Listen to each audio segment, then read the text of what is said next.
Your favorite Pokemon movie is trash. Well, you're trash. You're trash. You're trash.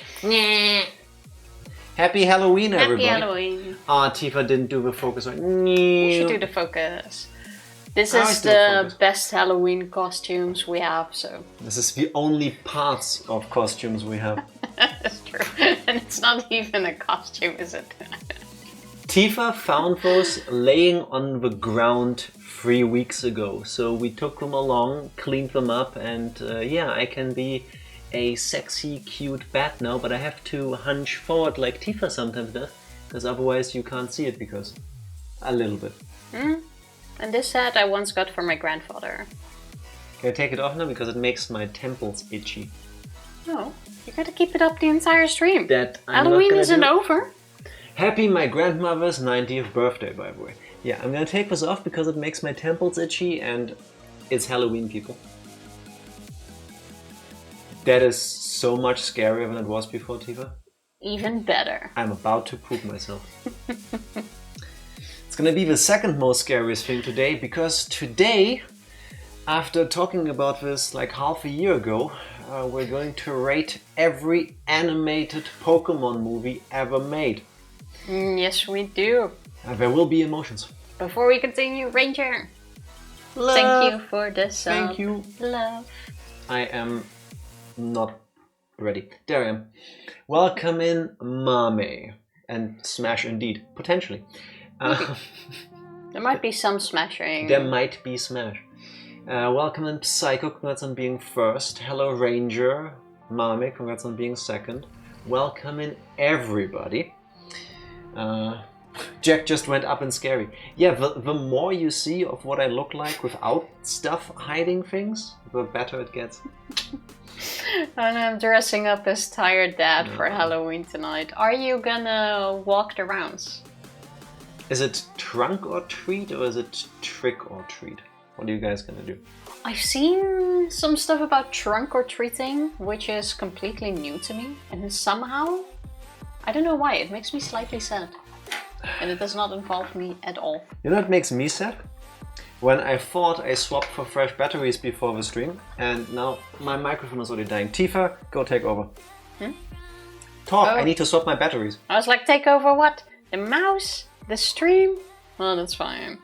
There are plenty of homes around here with decorations and candy set outside, so we will do that. That sounds like fun. That sounds awesome. We already did a trunk or treat, which is super cool too. Eli enjoyed it. Yeah, I guess for the younger kids it makes sense because they don't have to walk long distances.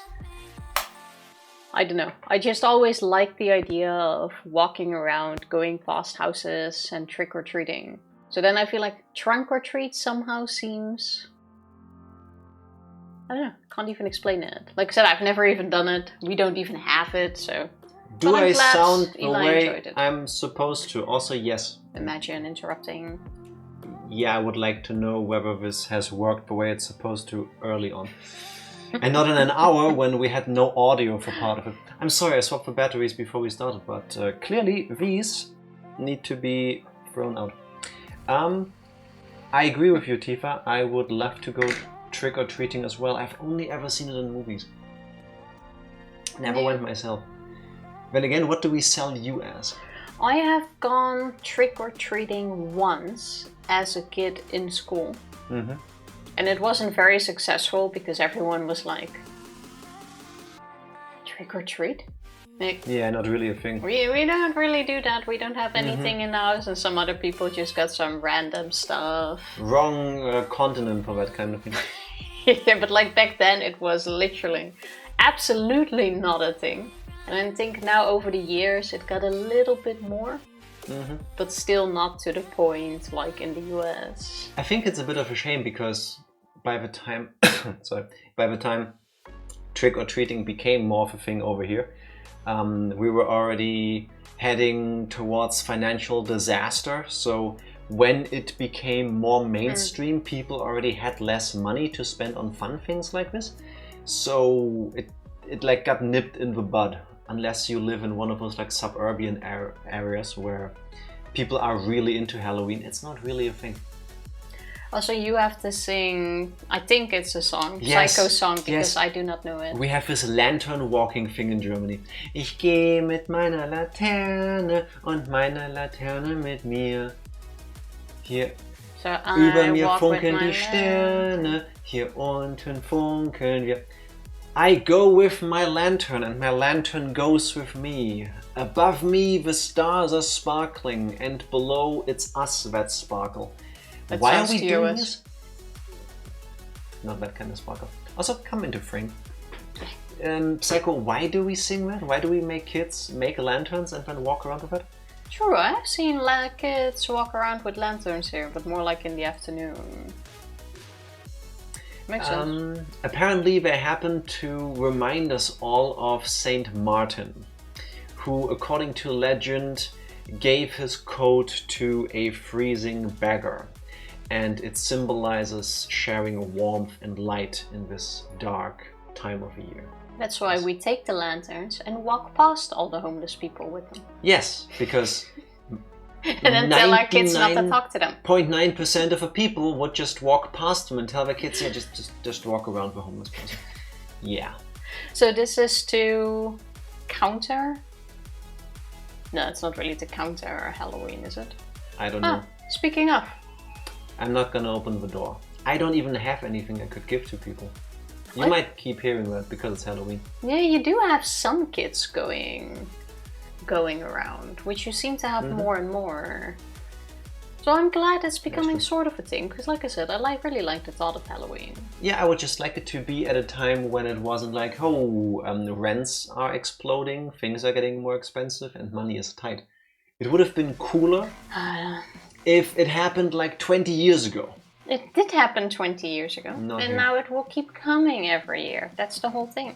At some point it has to get better, and then it's gonna be awesome. And then I'll be like 45 and go to my first trick-or-treating thing.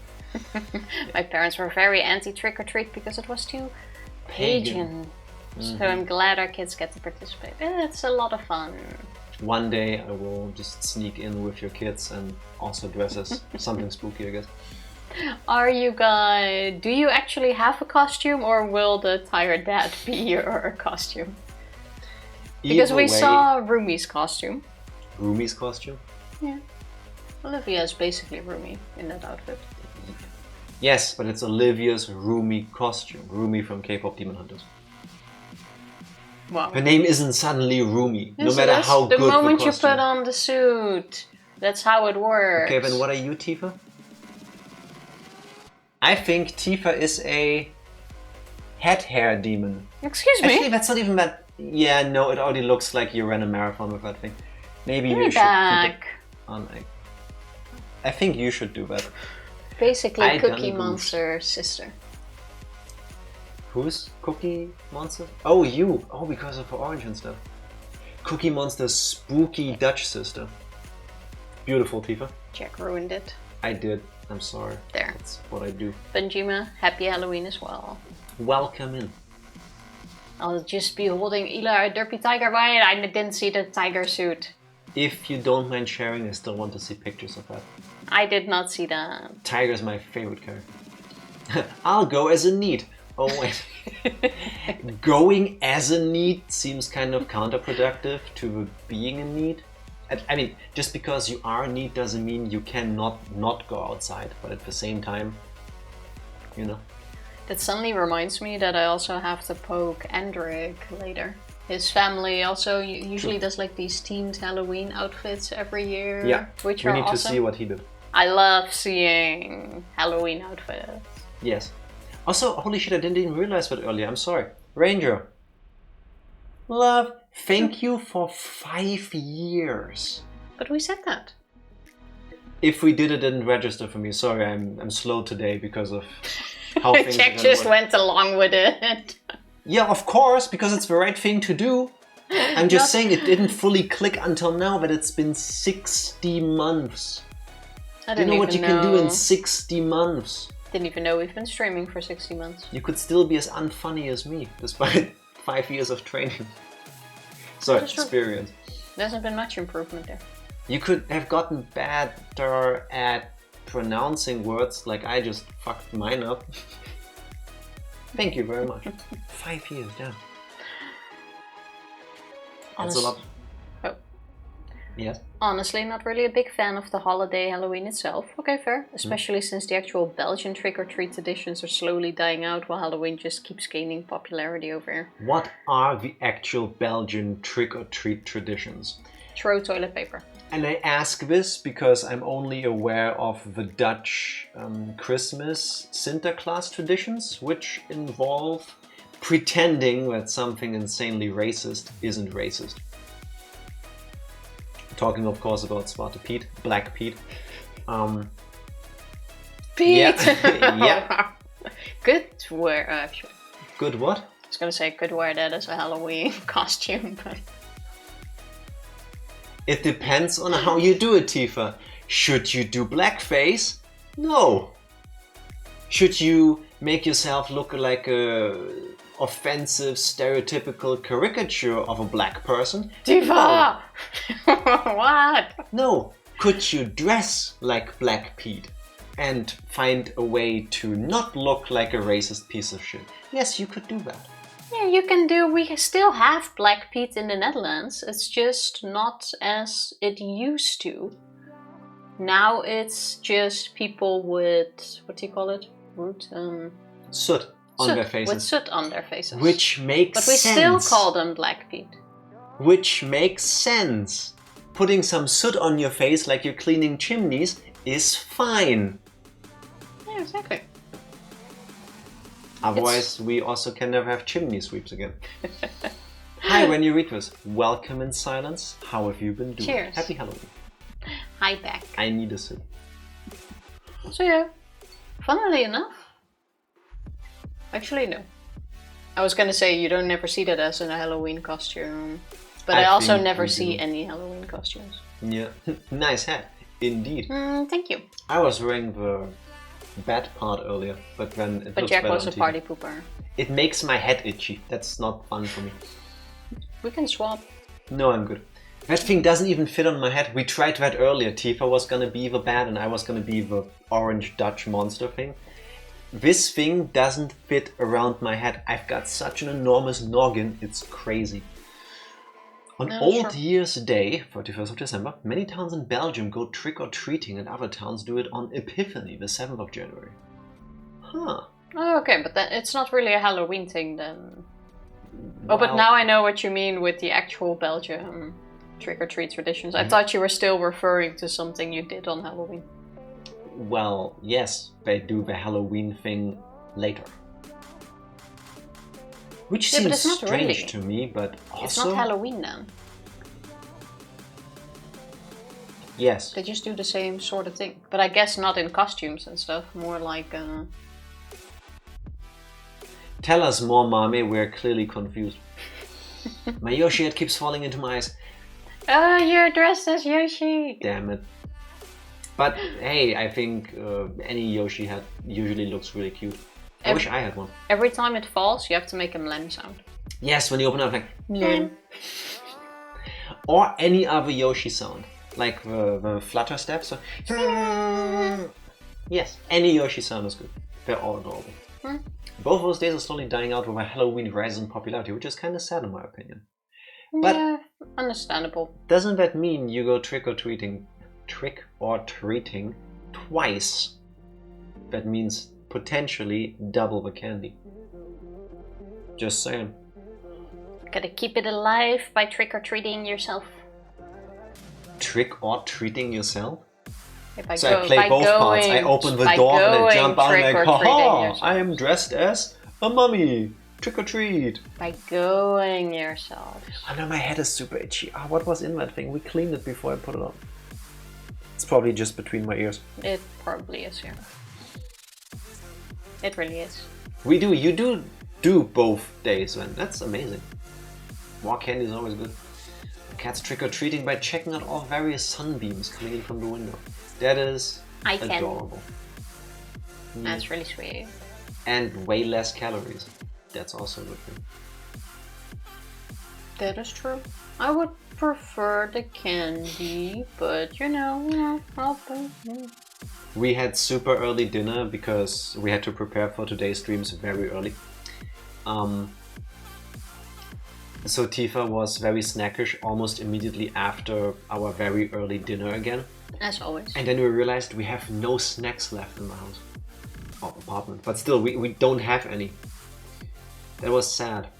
But it's good for us. Because, you know, if you don't eat it, we don't have to burn the calories. So, yay, us, healthier living. That is true. Oh, Psycho doing the good work. Now you gotta post cat pictures in Discord. Yes. Agreed with that statement? Sustained. That is very true. Gotta pay the cat tax. Yes. The cat tax. Dang, Cat okay, tax. hold on. Yes. Successfully roped into it. I think it's with a Z. I think? Damn it. Maybe It the still bot works. is. No, the bot works. No, it Yeah, now I beat you to it, sorry. Has this thing ever been cleaned that's on your head, Tifa? no, soft and fluffy. Okay. You can barely see it, but I am petting her. Sorry, Psycho, I didn't mean to take the cat away from you. That's kind of... Imagine somebody trying to pet a cat and then you take the cat away from them and then you pet the cat yourself. That's like next level evil. That's horrible. Understandable. But still evil. Hmm. Our town is an old year's day town, but often me and my sisters and their children are the only ones who still come by our dad's house on that day. Okay, fair enough. Yeah, if it's just one house, that's very little. Old year's Daytown. Yes, Tifa, remember the conversation we were having about the Belgian traditions that Mami was telling us about? Yeah. But that doesn't mean I know what an old year's Daytown is. A town in which they do the old year's day tradition, where on the 31st of September they Oh, go wait, trick-or-treating. yeah, the old year's day was the end of the year, yeah. Now I get it. Welcome to the conversation. Yeah, I had to put my mind back that was the name of it. I understood Old Year's Day first as Old Year's Day, which makes sense, 31st of December, and I couldn't click it with town. The click still had to be done. How about we just do the nationalist thing and go, it's because Mami is Belgian and you're Dutch, so you couldn't understand. No. Okay, I tried. I tried to somehow make this into a culture war for no reason. I paid the cat tax. Now you Thank you. Now you can stay. If you want to be on Discord, you have to pay us in cats. Thank you very much. I'll check it out later when I get a chance. I'm also kind of looking forward to today. As Jack has mentioned, we have watched all Pokémon movies now. And it is finally time to start rating them. Yeah, so let's get into this. A while ago, I forgot who had the glorious idea that we should do a rating stream or ranking stream for all the Pokemon movies. That was me. I doubt that. We were like, yeah, that sounds like a great idea. And then it took like, I think, half a year or so to actually make us do that. And then we did. And then I told Tifa, I don't care for the new movies. Because, spoiler, this whole thing is going to be Pokemon movie spoilers. Just, you know, we're going to watch the trailers, we're going to talk about what happens in the movies. It's just a thing. They made 19 movies with the Ash Ketchum we know from the anime. And then they decided to reboot the movies. And there's 3 movies in that new continuity, which is not exactly related to the anime anymore. And I don't know why they did that, but I said to Tifa, let's not watch those. Let's just do the movies that are part of the continuity with the anime. And we're like, yeah, cool. And then we watched all the movies. And then yesterday evening I realized, oh crap, we actually watched the last movie, which is part of the trilogy of the new continuity. And then I was like, let's just leave it and we add that one. And then Jack was like, no, we can't just add one of them if we didn't see all 3. And I'm like, what does it matter? It's not like you need to see the movie. And I was like, yes, because I'm not gonna lie on the internet. So I told Tifa we have 2 choices. Either we get up early today and we start watching the other 2 movies before and after work so that we do all 22 movies. Which is what we ended up Which is what we ended up doing. Or we don't talk about that one movie we also saw, but that isn't part of the same continuity. Anyway, we got up early, we watched movie 21, and then before stream we just actually finished watching movie 22. Yeah. Because movie 23 we had seen. Does new movies include Detective Pikachu? Because I will fight you. No. We did not. We're only including the anime movies. Yes. But I can already spoil it. Detective Pikachu, S movie for me. Yeah, S tier for me. Highest tier possible. Yeah. So, we're not gonna talk about, what's it called? Mewtwo Strikes Back Evolution. A couple years ago, Pokemon, Nintendo, and Netflix decided to do a remake of the very first Pokemon movie with 3D CGI. And I hate it. Let's go into those details when we get to the movie. But we don't get to that one. That's what I'm saying. Oh, that's the... And also not Detective Pikachu because not an animated movie. Oh. So 22 movies and they haven't been to space. Benjima, do we have a surprise for you at some point? They have been to space a couple times actually. Just saying. Alright. Wait, the new movies aren't part of the continuity of the current anime? Yes. They have their own thing. Don't ask me why. That's just how it is. At some point, movies kind of turned into its own thing, though. Kind of. I mean, there is some overlap. Very rarely do the things that happen in the movies interact with or have anything to do with what happens in the anime. But usually, absolutely not. Yeah.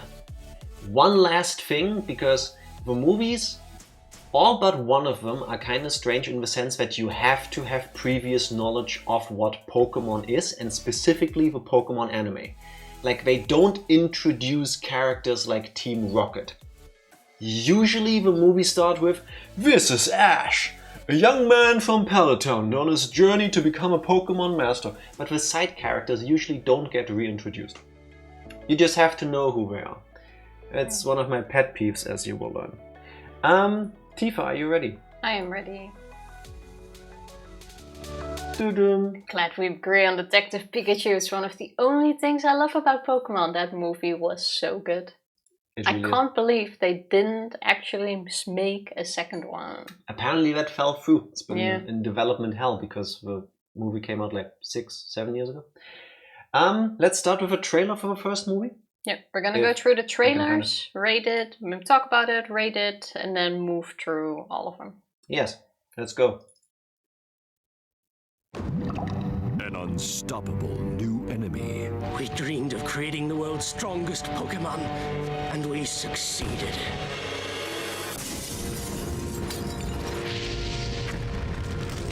Also no subtitles because Pokemon hates you. Just saying. And at one shot it was shiny. A little bit. A mysterious invitation. You have been chosen to join a select group of Pokemon trainers at a special gathering. Sets Ash and his friends on a dangerous voyage to confront a formidable Pokemon. I saw Pikachu. Humans may have created me, but they will never enslave me. The clone shall inherit the world. Without context, that looks so cursed. Slightly. And that looks so much cooler. I won't let you. The strange, wondrous tale. Punching of a Pokemon. boy who stands against one of the most powerful Pokemon of all. The reign of Mewtwo will soon begin. I love how they color-coded them. Yeah. So that even if you don't know what's happening, you know who is the good guy and who's the bad guy. Spoilers, Yep. not spoilers. I love how Pikachu grabs the note as it falls out of the envelope. It's so cute. Adorable. What do you think of Pokemon, by the way? Mewtwo strikes back. Imagine saying that. That's a trailer. This That's is where I know we're gonna clash from the get-go. I think we're quite in line with our opinions on most of the movies. Possibly. Because this one is an A for me. And not even a high A, more like a mid A. Okay. So I also have Bulbapedia entries for every movie open so that we can argue this in detail, because I do take my Pokemon movies seriously. By the way, our opinions are correct. All of yours may be wrong if they don't align with ours. That's just how the internet works. So if we say something that really unnerves you because we left out details or got them wrong, no, we didn't. You are wrong. Just so you already know this. Jack's very passionate about this. Yes. I love Pokemon. I like aspects of the first movie. I don't think it's the greatest movie. It deserved a remake. Not the 3D one it got that we're not going to talk about. I think we might be able to agree to put this on A tier to establish a baseline. Okay. Also, I started laughing because Mame's comment got to me. Starts off with thoroughly introducing the main character. In every M-Fly stream, it starts off with thoroughly introducing the main characters, but whenever they introduce that very smart, handsome, and clever, and pretty, and smart, and amazing, and funny, and smart, and awesome side character at CallMeMamF18, and you're supposed to know him from previous experience and context. Exactly. That's exactly how it is. Yes, contextual clues. If you don't have a reading comprehension to fully enjoy Mame, then, do you really deserve to be? That is true. Where the fuck is my character intro? Well, you are one of the trees in the background. Make them remember you, Psycho. That felt so theater teacher telling the kids to do more, but in the most toxic way possible. So, quick recap. What happens in the first movie? First of all... Why do we need a recap? We just watched the trailer. The trailer has the entire recap. Yeah, but I want to tell you what I hate about it and why I don't think it's S tier. Okay, that is fine. The movie does a couple things right. It starts with, effectively, a battle between Ash and a different trainer with a remixed version of a current anime opening. Mm-hmm. That is important, because a couple movies do that, and the ones that don't do that usually are trash. Keep that in mind. We get introduced to a couple new Pokemon that we don't know from the games yet. We meet Donphan, for example, and that's it. In that movie. We don't talk about the Pikachu vacation thing, because if Nintendo doesn't bother releasing all of them in English, then I'm not gonna rank them. I don't speak Japanese, so I can't do that. Other than that, the plot is Mewtwo gets made, Mewtwo gets angry. There's the tie-in to the anime where Mewtwo in the armor does fight against Gary and then just yeets off into space or away. That's I wouldn't say... when the movie comes back into it. Yeah, that's part of anime. Okay, fair. Gary fights him. Donphan appears in the first movie? Yes, it did. Mewtwo comes back. Mewtwo makes, with his magic psycho powers, makes his own little island. He, spoiler, kidnaps a Nurse Joy to do his evil bidding. He invites the strongest trainers, one of them is Ash for some reason, and then Brock and Misty just follow along, to clone all of the strongest Pokemon. Then they battle, and Ash fucking dies. I feel like the battle bit was the most disappointing part. Yes. Like the movie build-up, I Yes. thought was pretty good. And then you get towards the end of the movie, and it's like, wait, we ran out of screen time. And then during the battle, instead of something super epic happening, it's just like, oh wait, we're all friends. Okay, stop fighting. Movie's over. Except not really. That's how it feels though. All the clone Pokemon fight all the regular non-clone Pokemon. And then Ash and gang get really sad, because it's a sad thing to watch them just hacking away at each other. That's no epic battle. Mewtwo fights Mew, who just appears because that needs to happen, because we need somebody to fight Mewtwo. Ash jumps in, gets shot by both of them, turns into stone and dies. He didn't die. He dies. This movie establishes that Pokemon tiers have the ability to bring back a dead person to life. No, unstone them.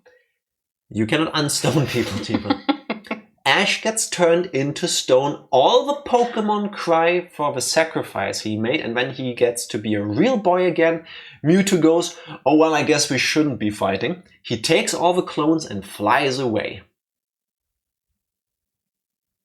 I feel like Petrification is not death if you can reverse it. I fully agree with this. what is this, Pinocchio? Don't mention it, but Nintendo steals a lot of ideas. Sorry, borrows, is inspired by. I think this movie should be put an A for now. I am shocked. I really thought we were going to argue about S or A. The soundtrack is amazing. To this day I have this CD. Back then they gave money, I guess, to all these artists. Britney Spears, Christina Aguilera, a bunch of others, to make songs inspired by this movie. I have the soundtrack. I still listen to it regularly because of nostalgia and because I actually like the songs. Brother Oh Brother is part of the soundtrack. That's the song that plays when they go fighting each other. But the plot itself isn't that well executed. But I just thought if they had an extra half an hour, it could have used that. Nah, trim the fat and make it fast-paced. And faster pace and actually give it like a good solution. Because all that happens is, they fight each other, Ash dies, Ash gets unstoned, and then Mewtwo goes, oh well, I guess not all humans are bad, I should stop this now, we'll just take my clones and fuck off. I'm not Really? 100% sure. The generational hatred you have for humans because of how you got created and you're asking what's the point of life just gets solved by Ash being stupid and jumping into your attacks? Harnessing the Pokemon tears is going to be the next plot of James Cameron's Avatar. Don't give him ideas. Why do I think you called it? Exactly. It's true. Counterpoint, this movie made Mew my favorite Pokemon of all time until the creation of the absolute perfection, that is Dragapult. Okay. I mean, that is fair. Mew is adorable. Absolutely adorable. Pretty useless here, but Mew is adorable. A piece of shit in this movie and part of why it's not S-rank. Because he's basically just taunting Mewtwo. Yes, yes. Mewtwo is sitting there having the mother of all existential crises and Mew's like, Mew, bounce, Mew. And then it just shoots Mewtwo. You like, fake fuck. Yeah, fucking clone loser. Look at you assholes.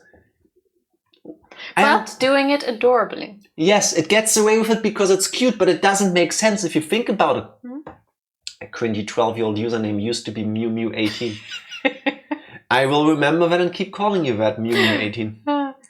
Call me Mew Mew. That's gonna stay into it.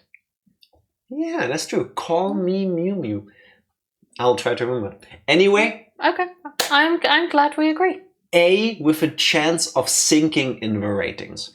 One last thing I need to establish about this movie because it does something very smart.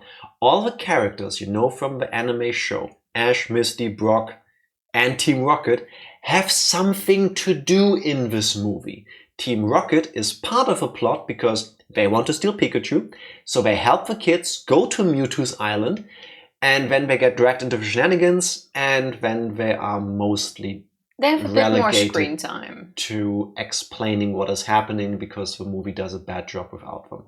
I don't think they always need to though, but it worked in this movie. So I'm glad we agree on A. Also, I do think this is going to be a bit of a living list because with some I think like, oh, that's gonna be like an A too. But then others I think like, oh, that's even better, but not really an S. So it might move in between. Are you ready for the second movie, Tiva? I am ready.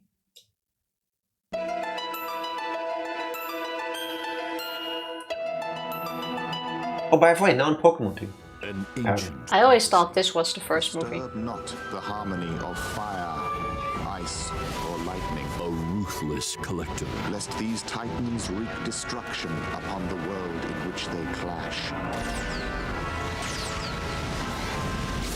Yeah, your hands. I love how the trailer spoils the entire ending of a movie. So did True. the first one. It had the entire battle in there. No other. We have found our chosen. Oh god, bird people. It's the chosen.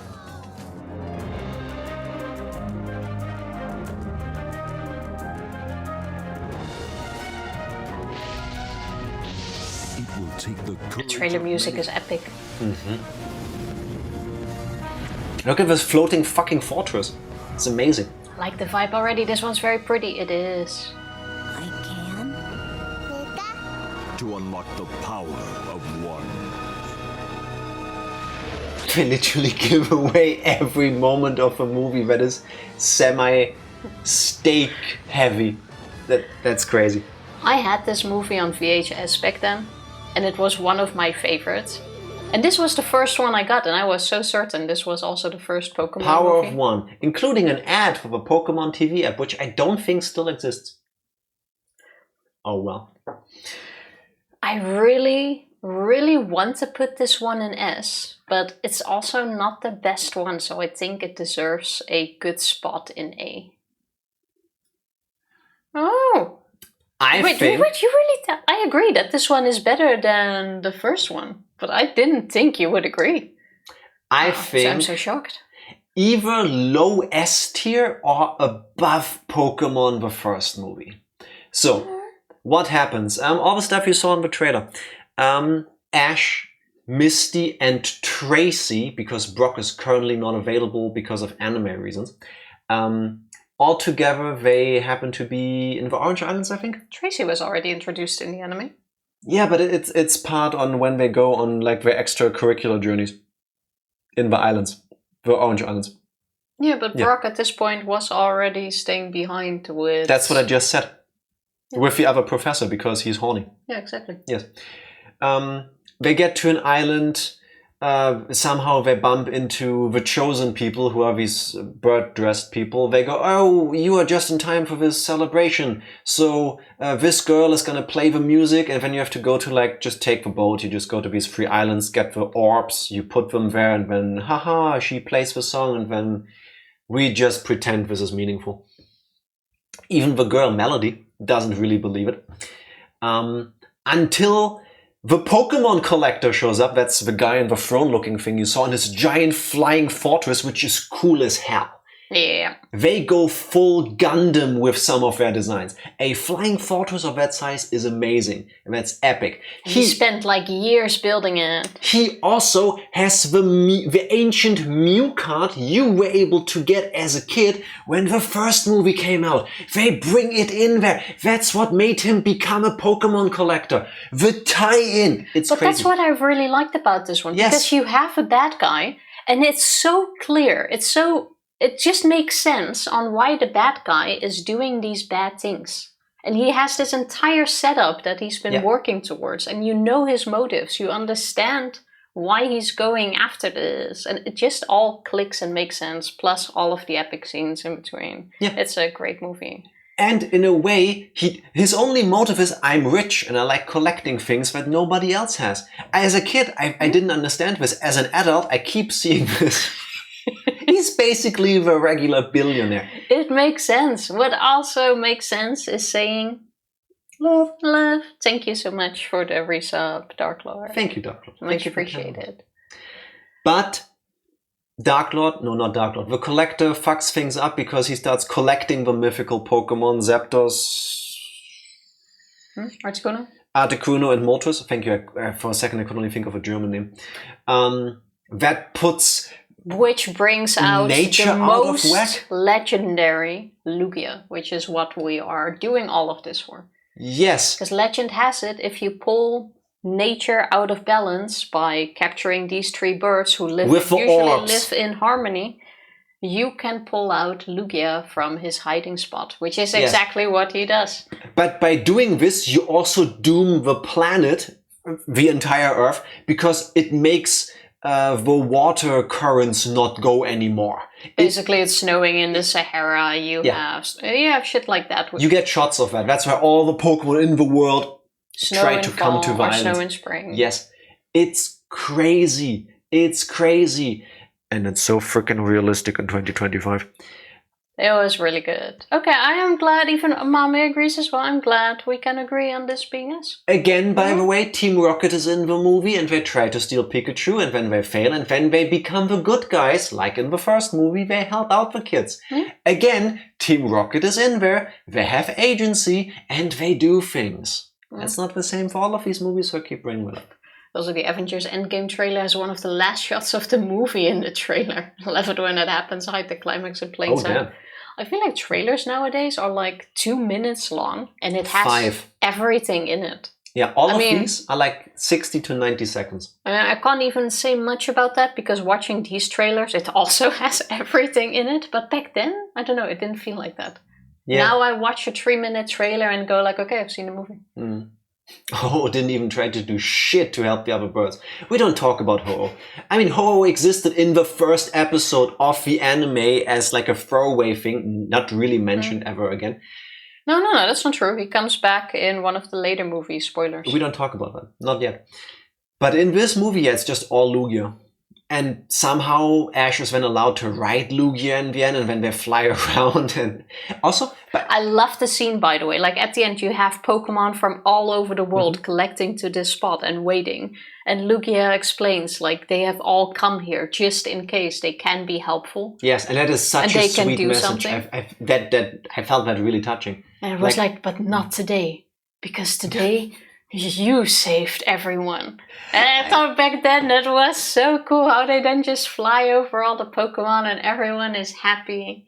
I thought in a way, like, you had such a beautiful message. Every Pokemon in the world tried to come here just in case they could do something to help. I think that's really touching. And then Lugia fucks it up with, yeah, but you're the chosen one, so you do it. It's like, you had such a nice message, and then you make it all about the main character. It was still a nice message. Anyway, this one is... There are some pretty good ones in this list, but this one remains one of my favorites. The second movie, Pokémon 2, the movie 2000, that's the real name, which is dumb as hell. But this movie establishes something else. Usually near the end of a movie, when Ash has saved the world, because nobody else gets to, spoilers. Yeah, but he's the chosen one. He gets to fly on a legendary Pokemon. And his friends can only watch. And that happens a lot. Just remember that, and we'll get back to that part. Yeah, I'll keep bringing that up too. Because there's nothing in S yet that we can rank it against, I think S is fair so far. Seems fun. And then they played the ocarina. Yes, the end scene where everything calms down is done by Melody playing the ocarina, basically. Yes. And just the scenes where everyone calms down, nature returns. The Pokemon go? Okay, and that bye. Matching with the last notes was beautiful. And Meowth helped translate Zapdos, right? Yes, I think it was Zapdos. Yeah, but Meowth translates. It was Zapdos that was on the Electricity Island. Yeah. Currently playing Lugia's song for aesthetics. Yes. As you should. That was so good. As you should. Tifa, what was the third one? Pokémon 3, the movie. They really didn't do well with the names.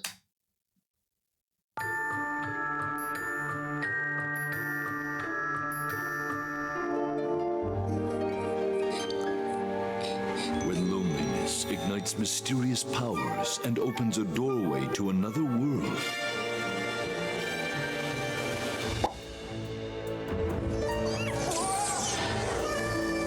The Unknown movie, yes. Innocent wish for a family. And he looks so cool. Rips Ash's world apart. Entei is best boy. Why does the music always go so hard? Every single movie. Ash and his friends unravel the secret of Entei in time to save 2 families. Experience a different kind of Pokemon adventure. Are they Pokemon? They kind of look like alphabet soup without the soup. The danger has Thanks, never Meow. been more real. The truth has never been more mysterious. And the stakes have never been higher.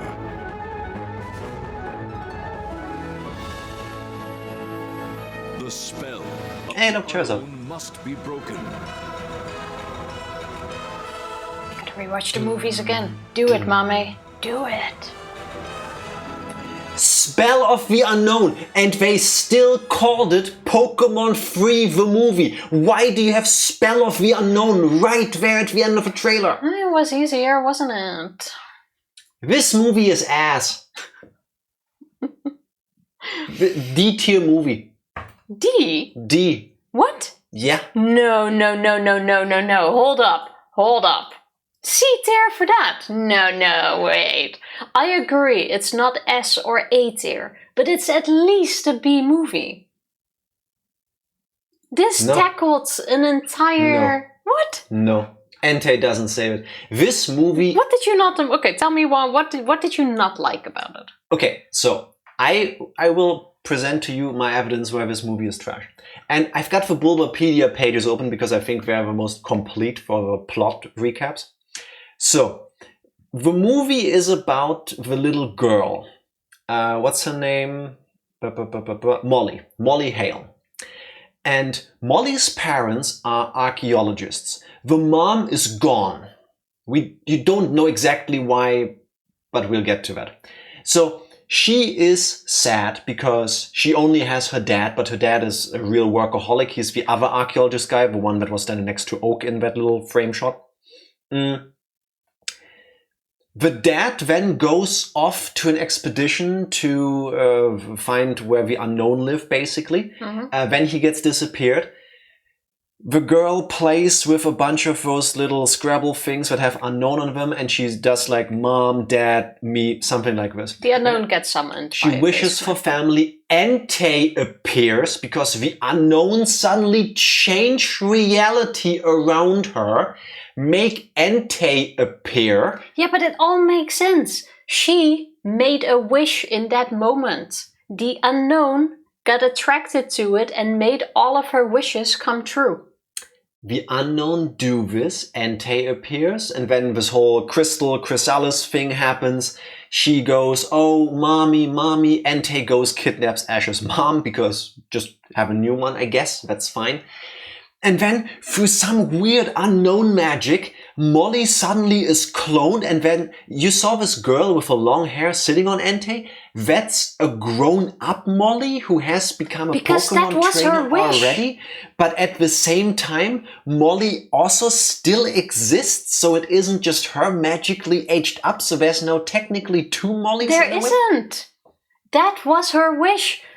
I also don't really know why Unknown and Entei are related to each other. The reasoning being that her father read stories about Entei to her every night. So Entei was like this awesome Pokemon, one of her favorites, who she connects to her father because of those stories. Which is why Entei was put into reality. The Unknown actually brought her dad. Entei is her dad. They just magicked him into an Entei. Yeah, because she connects Entei and her dad together, yes. That is how he manifested. The reason why she grows up later is because Brock challenges her to a battle, and then she goes like, but I'm too young to be a trainer. And then Entei goes like, you don't have to. I can change that. You would be a great Pokemon trainer. So he makes her older so that she is a experienced trainer. Then later on, when she's needed somewhere else again, she changes back to her own self.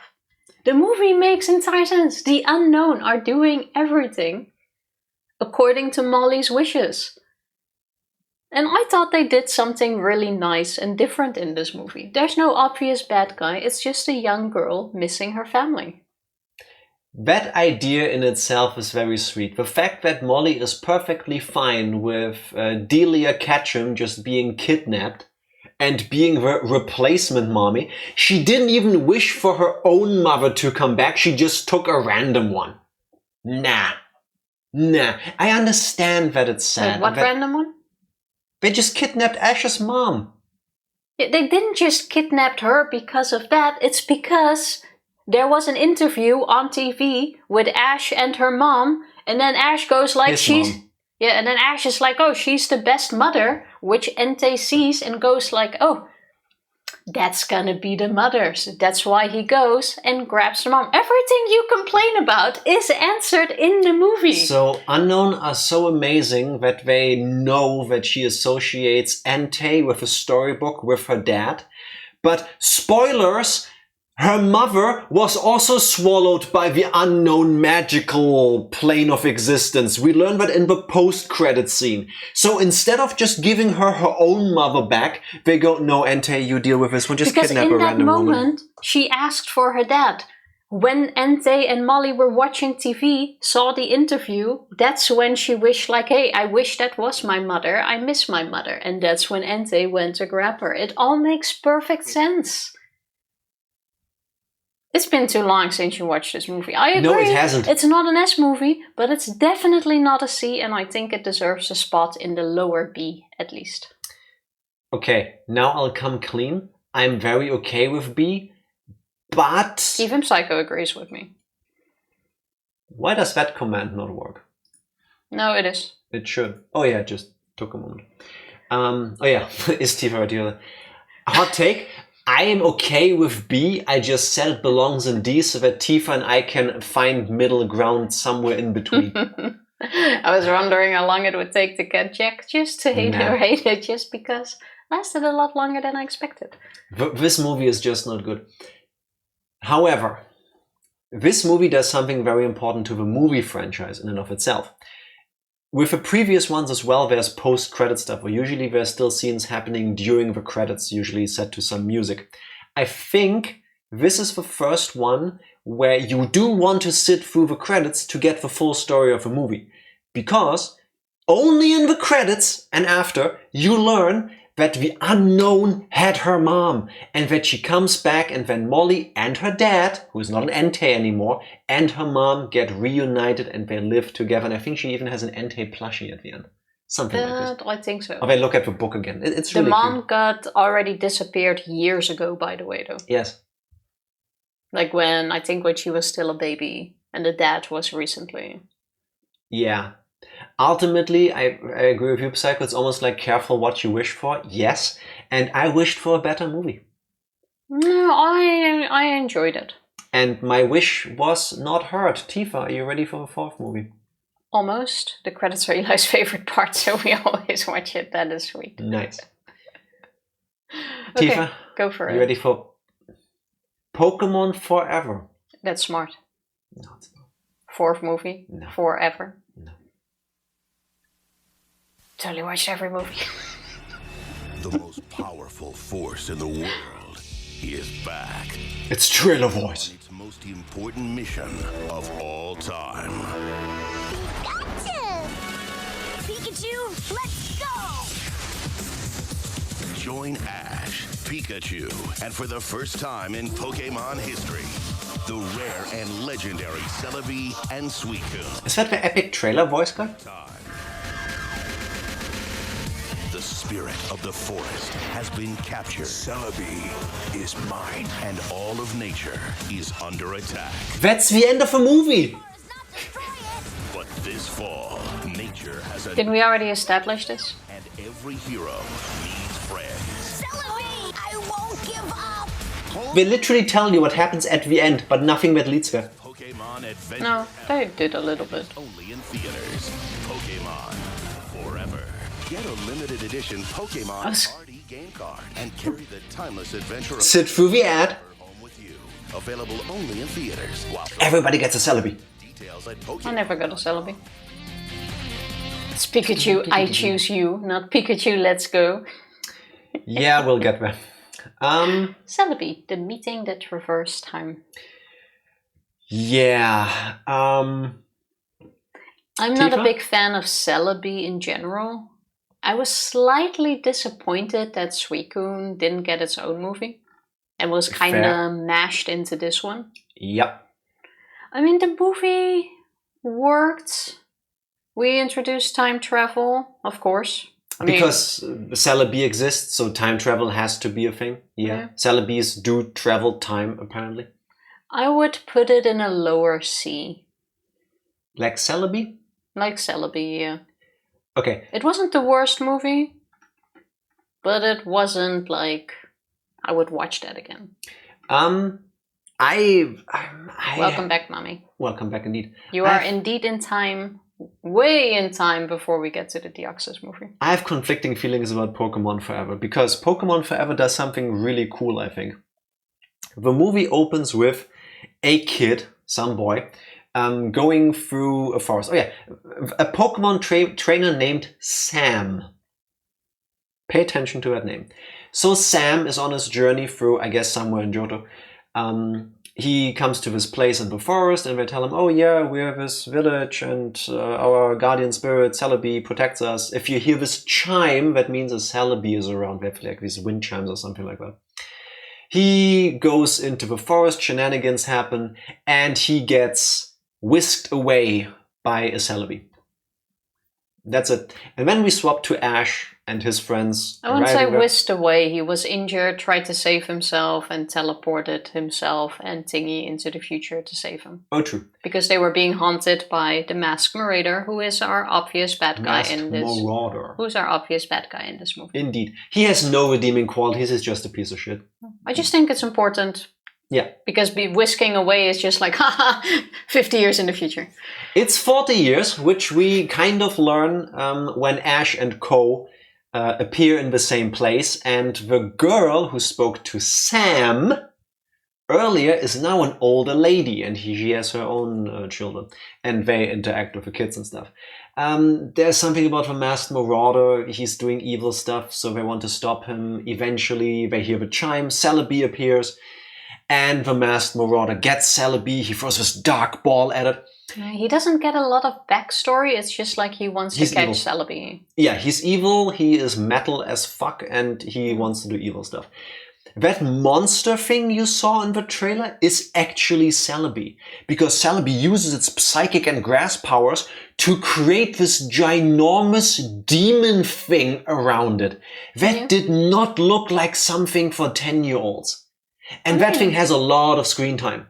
It wasn't that scary or anything. They go full kaiju on that thing, and there are shots where it looks genuinely evil. I was shocked that they went with a design like this for a movie that is aimed at 10-year-olds. Remember, Ash is only 10, so I just imagine that's the general audience.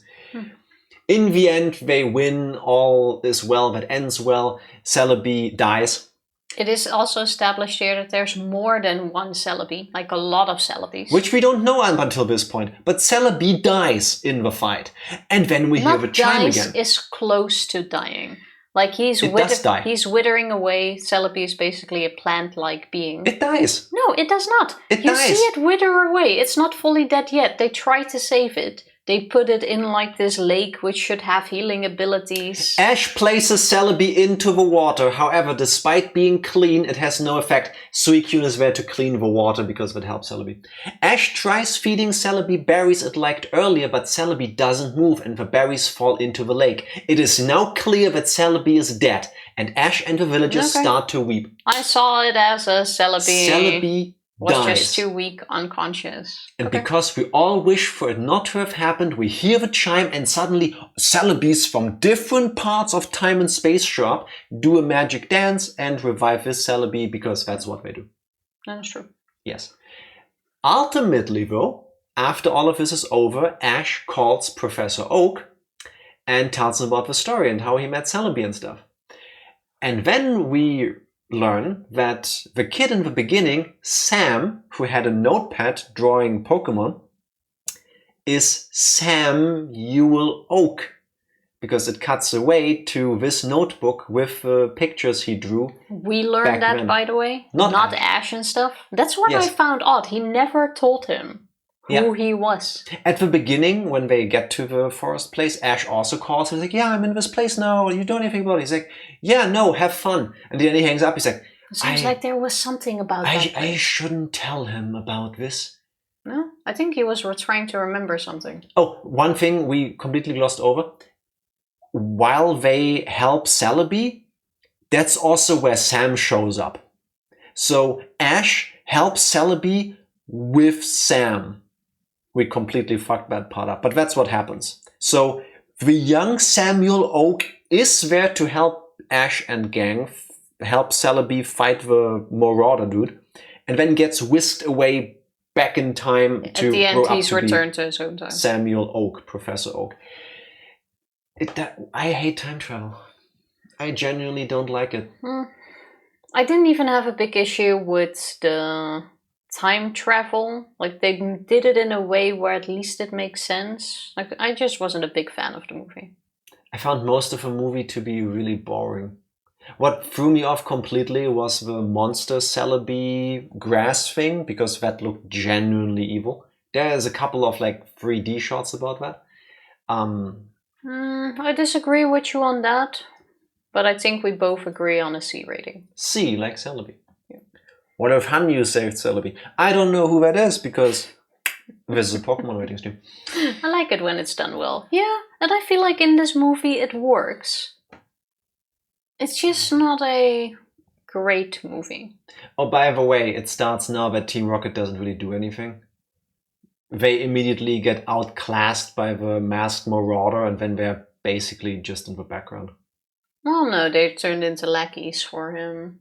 Was that? Yeah, they trail around him for comedic effects, basically. And then Jessie also gets eaten by the Celebi monster, and then Jessie, James, and Meowth try to save her. It's like they're not highly serious villains. Yeah, exactly. Yeah. Jack gets annoyed when they don't have a big role in the movie, which I personally do not. Yeah, then why have them to begin with if you don't need them? It's just like what do you call it? Cameo? I don't care for it. You know what I also don't care for is the next movie. Tifa, are you ready for the 5th one? I am ready.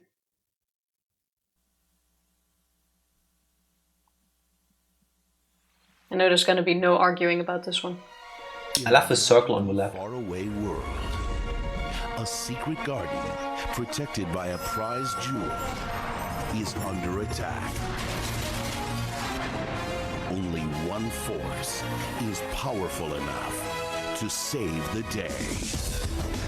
Let's see what this baby's made of.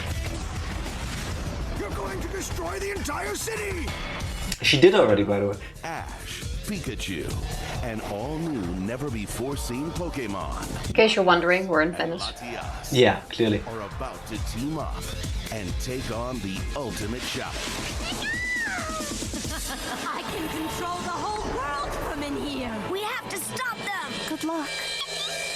Oh, smile. On a mission they never expected. To a world they never imagined. For an experience you'll never forget. This time, they're going to need all their power to save the planet and become what? Trailer voice? Pokemon heroes. Let the guy speak, man. Get ready for the most action-packed Pokemon adventure of all time. You said that twice now. Only in theaters this spring. Yeah, they have to tell you twice that it's action-packed because this movie is absolute trash, and I was thinking of giving it its own tier. This Yeah, F. is the worst movie out of all of them. Yeah.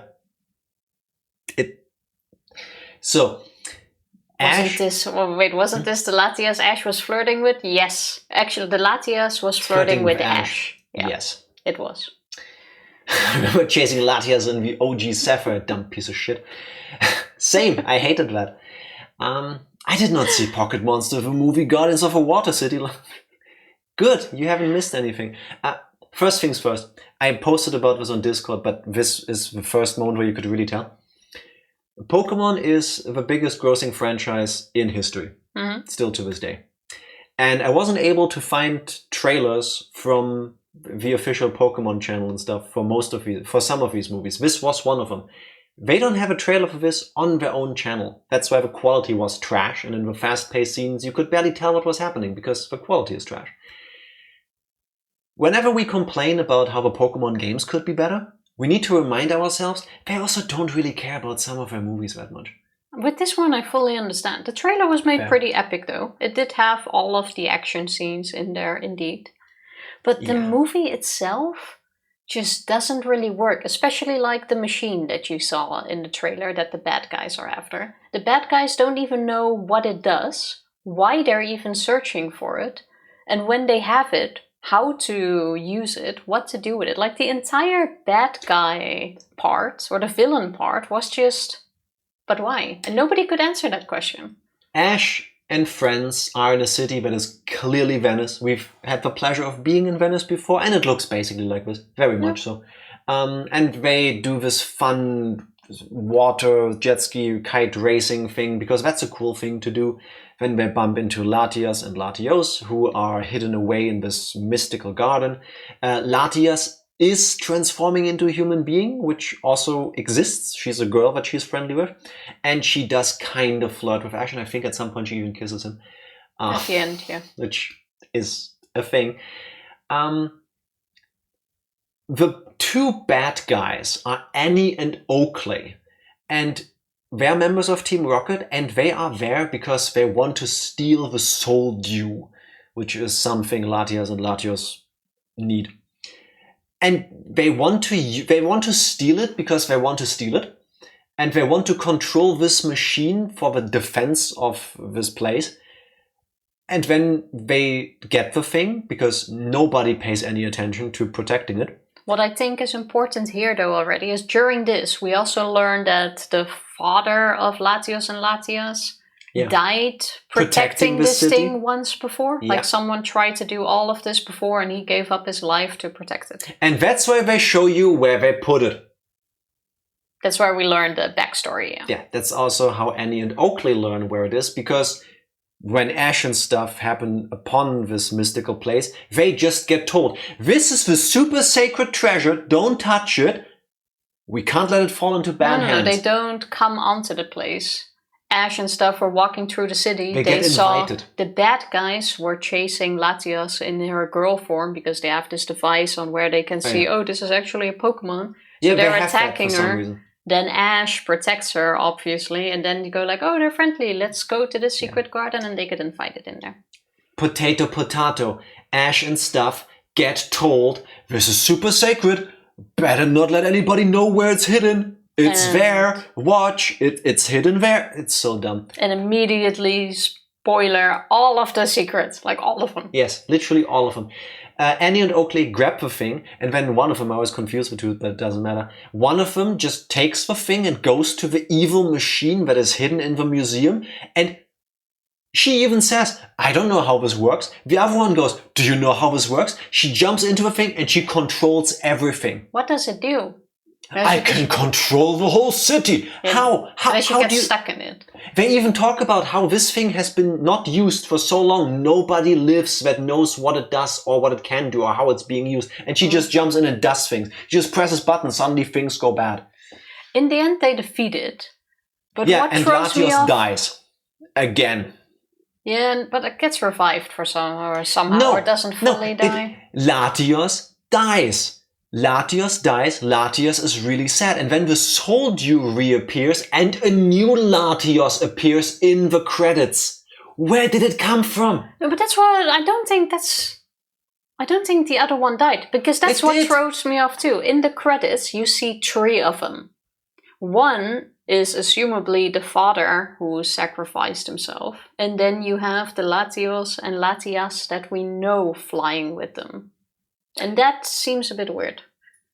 What does Bulbapedia say about Lorenzo reveals that Latios, like his father, gave his life to save Altomare. This Latios also dies in the process. Of course, it had to die. Okay, yeah. And then, somehow in the credits, a new Latios has appeared and is playing with Latias. Okay, we know that they breed, because earlier on you told us that the Latios and the mythical Pokemon's parent existed, so clearly they boink and then they make babies. Okay, cool. Where did the new one come from? Even Bulbapedia doesn't explain it, just that at the end Ash sees Latias, which is the one who lived, and 2 Latios flying over him. And it kind of implies that it's the 2 who sacrificed their life. It doesn't imply shit, they're both dead. Yeah, but still, there weren't any more. The entire movie, there weren't more. Do they just respawn? I don't know. All in all, I see what they were going for. It was just not well executed, and it left a lot of questions. Annie and Oakley make no sense. Why are they there? What is their mission? Why do they even want to control the machine? Nothing is ever explained. We don't know why they do things. We just get told they are bad. They are part of Team Rocket, so we just assume they do evil things. Jesse, James, and Meowth do nothing the entire movie. The plot doesn't make sense. Latios just keeps spawning out of thin air when the story needs it at the end, because otherwise it's too sad for the kids. What if they're ghosts at the end? I mean... No, they interact physically. And everyone can see them. Whatever else goes into D tier, Heroes remains at the bottom. Spoilers for the rest of the stream. This movie is unredeemable. There is nothing good about it. The intro scene with the water race is kind of cool.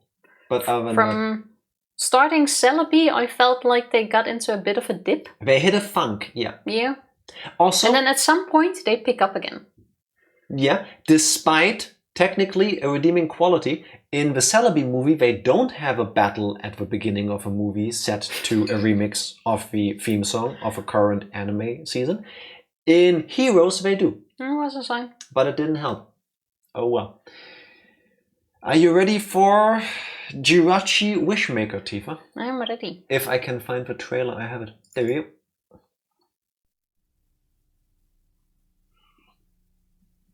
If someone has seen the movies, by the way, and disagrees with us, just let us know. Curious how others... It won't matter, but still tell us. Magic and mystery. A dangerous force lies just beneath the surface. There is only one Pokemon with the power to stop it. This creeped me out so much, that scene. Who only appears once every 1,000 years. Let's do it! We're gonna have to do whatever it takes. Jirachi jumpscare. Now, with the help of an old friend, they'll face their greatest foe ever. Who's the old friend, by the way? I was thinking the same thing, like, who comes back here? There is no old friend, just so you know. Jirachi, it's up to you! Ready? Here Or Jirachi is the old friend. Pokemon Jirachi Wishmaker on DVD. With exciting bonus features like the never-before-seen short Gotta Dance. Plus, get a free We did not see Pokemon that. TCG card and hints to the new Pokemon Coliseum video game. Awesome! Punch in the dick. We need to play that game at some point. On DVD and video. Is this a horror movie? Kind of. Yeah, a little bit. Wait. I've never seen a single one. You haven't seen... I don't know why I thought you... I understand, but you're all wrong on default. I don't believe it. I mean, that Benjima hasn't seen one. I expected. That's true. But Psycho, I didn't saw that one coming. Yeah. If your old friend is the nostalgia you make along the way. Yeah. Tifa, for me, Pokemon Jirachi Wishmaker, second worst movie. I was doubting between C and D. D. I can agree with that. Okay, so recap. It was already leaps better than the Latios and Latios movie, though. Yeah, but it's still pretty damn bad. Just to get that out of the way. Also, I feel, before you go into the plot, I feel so bad for Jirachi. Jirachi is basically a Pokemon. That's what I was gonna go into. That sleeps for 1,000 years. 1,000 years. This is not just being cute for the story. They explain this. It literally sleeps for 1,000 freaking years. And every 1,000 years, he awakes for 7 days while a comet comes past the Earth, which awakens it. So it has 7 days, and then after like 5, he starts to get hella tired already, like me on a daily basis, and wants to slowly starts preparing to go back to sleep for another 1,000 years. Basically, Jirachi somehow restores balance while sleeping as well. Or takes care of the Earth. Yeah. Somehow it seems just so sad. There is a wandering circus kind of thing, which looks hella cool. They even have like a whole animation about how quickly they set up using Pokemon and technology. It's really cool. Ash and his new Pokemon Advanced Series friends, Brock and May and her little brother, happen to be there somewhere in the desert when they show up. this nice magician couple befriends them. They spend some time there. And eventually they meet Jirachi, who is set to be able to grant a wish. Yeah. Unbeknownst to the kids. Jirachi is the wish Pokemon for that reason. Hence the name of the movie. Yes. The nice wizard guy who takes them in and helps them actually wants to use Jirachi's wish energy for his own uses, which you will immediately forget about because they don't matter. He used to be a scientist. His project was shut down for, I don't even remember what the reason is, but to make it work. Oh, he wanted to revive Groudon, ancient Groudon. Yeah. And to do that, he needs a massive amount of energy, which is not feasibly possible. True. And for that, he wants to capture Jirachi because Jirachi has the power to siphon the power of the comets, which would be enough power to power his machine. That's what it was. Now that I'm saying it, I remember the entire... Tifa, you never have an excuse for your normal recaps to be this bad. It is Pokemon movies. It's a different kind of... That's the idea. Ash and his friends then eventually fight against him. They try to keep Jirachi out of his dirty paws. It doesn't really work, but Jirachi tells him, well, I have 7 days to be awake, alive, effectively. And after that, I'll just go to sleep again for 1,000 years. So, yeah, been nice knowing you guys. Mm. Max, the little guy, gets really attached to Jirachi, which... They turn into very good friends. It makes sense. And then, in the end, they save Jirachi, but the 7 days are up, so Jirachi goes to sleep again and then turns into a stone, because that's what just happens.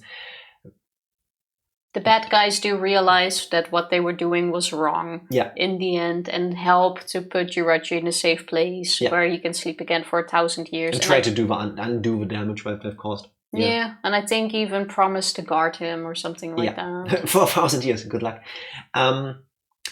Plus... positives. This movie has cool mech designs again. They have this whole energy siphoning device that's ginormous, robotic kind of thing. That's kind of cool. And that's the only thing. Jirachi is a horrible character. Even as a kid, like, you get to live your life for 7 days and then you get to get conked out for 1,000 years. That's fucked up. But Jirachi seemed to be fine with it. That's fucked up anyway. That's super sad. But every time you wake up, you meet people and you never get to see them again, because what else has a lifespan like you? The end scene kinda had me though. Basically, the moment all is well and they're saved and Jirachi goes back to sleep, Max, the little kid who got attached to him, is saying his goodbyes to him. He's super sad. And then through like this telepathic link, the last thing Jirachi still conveys to him is like, hey, we're gonna be friends forever. I'll always remember you. Like Max, that had me. Max even fights Ash and the others about, no, I don't want Jirachi to go to this place we need to go to, because why does he need to do this? Why can't we just be friends? He's having fun with us. He deserves more. I'm getting a little teary-eyed. He deserves more than 7 days of getting to live his life. And I agree with Max. So Jirachi is the saddest, one of the saddest characters in all of Pokemon. Unnecessarily sad. Like, I don't think in the game you can just use a Jirachi for 7 days and then it's locked out for 1,000 years. Jirachi itself doesn't seem sad about it, and he seems very content with it and how things are. But if you put too much thought into it, it gets sad. They don't make it sad, with the exception of the end of where they have to say goodbye, of course. But it is sad. Jirachi's design is one of the worst in Pokemon, and I had a Jirachi on my Game Boy Advance game because I bought Pokemon Channel. I'm one of those people. But Jirachi opens its third eye on its stomach and then beams energy out of it. It looks so weird and creepy. Slightly creepy. So weird. The movie is freaking sad. Jirachi is weird. The only thing I like about Jirachi Wishmaker is that the bad guys seem genuinely regular people. Like, I want to save the world. I need to do something moderately bad to do this. I realize too late that it's a horrible thing. I own up to that, and I try to fix my mistakes in hindsight, and I've become a better person. That's it. Other than that, the movie takes too long. You get weirdly attached. I mean, it makes sense that they want you to be attached to Jirachi and his journey, but you know from the beginning you only have 7 days to really live. Like the entire movie, I was waiting for the sadness to kick in because you told me I have 7 days. It's giving me Skyward Sword flashbacks. Little bit. I can see it. Little bit. I just thought it was really sad beginning to end. Despite all of that though, my reasoning for not thinking it belongs in D is because I don't think it was worse than the Celebi movie. Okay, fair. Like, I think it's kind of... Yeah? No? Kind of on par. I would sooner rewatch the Jirachi movie than I would rewatch the Celebi movie, for example. If I had to pick between the two. I'd remove a toenail before I watch the Celebi movie. Yeah, but then it doesn't belong in D. Then I think we can agree that it's a C. I don't know. I don't still think that... I mean, I'm not going to argue with you if you do put it in D. I think that's fair. If Jirachi is a C, Celebi is a D.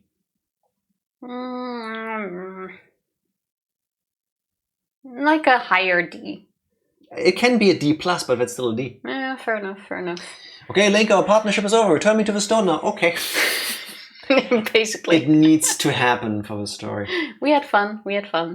Yeah, we haven't established you in the games that are canonically set after this, so you need to be away. Now, Mame's favorite movie. But first I need a break because I got to Destiny Deoxys over to the bathroom. It's like, after these messages. Yeah, more rage and sadness after the break. BRB. We are back. We are. Alright. More Pokemon. This is the moment you've been waiting for. Destiny Deoxys.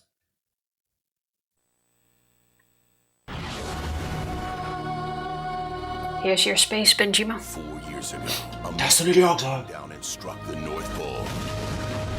Inside of it was a completely unknown Pokémon.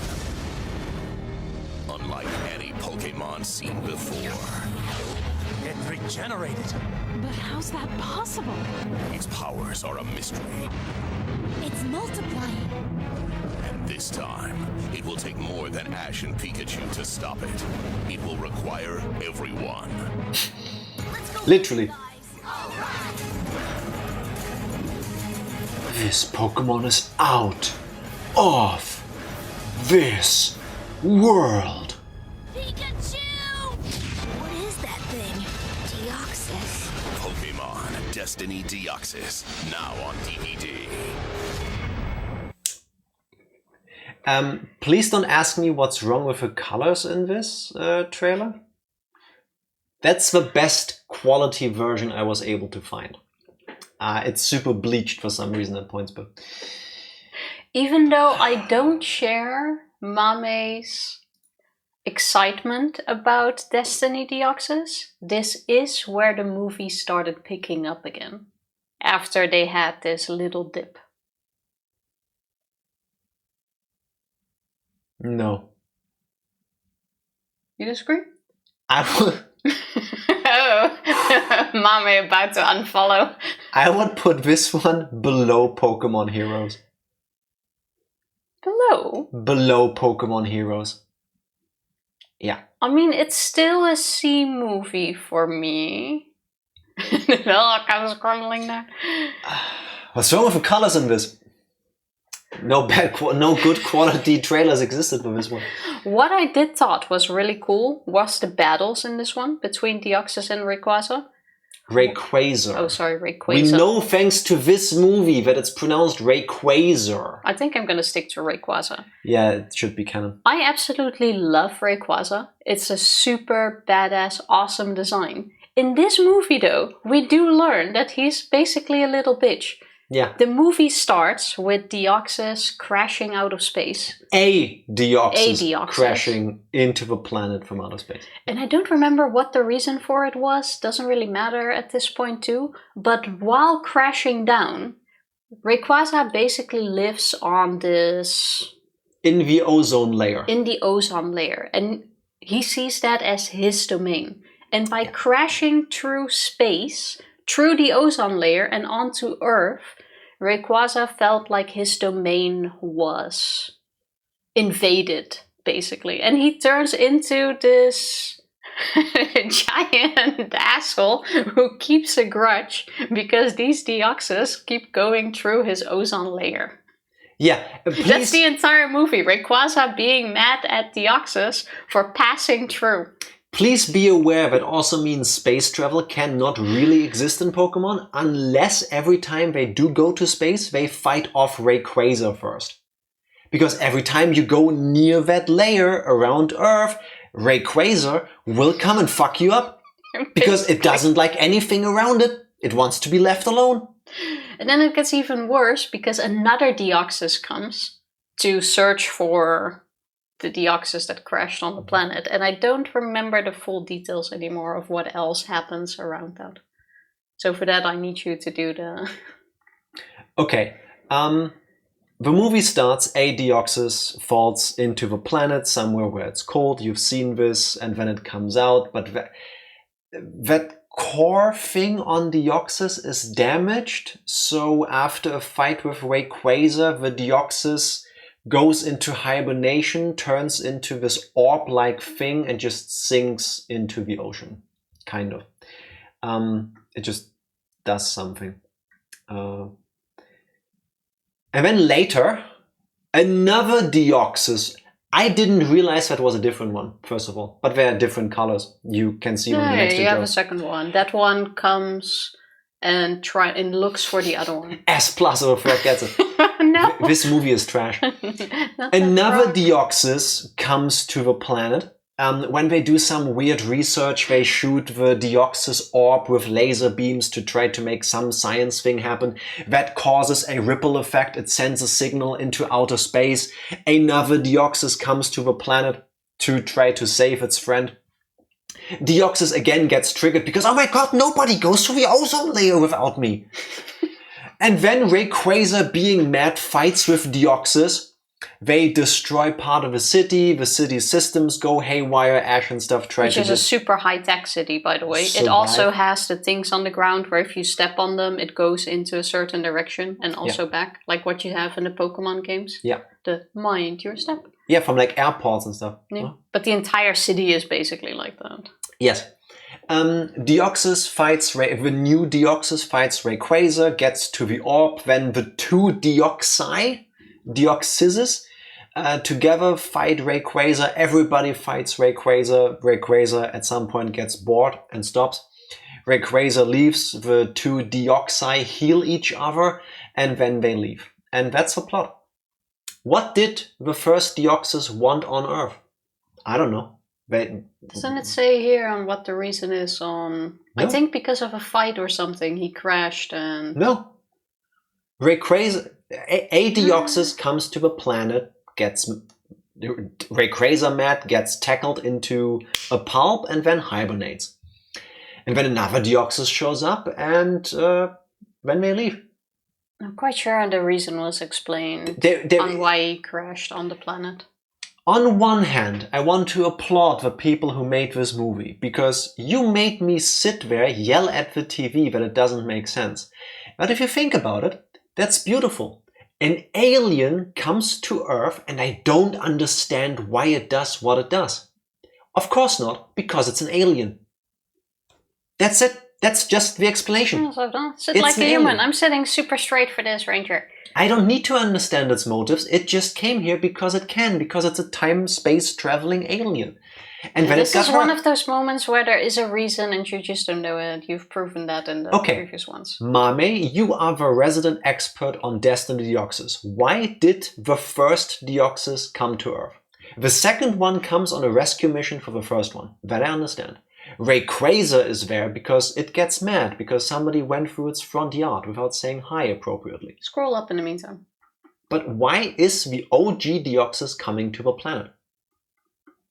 I don't get that. Holy shit, this one has such a giant-ass plot on Bulbapedia. Yeah, it's longer than Higurashi. Why? Let's quickly see if it says Why there. do the Deoxys do this?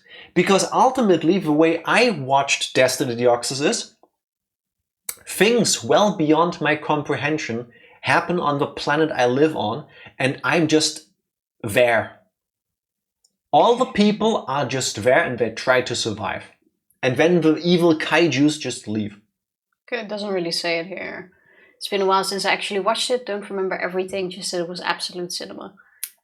Yeah, don't really see it here either. Destiny Deoxys is your kaiju movie of the Pokemon franchise.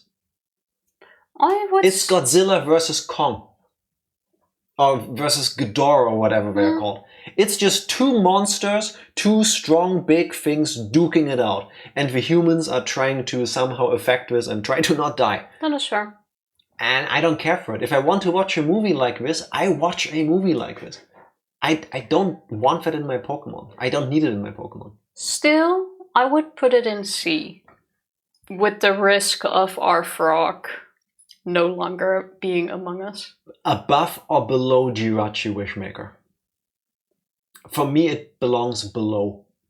Because while I didn't like the Jirachi movie because it was sad and Jirachi is weird and that turns me off, Destiny Deoxys making... it makes sense in a way, but I don't understand the stakes other than the destruction. I think below makes sense. My main reasoning being is that I still remember the majority of the Jirachi movie, but not the majority of the Deoxys movie, which I think is a sign.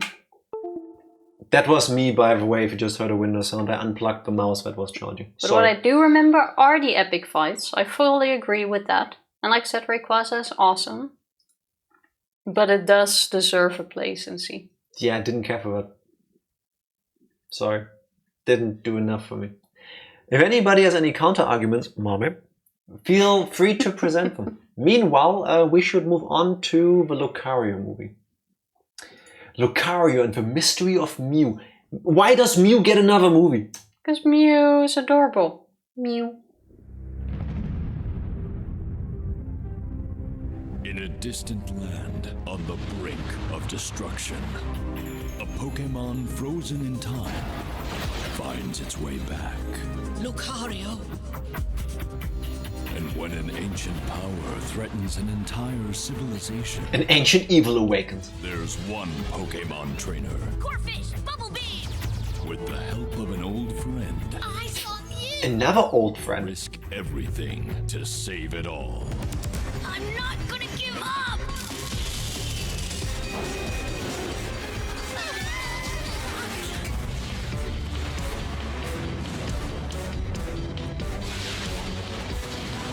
Run for it! I remember that part. There's never before been a Pokémon movie like this. Lucario and the Mystery of Mew. I love that tagline. There's never been a movie, there's never been a Pokemon movie like this. Yes, of course Sure, not, no. because it's a new one. I absolutely love this movie, by the way. I would put it under S even. But I'm willing to go down to A. But I love this one. No matter the frog's already been taken out. No! Oh well, that's the price we pay. I knew this movie seemed kind of like, what do you mean by that? Because I'm not sure I read it the way you wanted it to be read. I'm not sure if positive or not. You may go first. No, I do the plotting first. Makes more sense to start with that. So, Lucario is the partner Pokemon of this magician guy in olden times. And then there's a war happening. And Magic Guy, who also has other Pokemon friends. He's not really a trainer. He's like a Pokemon partner kind of thing. Like he asks them to do things. He doesn't catch them. So Magic Gandalf dude goes to this magic tree to ask it to stop the war. But to do that, he needs to give up all of his aura, aka magic, aka life force. And he seals his Lucario away in his magic staff. Because if he didn't, Lucario would come along and probably die in the process. In the current day, Ash and his friends are in this old medieval town, and they celebrate basically like a Renaissance fair kind of thing. Yeah, Where we learn everybody dresses up. about what happened there because it's also a legend that has happened back in the past, and every year they celebrate that, I've got the name, this Sir whatever, saved everyone, and they... Sir Aaron. Sir Aaron. Not to be confused with a Pokemon, Aaron. Yes, Ash wins the award for doing the best Sir Aaron cosplay or something like that. And he gets to be in this wonderful ceremony. He holds the staff, and then, because Ash also has the same magical power of aura. Not a cosplay, by the way, he wins battles and they dress up during. And because Ash is also the only other person ever to have the magical power of aura. No, he doesn't. The thing is, Lucario. Ash does, and when he holds the scepter staff thing, Lucario gets brought back out of hibernation from the magic weapon. And now Lucario is there. It's not that Ash has the power of aura, it's that Ash's aura is extremely similar to Sir Aaron's, because it's kind of implied that Ash is sort of like a reincarnation, I suppose, of Sir Aaron. Not said, but I think it's implied with that. So with that, Lucario gets gets brought back because he thought Sir Aaron has returned for him. Yes, nice. However, real quick, are you Aaron Burr, sir? That depends. Who's asking? Never heard of the phrase, oh no. No. Just the iconicness of the Reggies. I fucking hate the Reggies. I don't think I usually curse as much as I do during this rating stream, like with the F-bombs. I don't care for Reggie. Anyway. I mean, I agree. I'll get into my Reggie hate later. Anyway, so Lucario is now back and it refuses to open its eyes, not because it's blind, but because it keeps its eyes closed to see through the power of aura. It actually did get blinded during the war. Oh, yes, lost its eyesight and can now only see by using its aura. Daredevil sound O-vision. That's how it works. Anyway, I was going to say Aaron Burr. Thank you, Silas. Lucario is really mad because in the modern day, it's said that Sir Aaron was a hero, but Lucario is really mad because to him, Sir Aaron was a coward who locked him away. He felt betrayed by being left behind. Yes. Yeah. Eventually, the whole movie becomes kind of like a history lesson where they they retrace the steps of Sir Aaron. Because why exactly? Because Lucario is mad. No. Yeah, because Lucario is mad. Why do they do the happening, but I don't remember. It's been too long. We'll quickly see it. Oh, the Tree of Beginning is suffering. There. The Tree of Beginning is also where Aaron sacrificed himself to stop the war. That's all you know. That thing was out of balance, causing everyone to go apeshit, basically. And by giving his life's energy to the tree, he restored the balance and saved everyone. Just accept that. Anyway, Ash basically mantles his identity of a reincarnation of Aaron, and he and Lucario and the others go through the places that he and Aaron have been to. They share a lot of moments. And long story very short, eventually Lucario learns that Aaron did lock him away because he went in there on a suicide mission. He did give his life to stop the war, to make the tree not be mad, because apparently it reacts to like emotions or something like this. Basically, and can you scroll down when too many people get mad, the tree spits out this red goo-like stuff that you saw earlier, which, by the way, kills people. Everybody dies in this movie.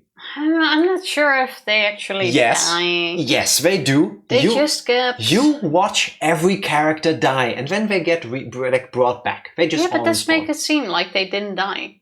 It's crazy how often Nintendo kills children on your screen and everybody just lets them. Nobody has a problem with this. More like absorbed into the tree. In the end, Lucario, through the power of aura in the tree trying to save the world, learns that Aaron regrets locking Lucario away. He didn't do it because he didn't believe Lucario would be of help, but because out of love, because he didn't want his friend to die. Lucario then does the thing Aaron did, gives his life. Ash also uses his magic aura powers. They save the day. And there is a heart-touching scene where Lucario and Aaron are together in their version of the afterlife. And Aaron has been waiting for him, and it's making me teary-eyed because that shit was fucking emotional. The end was harsh. Yes. You even see this whole scene where Lucario starts fading away and gets turned into like the crystal of the tree. And he starts seeing visions of Aaron doing these things. He's like, no, I have to keep going. I have to keep doing this. But he falls down next to another bigger crystal, which also has the silhouette of Aaron in it. Because it is. Showing that is where he died. Yeah. I thought that was a great movie. And if I think back on it, I think like, wow. I really enjoyed that. And just for that, I think it's S. I know you don't really agree. There's just one issue, kind of, with the afterlife scene. Again, if you think about it, it falls apart. When Lucario and Aaron are reunited in what appears to be the afterlife, they eat chocolate. The same chocolate that Max earlier gave Lucario. That didn't exist back then, because it's even the packaging from now. Yeah, but what if in the afterlife they only see the things that they know? Or they can only get things in there that they know. It's like their own little world. I think the scene, like with the chocolate specific, I would have been happy with a reunion and would have made me bawl like it did. The chocolate just made it even sweeter, no pun intended. It makes sense. I didn't need it, and if I think about it too much, it doesn't make sense. I love the movie. Like I said, I stick to my point. The Reggies are the guardians, to get back to the Reggies point, they're the guardians of the tree that protect the tree, plus Mew, who lives in there when he's not taunting Mewtwo.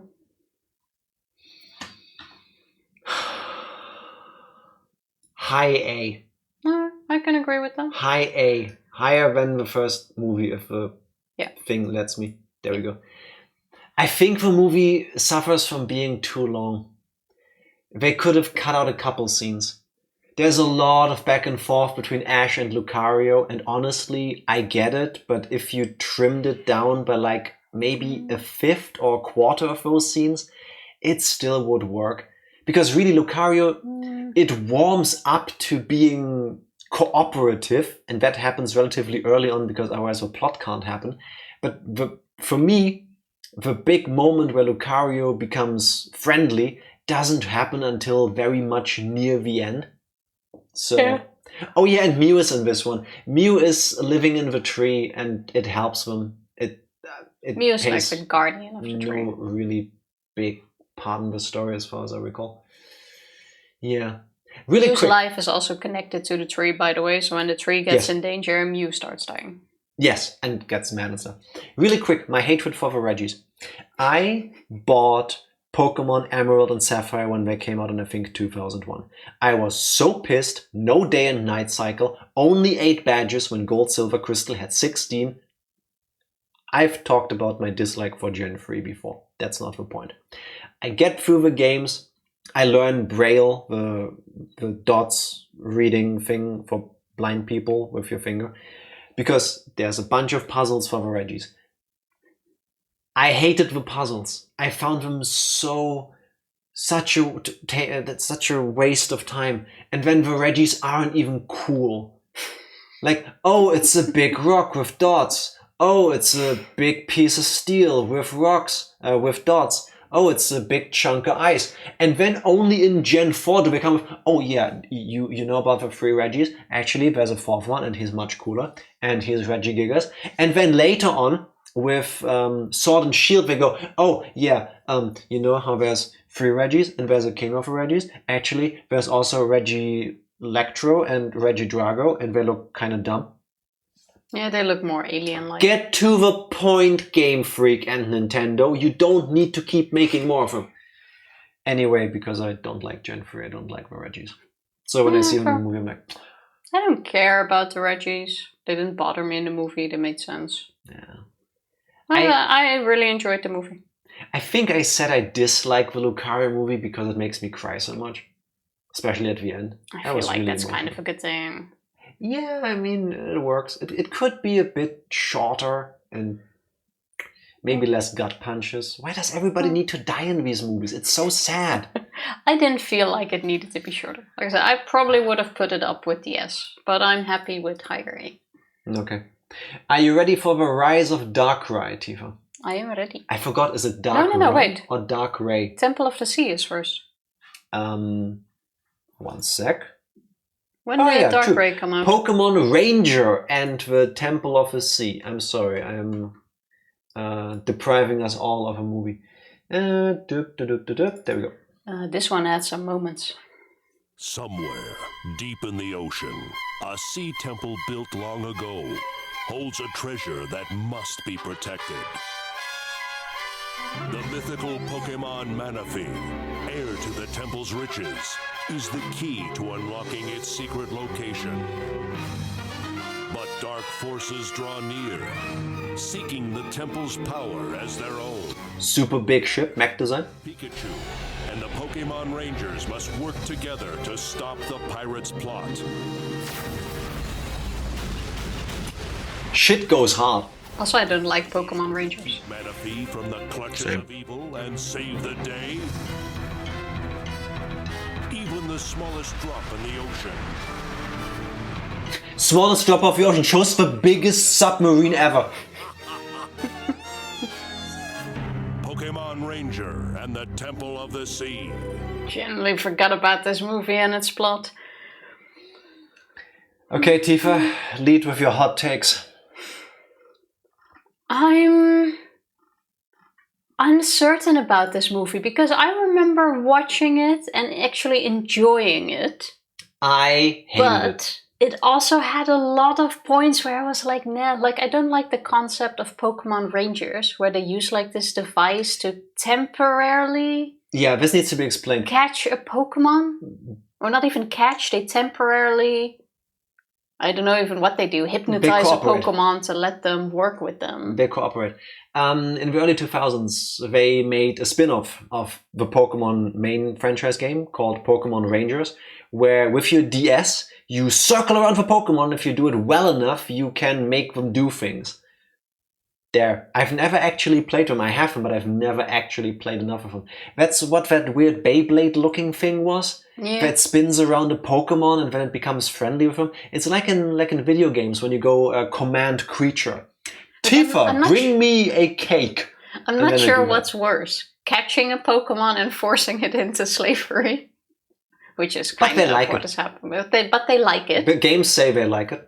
Or you don't catch it, but temporarily enslave them. Take over their minds. Yeah, take over their will? And then release them again? Like, I'm not sure. Again, if you think about it, both are fucked up. Don't think about it. It's the House of Elves all over again. Yeah. Pokemon, but Power World, yeah. Don't say that too loud or you get sued by Nintendo.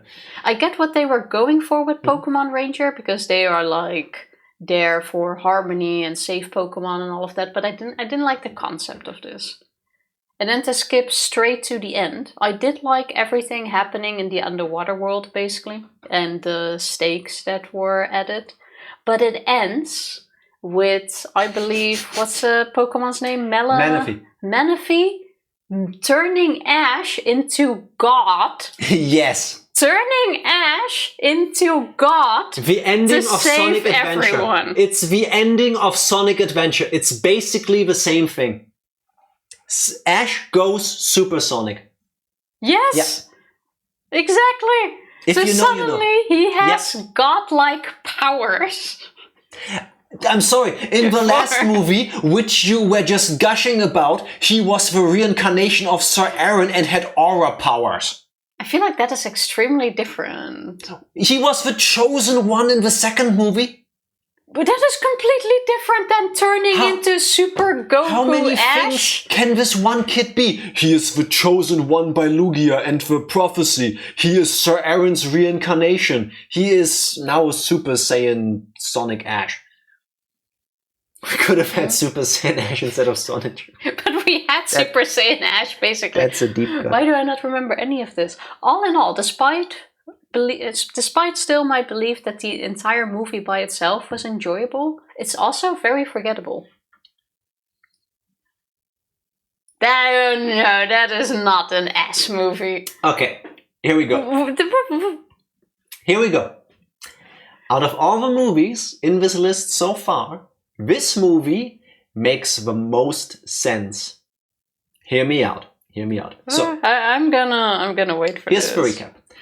There is a group of people whose ancestors used to live in this magical water palace thing. It's water people, basically. They're nomads, kind of.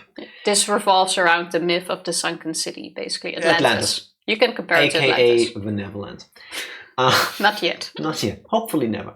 Anyway, so these not Atlantean people, they just make their living being out in the world. Usually they do stuff with ships and boats because they are inclined to be near the sea because they want to find the place again. That's just a myth in their culture.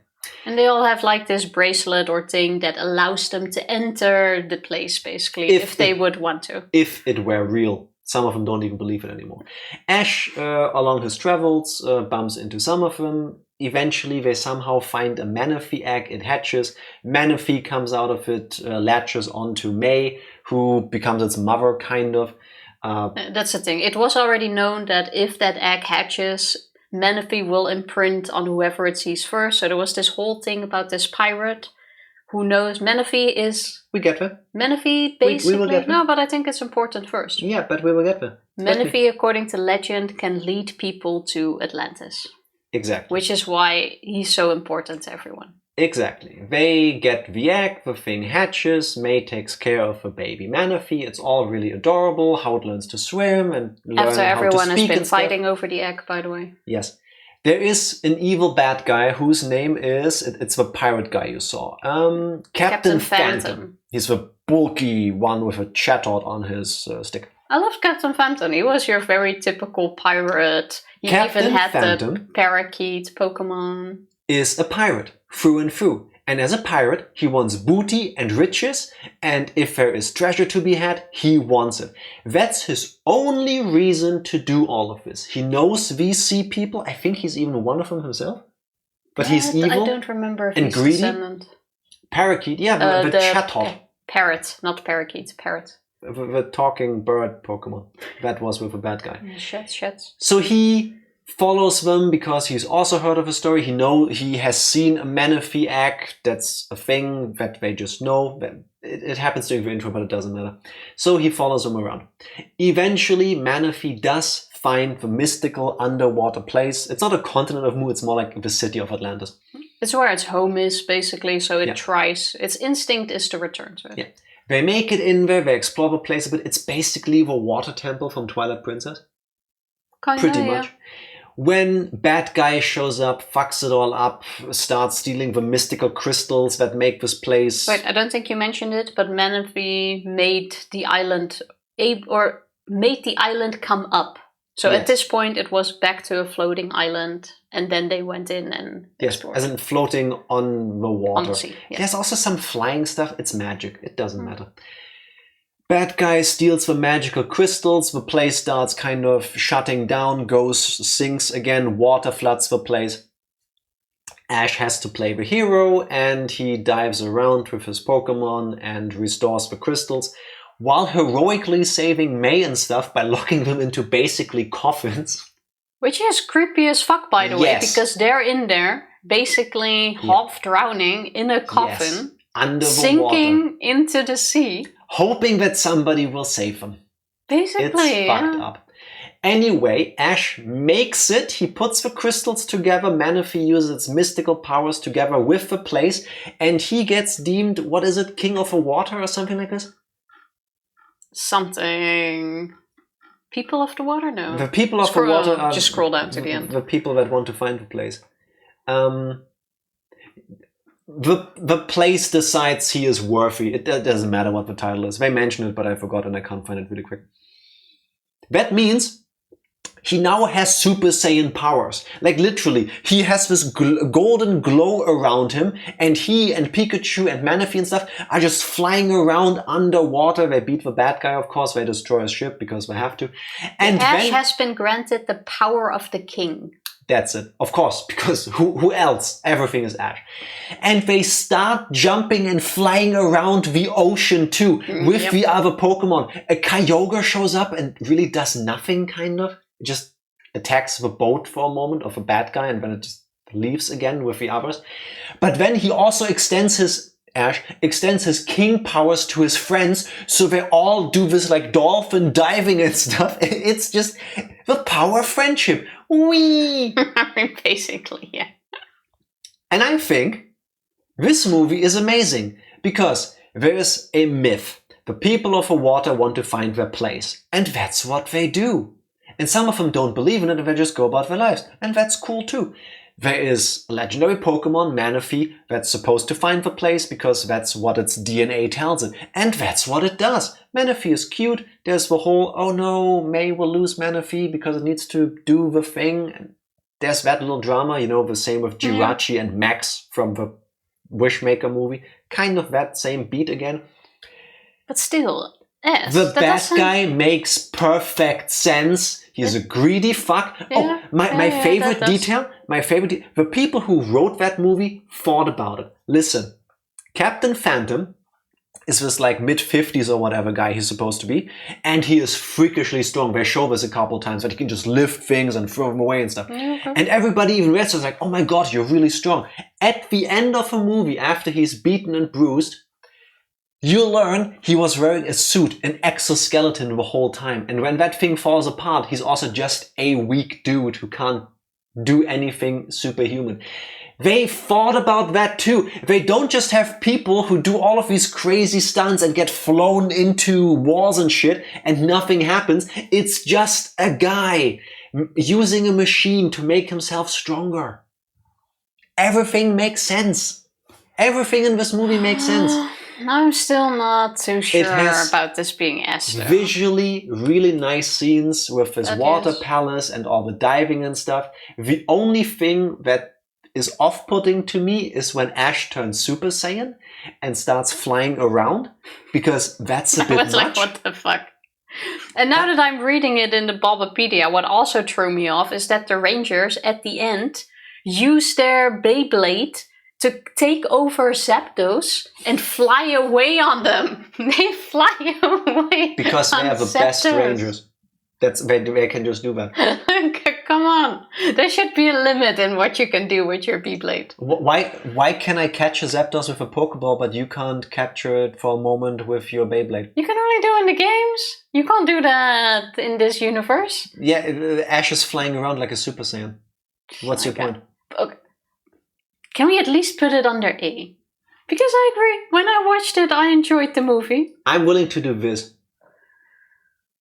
Okay. This movie, out of all of them so far, is the most well written. Everything makes sense. Does it at the end become very anime, very fantastical, magical? Yes, but it does make sense. I mean, I don't agree fully with the S-Class, but I also don't need to fight over it. Like I said, I did enjoy watching the movie. So all in all, it was enjoyable. Thank you. Now, what did I say, S-Class? No. Something magical happens now, because it is now 2007 and Nintendo, I guess, smelled the MCU happening, and they didn't just make a movie next. The next 3 movies form a trilogy. This is the first time movies actually build on each other, and they are sequels to one another. This shocked me. This was so nice that in movies there are little references to the other movies. Not just that. You don't even need to have seen them, but if you have, you're like, oh, this is like... That's what happened last time. It's like, wow. And then Ash goes like, oh, I remember seeing this Pokemon. It's like, what do you mean you remember seeing this Pokemon? Oh, and all of this stuff is happening because this stuff happened in the last movie. Anyway, here we go with The Rise of Darkrai. And still in a smooth way that, like I said, you don't have to have watched the previous movie to still make it make sense. It's not Darkrai. Two powerful creatures of legend that never should have met.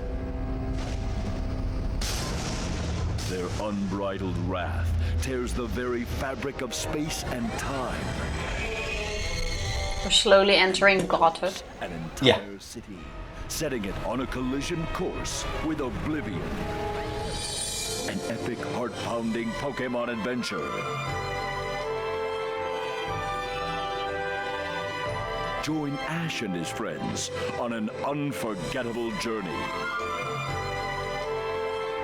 Hey. Of their very nightmares.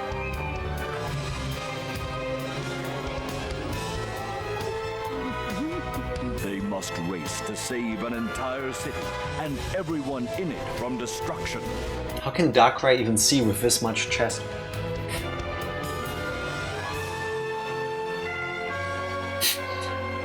Good music. That's a nice once shot. again. Yeah. There isn't any bad music in any of the Pokemon movies, really. That's true. I agree.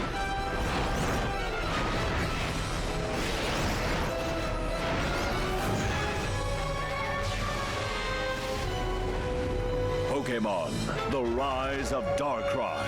Darkrai. Thank you. Now I know. I always say it wrong. I always said Darkrai. We also said Rayquaza instead of Rayquaza. Tifa, where would you put the rise of Darkrai and why? It's a hard one. I did really enjoy this trilogy. I would say A or B. Yeah. I did enjoy it better than the first movie, that is true.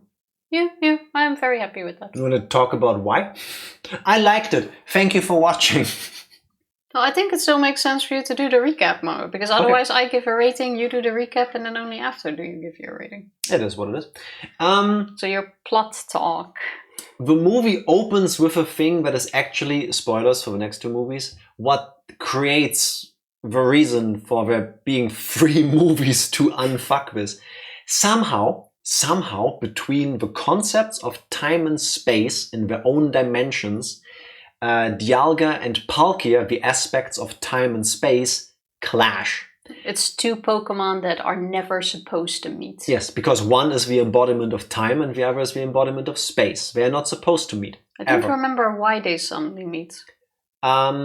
I forgot. That is explained in one of the movies. Yeah. But I forgot. Ultimately, it doesn't matter right now. It just happens. Anyway, they fight. And one of them gets hurt. Dialga uses Roar of Time. And eventually their clash causes effects in our dimension. So Ash and his friends are in this new place, Alamos Town.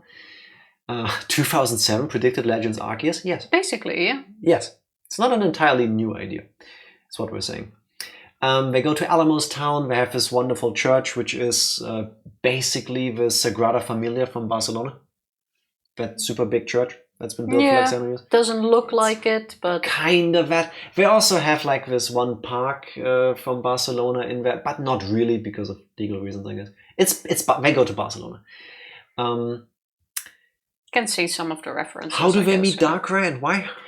Darkrai lives in that park and is basically hated by all Pokemon because he causes nightmares. But he used to be friends with the daughter of the person who built that church, who is now not reincarnated, but like the great-granddaughter is also befriending him and has given him a place to live in that garden. So he has been there for generations, basically, despite being hated by everyone. It's Darkrai's home. Yeah, exactly. And because of the battle, of a clash between Dialga and Palkia, suddenly time and space go all wonky, and Alamos Town starts disappearing in the void. It gets disintegrated. It gets teleported into another dimension, basically. Which one got hurt? Palkia? We don't know that yet. For all we know right now, it gets destroyed. It gets disintegrated. The reasoning being, though, the city gets teleported into another dimension by Palkia or Dialga, the one that got hurt during the battle, to restore its powers, but he gets found by Dialga, I believe, anyway. They keep fighting because they're assholes, and that causes our world to disappear. Exactly. It doesn't belong in that dimension, so it starts crumbling away. It's not just that, like, the geography starts disappearing. Reality also goes wonky with people turning into Pokemon suddenly. Yeah. That's the thing. One of the characters you saw turns into his Pokemon because reality is now weird. Ultimately, Darkrai saves the world by making Dialga, trying to make Dialga and Palkia, you know what I mean, fall asleep because he doesn't want them to fight and wants to protect his home. Yeah. They use the tower, which is the Tower of Time and Space. They play a song because it's like a giant music box, and that pacifies the two legendary Pokemon, and then they decide, okay, let's stop fighting, and they go off in their own dimensions. Legend has it that song can calm any Pokemon. Yes, restoring order to the world. People turn back into people, and Darkrai gets to be happy. It does look like he gets destroyed, but he survives because Darkrai is awesome. Basically, yeah. Yes. I think that sums it up. Yeah. That's it. It's competently made. Again, I think the whole part where they get to meet the new people there and then they make friends with them and they learn the history could be shorter. You could easily cut 15 to 20 minutes out of a movie for me and it still made sense. Yeah, but otherwise it was... I think here it does make sense because through them you learn about the history of everything that's happening, the background of the church. They set up the place, the people, their relationship with Darkrai, how it's misunderstood. How to save everyone. And eventually the twist that Darkrai isn't giving nightmares to people to hurt them, but it like shows you things so that you become a better person. I'm not sure if it does that. Yeah, something like that, to like warn them. There was a thing about that. I'm quite sure they do, if you do sleep in its area, it does give you nightmares or uncomfortable dreams. But at least the Pokemon who also live in the park stop hating him and he's now loved by everyone. Yeah, it's competently made, and especially that scene when they eventually manage to use the Towers of Time and Space and the music starts playing. Disney moment for me. Visually and the sound together, stunning. Yeah. Stunning. It had some scenes where you were like, oh, why did they do it like this? But all in all, it's a good start of the trilogy, and this was before we even knew this would be a trilogy. These were connected to the other movies. It wasn't until they actually started referring back to what happened in this movie. It was there where my mind was like blown. They hated it because he showed them the truth. That's that meme, no? That's from this like one comic with Jesus. They hated Jesus because he told the truth. Something like that. Yeah. That's just because he's black. No. Also that. No, but it was a good movie. Yeah, I think it is more competently made than the first movie. Therefore, it deserves to be an A. And above that, I don't think it's as good of a story as the Lucario movie. So, I want to say a good A. Time for the second one, which is... Giratina. Giratina. Is it Giratina or Giratina? It's Giratina, right? Where is my trailer? Let's say Giratina, which means it's the other one. Let's find out.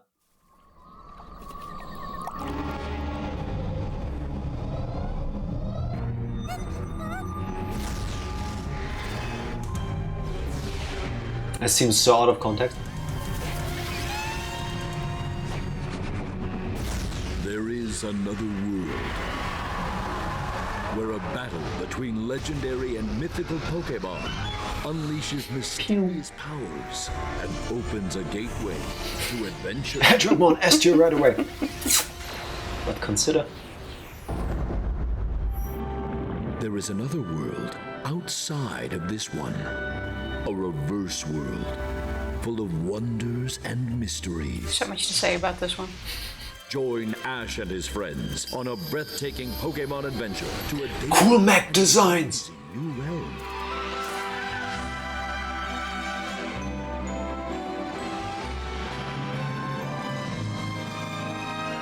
To stop a perilous plot, Ash will need help from all of his friends, new and old. No, Misty isn't in this one. In case you were thinking that. That would have made sense, but... Look at that thing! Look at it! Pokémon the movie. So good. Giratina and the Sky Warrior. This is the iconic Regigigas Cry movie. Possibly. There are Reggies in this, but I don't remember Regigigas that. is in this one. Yeah. We just saw it. Okay, our world isn't full of wonders and mysteries. Yeah, no, only theirs. Okay, there's a couple of things I really love and hate about this movie. Yeah. It does have the hedgehog, but I got so annoyed at the hedgehog from the get-go. This is where we start introducing talking Pokemon, and then I'm not talking about Meowth, but Pokemon who can talk through telepathy. And Shaman can actually talk. Shaman can actually talk, true. And he's a sarcastic piece of shit, basically. Shaman is me if I was a little cute but feisty Pokemon.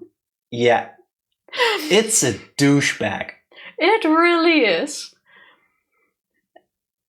So you have that. I wasn't a big fan of Shaman, but it did fully work. What I absolutely loved about this movie is Giratina's world. It's basically the upside down, the reverse world. Basically, what's it called? The reverse world. Yeah, it's even in the Pokemon games. Giratina basically can watch what is happening in the world through mirrors and reflections. Reflective surfaces. Yeah, and he watches Earth. But he sees the reverse world as his domain. And during the first movie with Darkrai, Dialga teleported into his world. And Giratina is such a pitiful... Pitiful? No, not petty. pitiful. Not a pitiful... Petty. Petty petty bastard. That he holds a massive grudge. It's Rayquaza all over again. For, I think it was Dialga, the blue one. Yeah.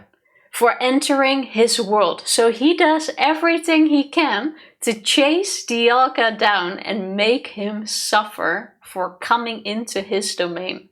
Yeah. And I absolutely love that. Their fight throws things out of whack in the reverse mirror world as well. So Giratina is also suffering from the effects of a clash between Palkia and Dialga. But it only grabs one of them and fucks it up. Because he has a specific anger towards Dialga. Because it can see him. It finds him, so it goes, yeah, we're going to my place now. You also have this awesome scene exactly where Dialga is drinking water in a lake. And because that is reflective, Giratina can see him. Yeah. Opens a portal, drags him in there and Not on my watch, you bitch! Starts beating the shit out of him. Yeah. Unfortunately, Shaman, who was also in the area, also falls into that portal and gets teleported into that world. Which makes Giratina also go after Shaman for entering his world. So he just has this massive grudge against him. And I feel like somehow it was different with Rayquaza, who kind of had the same. But with Giratina, for some reason, I absolutely love it. Rayquaza is flying around the planet, so of course it's gonna bump into things. Giratina lives in its own sphere, a plane of existence. I understand why you get mad if somebody invades. With Rayquaza, it's like, share the place? Come on. That phase when you're not born in the Pokemon world. I know, right? I would have been an amazing Pokemon trainer. Weren't Latias and Heroes and Slowking and Power of One also able to telepathically talk to the main characters? Yes. Slowking actually talks. That's not telepathy. Slowking was basically a bit like Meowth. Yeah. Again, the Giratina movie makes sense. So what happens is what Tifa just explained. Giratina gets mad that the other two are fighting. So it punches them a lot. Starts joining the battle. Basically, instead of a one-on-one, now it's a three-way fight between them. That's basically the plot backdrop of a movie, that Giratina is mad and fights both of them. They also fight in this place. The sexy, handsome character you saw is a bad guy. who wants to use the power of the mirror reverse world for his evil doings. What is his exact thing again? I don't remember what he wanted to do with that exactly, but he's been trying to find a way in for like years, and Shaman is capable of opening portals, which is also how it managed to escape when it got sucked into Giratina's world. He opened a portal which allowed him, but also Dialga to escape, which made Giratina start hating Shaman and chase him down as well. Yeah. And for some reason, the evil guy wanted to use Shaman to open that portal again so that he could get in. I know towards the end he manages to get in. He does. He starts fucks up destroying everything. the place, which in turn destroys things in the real world. Yes, he fucks up a lot of shit.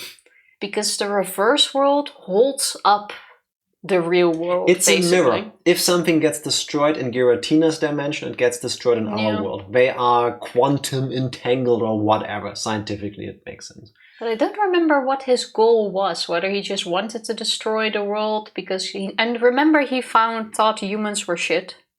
Understandable. And destroy nature and all of that so they don't deserve to live. So I think his end goal was just to get rid of humans by destroying the world. Mm-hmm. I have something like that in the back of my mind. Does it really matter what the bad guy wants? It's always taking over the world to some degree. Yeah, but I think his motives were a little bit different. He didn't want to take it over. He just wanted to destroy it, I believe. All in all. So, Temu Cyrus? Who's that?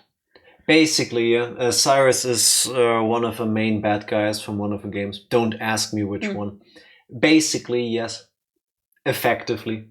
They all want to reshape the world somehow. Yeah. In the end, we somehow managed to convince Giratina to give up on his grudge. And help save the world, basically. Because Giratina does like balance as well. Zero, who is the bad guy, the handsome, sexy, white hair guy, used to be the student of Newton Graceland. That was the shabby-looking, bearded guy walking with the kids through the reverse world. He got trapped there. Or he just spends time there to research. Zero was his student, and he wants to build a device that can copy Giratina's powers. He just wants power. That's it. That's all. Yeah, but what did he want to use it for? That was the thing. One sec. He wants to use it for... Like they stopped the research because originally they realized that by using that device on Giratina they would kill him. Which is when Zero went, okay, I'm gonna do this shit myself. But what did he want to achieve with it? That's a beautiful question. A lot of text to answer that, Tifa. Wait, scroll down. It's on the character. Brilliant but troubled. Sees himself as having wants to protect the reverse world, also sees himself as king, starts to lose his composure. Doesn't say that, right? I mean, it does say that, but it doesn't say his motive. It's made clear in the movie. I do remember that was. Again, I will go with, it doesn't matter because bad guy does bad guy things. He wants to take over the world somehow by using a power that isn't his own. Do we need more details, Tifa? Yeah, fair enough.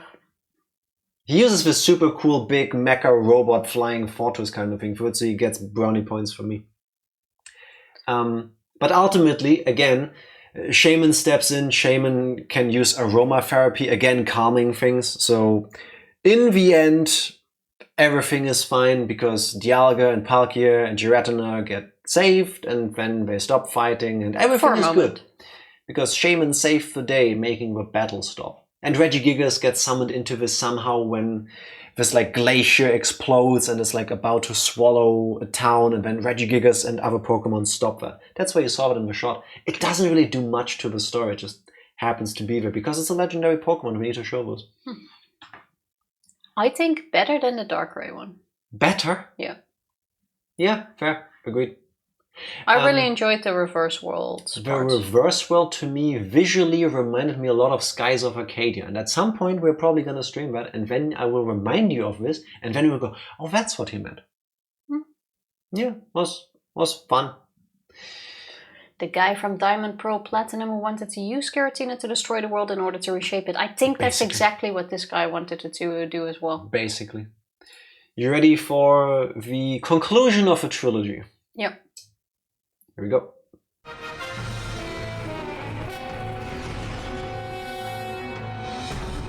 An ancient betrayal that could destroy the very fabric of time and space. I should have brought Arceus along. I have a giant maid beat Arceus. That's true.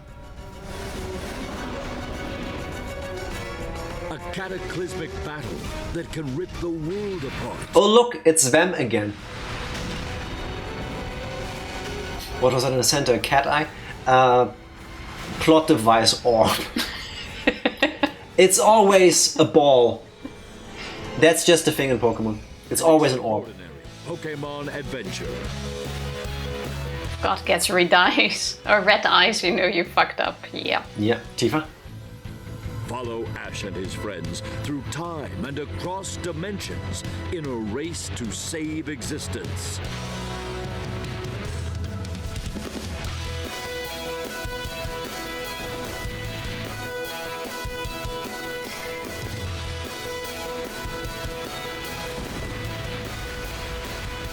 White beam. Pokémon. Arceus and the Jewel of Life. That's it. The thing in the center was the Jewel of Life. That's the mystical orb of this story. It's a Tifa? part of Arceus, basically. Yeah, kind of. Tifa, go. I thought this was a really good movie, but I'm not sure yet on where I would put it. Here, once again, I really enjoyed the references back to the other movies. It's the conclusion of a trilogy that started with a Darkrai movie. Yeah. Again, this movie happens because the previous two happened. Because you can't have Dialga and Palkia romping around without Arceus, who is Pokemon God. Yeah, basically the plot is that these people lived in a very barren area.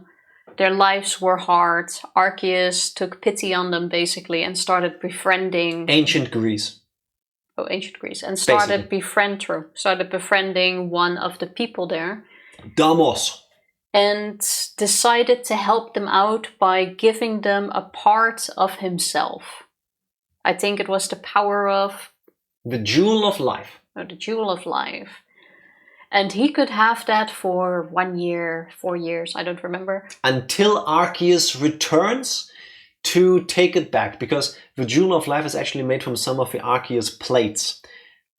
The plates give Arceus power, and they say in the movie that Arceus is so strong because it has all the plates. So by giving up 3 or 4 of them, it creates the Jewel of Life to give to Damos to use its influence to help his civilization. I believe each plate represents like a power, like fire, electricity. A Pokemon type, yeah. Yeah, all of that stuff. Mm-hmm. So he gives up one of his jewels of life so that they can start building the area, city, put life into things, and it works. They get prosperous. Everything grows. They are a great nation. And they know there is going to be a point where Arceus returns. The guy who he befriended was willing to return the Jewel of Life, but his advisor, I think he turned king or something. No, the king betrays Arceus, and... I just get to the main point. Makes it easier. He gets betrayed by his advisor or king or whoever was his position, and decides to keep the jewel. Arceus believes that he was actually betrayed by the guy he helped, starts hating on humanity because, you know, I helped you guys and now you have the guts to betray me, a god. But doesn't do anything about it. Here's where it gets really wonky because this is a time travel movie and that's why I don't like it. Ash and his friends go to the new place, which is effectively modern day Greece, where they meet the girl character you saw earlier. Silence. Bye. Thank you for being here. The girl character you saw earlier. And she summons Dialga. because she can do that. But And they have the... her brother can summon Palkia, because through their mystical ancient Greek powers, they can speak to the soul of Pokemon. Yeah, and calm them down. Again, that keeps being a recurring theme here, yes. Now, they do time travel with these two Pokemon because they want to save the world from Arceus coming back to modern-day Greece and destroy it with his judgment attack, because the king betrayed Arceus. And then they get thrown into this weird time thing. So in order to stop Arceus in the modern day from destroying everything here, yeah, by the way, they just bump into God. It just appears before them. That's just what happens. So they use the mystical, magical Greek powers to go back in time to when Arceus was betrayed back then by Deimos. It's like a heist movie, kind of. They infiltrate the place. They learn that Deimos is being used by his counselor, advisor guy, who's a piece of shit, who plans to kill Arceus. And which we didn't know in the current time, by the way. So we were going back to try to stop the king from betraying him, and learned that he did not do that at all. Long story short, Ash actually changes history by helping the king reach out to Arceus. That's the scene you saw where they goes through this like power field, reach out, they fix the thing, and then with the Jewel of Life they return to the modern day. Arceus is going to destroy everything because Arceus is now returned again and is mad because back then I didn't get my jewel back, and then they give it to him, and just in the nick of time they were able to pacify Arceus, and then everybody goes about their merry lives. I don't like this movie. I don't like movies that have time travel where something in the past is being changed. It makes no sense. What happens to the timelines? It doesn't answer that, but I do remember They don't go watching into it this and at all, and enjoying that's part of what annoys me. No, that is fine. I would be fine with putting it under B. My issue is that I agree with Tifa, because Legends Jirachi Wishmaker exists, Destiny Deoxys exists, so Arceus... It wasn't a bad movie, like, we gotta be fair. Isn't a horrible movie. Is it a great movie? No. Is it better than Jirachi Wishmaker and Destiny Deoxys? Yes. High C or low B? I think to wrap it up, it was good. I enjoyed the Giratina one the most out of the three. Yeah. But it did wrap...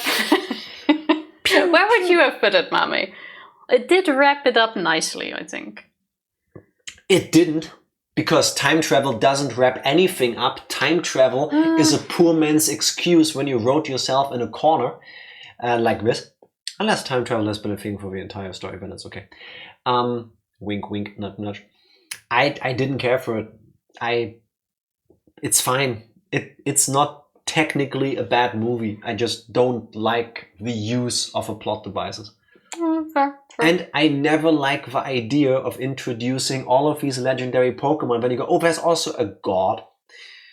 And that's also a regular Pokemon that they beat, by the way, in a version of a past. They defeat Arceus. Only because Arceus was already weakened. We said 7 plates earlier, but it's 17. 1 plate representing Each a type. Pokemon. Yeah. And to create the Orb of Life, I think he some. gave up 6 or 7 of the plates. 4. No more. 4. If anything, 5. Jewel of Life. You can hear me being unable to search properly. Search for 5. I'm telling you, it's going to be 5. Doop, doop, doop, doop, doop. Jewel of Life in animation. 1, 2, 3, 4, 5. There. 5 plates. 5. So it was weakened. Yeah. Which is the only reason why anyone might have gotten a hit in on him. Allegedly, I think this is just revisionist storytelling from you, but Still, what I enjoyed the most was the fact that they did refer to the other movies. yes. Again, That all of just this seemed is so happening mind-blowing. because something happened and Dialga and Palkia fought. This is still the after effects of all of those shenanigans. This is also finally the one where both of them make up Yes. somehow. I mean, God demands it, so yes. Oh, yeah. But it worked. Not the best movie out of the trilogy. Better than the third one? No. That's why I said the Giratina one is my favorite. Okay, fair enough. Next one. It's time for the designs to start getting into fur baity territory. Yeah, here it's Zoroark. basically like, okay, now... You could tell, by the way, in all of the movies that they start going up. In what?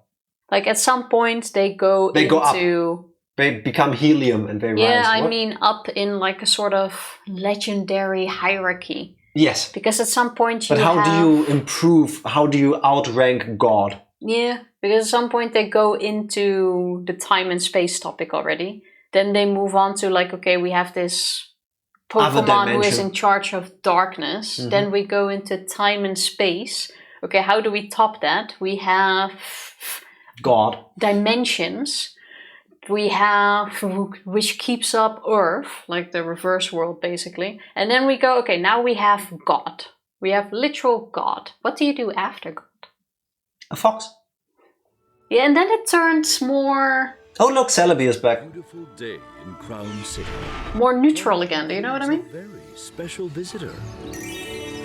But all of that is about to end.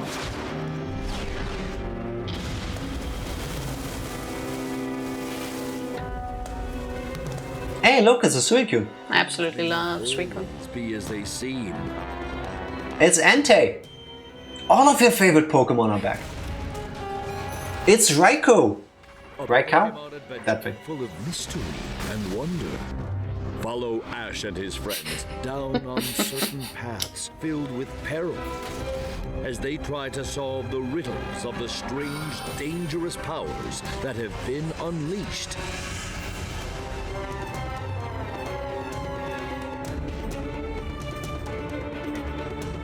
Oh, all the vigor up. In time to save the entire city.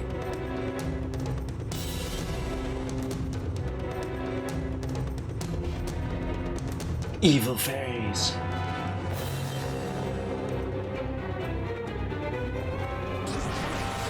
Cool mech designs again. Pokemon. Zoroark, master of illusions. I need to Google something really quick. But you may already start, Tifa. With this one, I also really enjoyed it. Wouldn't say it was the best movie, but out of all of them, I would also put this onto one of the best written ones, plot-wise. Because there were a lot of things where what the villain did had like several layers, and it just made sense on why he did certain things, why things were used, how to get there. The plan for it was way more elaborate than what the other villains had. Like this was like a 10-step villain plan to reach his goal, which was executed throughout the movie. Now's not the time for Rule 34, Jack. Busted. And where you then go like, ah, that's why. Yeah, so Jack didn't like it. I know this is weird, but spoilers for the second Spider-Man movie of MCU. No Way Home? The one where we go to Europe? You've been warned. I fully believe that the MCU stole from Nintendo, and I don't know why Nintendo didn't sue. Far From Home, thank you, that's one. Because the Zoroark movie is Far From Home. The plot is the same. And if you've seen Far From Home, I don't need to explain the plot of a Zoroark movie to you. Here's what happens. Zoroark is a mad, mystical Pokemon. It's not really, but it doesn't matter. So a Zoroark can turn into other things. That's the joke, as you saw in the trailer. It's a master of illusion. Where Ash was actually one of them, and then he gets bitten in the butt and when he turns into Zora. So the Zoroark, that's the bigger one of the two that you saw, is a mother. It has a baby Zora. The names are really close to each other, and I don't know when Nintendo did that, but that's the thing. Evil Mac Bad Guy uses the baby Zora to abuse the Zoroark into doing his evil bidding. It creates illusions. The Entei, the Raikou, the Suicune you saw, the places blowing up, those were all illusions. He is using the Zoroark to make the people believe these things are happening, so he can swoop in and save them. He makes it create an Entei, and then it blows the things up, and then he comes and saves them. Because he believes that Celebi should be somewhere here. And if he can do the thing, he can use Celebi's powers. And for that, he needs to get access to the place and to get everybody away from him so that he can be there undisturbed to get to Celebi. Why does he want Celebi?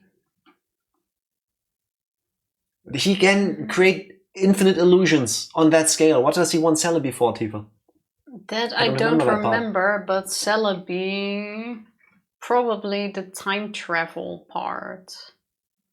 Oh, I don't remember what his main reason was. Kodai, the bad guy, has visions. Every now and then he just has random attacks where he can see what's going to happen in the future. And I think in one of them, he sees that he will find Celebi. And so he needs to find Celebi. Didn't he gain that after an interaction with Celebi? Something happened to him in the past which gave him that power. I do remember that.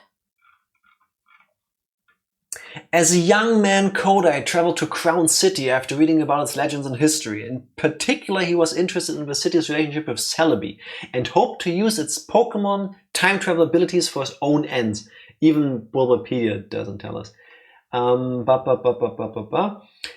He uses his robotic arm, because that's what he has, to reach into a time ripple created by Celebi, who uses that to travel. Energy travels into his body, giving him the ability to experience vision of the futures, which he uses to become a rich and wealthy man. Again, billionaires are to blame. That's why he wants more Celebi, to use more of that power so he can be in charge of a world. So he uses Zoroark to create illusions, to control other people, to empty the place out. Ash and his friends catch on and they fight him, and in the end they stop him. He uses those 3 Pokemon, by the way, because they're believed to be guardians of the city. Together with Celebi.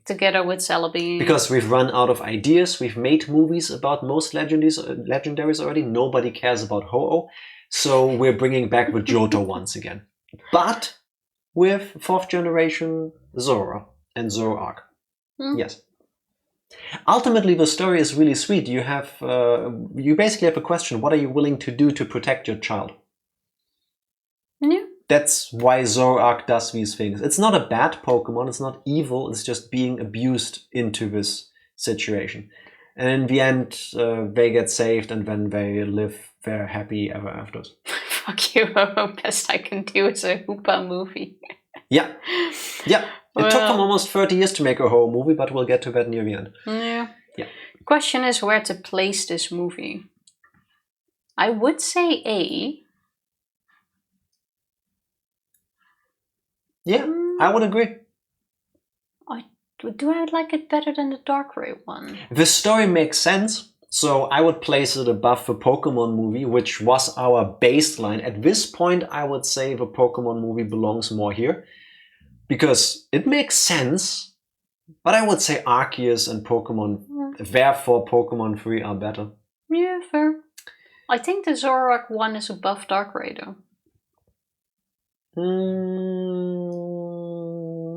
I am willing to agree, because I like the street level heroic stuff. The Zoroark movie doesn't rely on world-ending situations happening. It doesn't need gods and time and space and causality. But that's what I meant. Before they were riding up. Like it kept escalating. It kept escalating. There was also something worse, and not worse, something bigger. Worse. Always bigger, always more worse. power, higher up the hierarchy, and then they reached godhood, and it's like, okay, fuck, where do we go? Oh well, back to square one. Time to go more casual, I guess. Yeah, but the story just makes sense. There's a guy who has the ability to create more wealth for himself, and he wants to abuse the fuck out of that. So he does that, and then the kids stop him because we should. Yeah, basically. Fair, I agree. That was easy. What's the next one? Oh, the next one pisses me off on a like emotional level. Black and white. You ready? Yeah. Okay, I need to preface this. After years of nickel and diming people by releasing 2 or 3 sometimes versions of Pokemon games, red and blue and yellow, gold and silver and crystal, Nintendo, in their infinite wisdom, decide, let's make this movie twice. This is Pokémon the movie White, Victini and Zekrom, and Pokémon the movie Black, Victini and Reshiram. They released the same movie twice with minimal differences. Fucking fight me on that, if you disagree. It's disgusting. They could have cut them both into one movie. If you've seen one, you've seen the other. Yeah. The differences are so minute, so little, so unimportant. We looked it up and it was like certain characters have different outfits. The colors the outfits are different. I think the main bad guy is color swapped because he has a white and black outfit. So it's white and black in one and black and white in the other, like reversed. Which main Pokemon does what is swapped, because in the Zekrom movie, Zekrom is the good guy, and in Reshiram, it's Reshiram, because that's the thing. And some Pokemon are shinies in one movie, and in the other, it's different shinies. Yeah. I believe we watched Black. We watched White. Did we watch White? Oh, then we watched White, looked up what the differences were, and then... Didn't watch the other one, because even our time has some value. You ready? In a long-lost land, deep in an ancient castle, that's totally not a sword. With incredible power. Very few have ever seen Victini. Except for us. While in a secret cave, hidden for centuries. It's always crystals and caves. Dragon waits. And a force. Grant me your power. That's the dude I was talking about. He was so punchable. Yeah. What's happening? Is about to be unleashed. What was that? The first villain that annoyed me so much. Join Ash. Thunderbolt now! Pikachu. And all their friends. Find Zekrom! You got Clearly not all of them. As the fate of the world hangs in the balance, a hero rises. It's Ash! And he's riding on Zekrom! Not a Digimon, by the way. As fast as you can! The first great adventure in the Unova region. Go for it! You can't give up! Give up? No way! Pokémon, the movie White, Victini, and Zekrom. Coming soon to select theaters December 3rd and 4th. Such a dumb concept, releasing the same movie with very little differences twice. They tried. I think they knew it didn't work out and they didn't go back to it. Done. They could have made the same story but from a perspective of a different character. Yeah, that would have worked way better. Quick aside for the games. If I recall correctly, Reshiram and Zekrom and the story of Pokemon Black and White boils down to U and N are fighting each other at the end. And what is it? One is willpower and one is conviction. Oh, no, one is ideals and one is convictions. Which one is stronger? My ideals or your convictions? And I think that's a great idea. I think that is genuinely a good question to ask. Ideals versus reality? Something like this. whatever. It's two different things that drive you to do the thing, and they are completely morally gray, I want to say. They can be good, they can be bad. I think that's a fair question. Ideals, it doesn't matter. Something like this. And I think they tried to do this in this movie, because here's the story. Ash and his friends go to a new place that totally doesn't have a big sword castle stuck in the ground. Truth and ideals. Thank you. Yeah, but it's not the truth, it's your truth and your ideals. Or my truth and my ideals. That thing. So they go to the Kingdom of Vale. That's the place we just saw. Where allegedly one of the legendary Pokemon back in the olden times has helped them, and that's why they revere it. And so now they are here because Ash travels. Why does douchebag dude decide to do the thing? Because I forgot about this. I do not remember. I also didn't care that much about this movie. The only thing I really enjoyed was Victini. Victini was cute. Victini, I thought, was really nice. Victini has the power to make you win. That's it. That's its magical ability. It can make you win.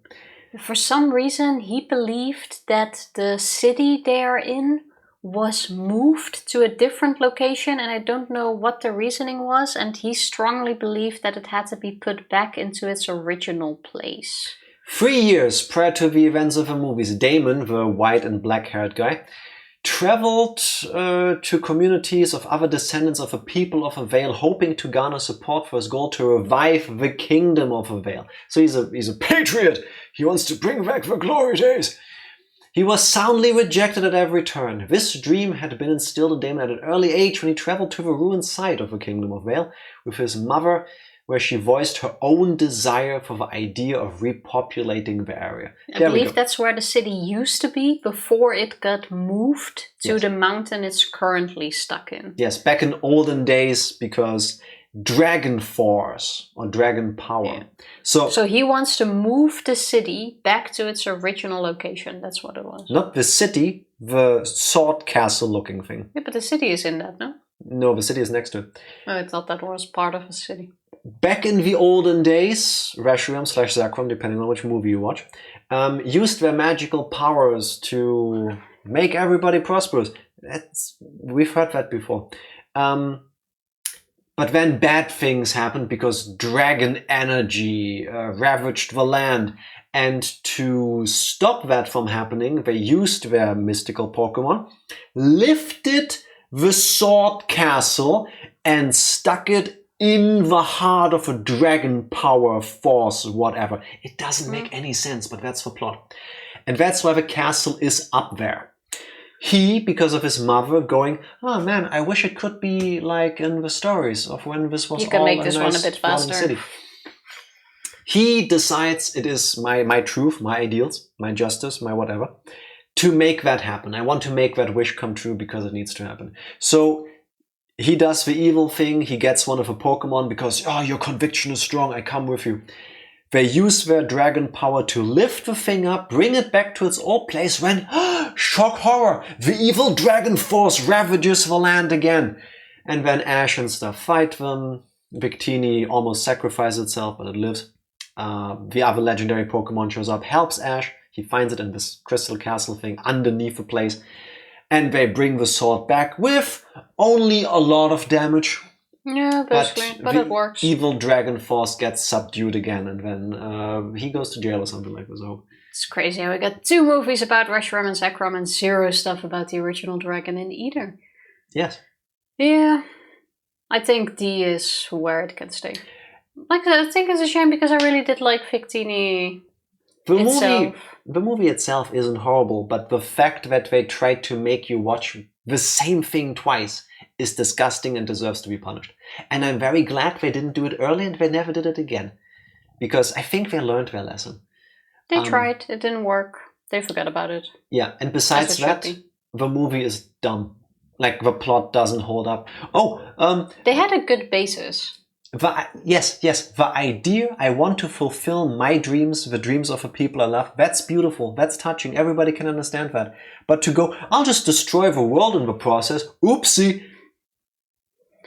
Dumb I believe as he hell. didn't realize that was a thing, because in the end he turns not evil after seeing what he's doing to the world or something. And he should have tried harder, or studied harder. I didn't like that guy. Moving on, Tifa? Moving on to My Little Pony, Pokemon. Yes, we won for My Little Pony audience. So it's time for Kyurem versus the Sword of Justice. Okay. Immediate title card.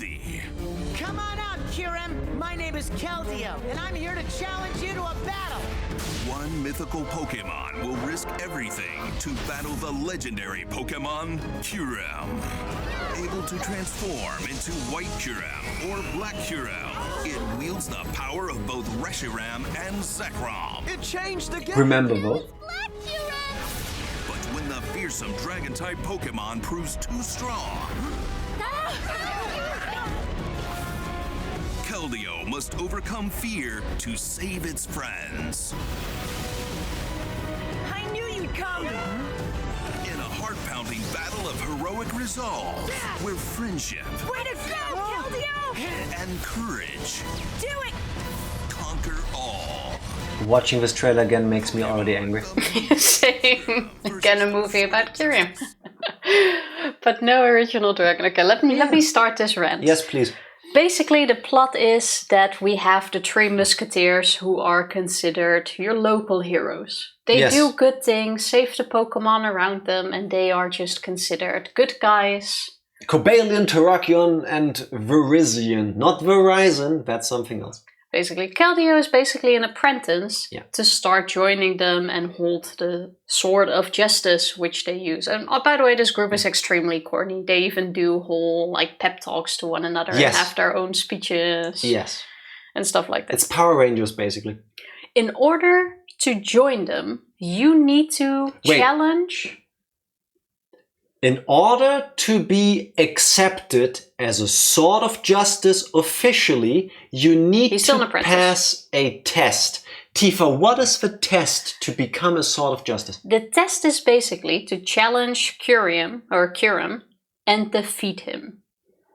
After that, you have proven yourself worthy and can join the group. Doesn't matter what you do, you ain't shit until you fought Kyurem and won. It makes sense, like this final strengthening. Keldeo is very convinced that he can already join them and defeat Kyurem. The other group is not convinced that they can. Keldeo wants to defeat Kyurem because the sooner he does that, the sooner he will be accepted by Cobalion, Terrakion, and Virizion as one of them. Because all he wants in his life is to help them and to be with them, and they don't let him, they don't accept him. He is with them, and he is accepted, but he's not ready yet to hold the Sword of Justice, which is like the alternative form extra power thing. My version is how he sees it. But he is being trained by all three of them and is part of the group. He's just not an official part of the Sword of Justice. The Sword of Justice yet.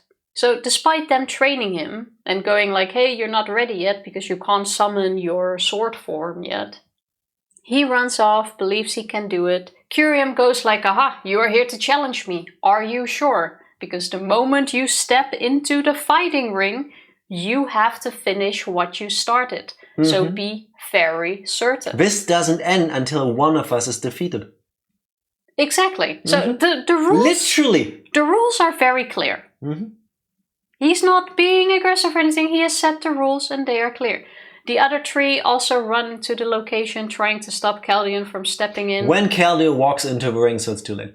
He steps into the ring. Kyurem has accepted his challenge. They start battling. The three musketeers try to stop him, and for that Kyurem punishes them by freezing them into ice, because this is their battle now. Then they kind of make Kyurem into the bad guy, because Keldeo realizes I cannot defeat him, runs off. But Kyurem said this fight isn't over until one of us has lost.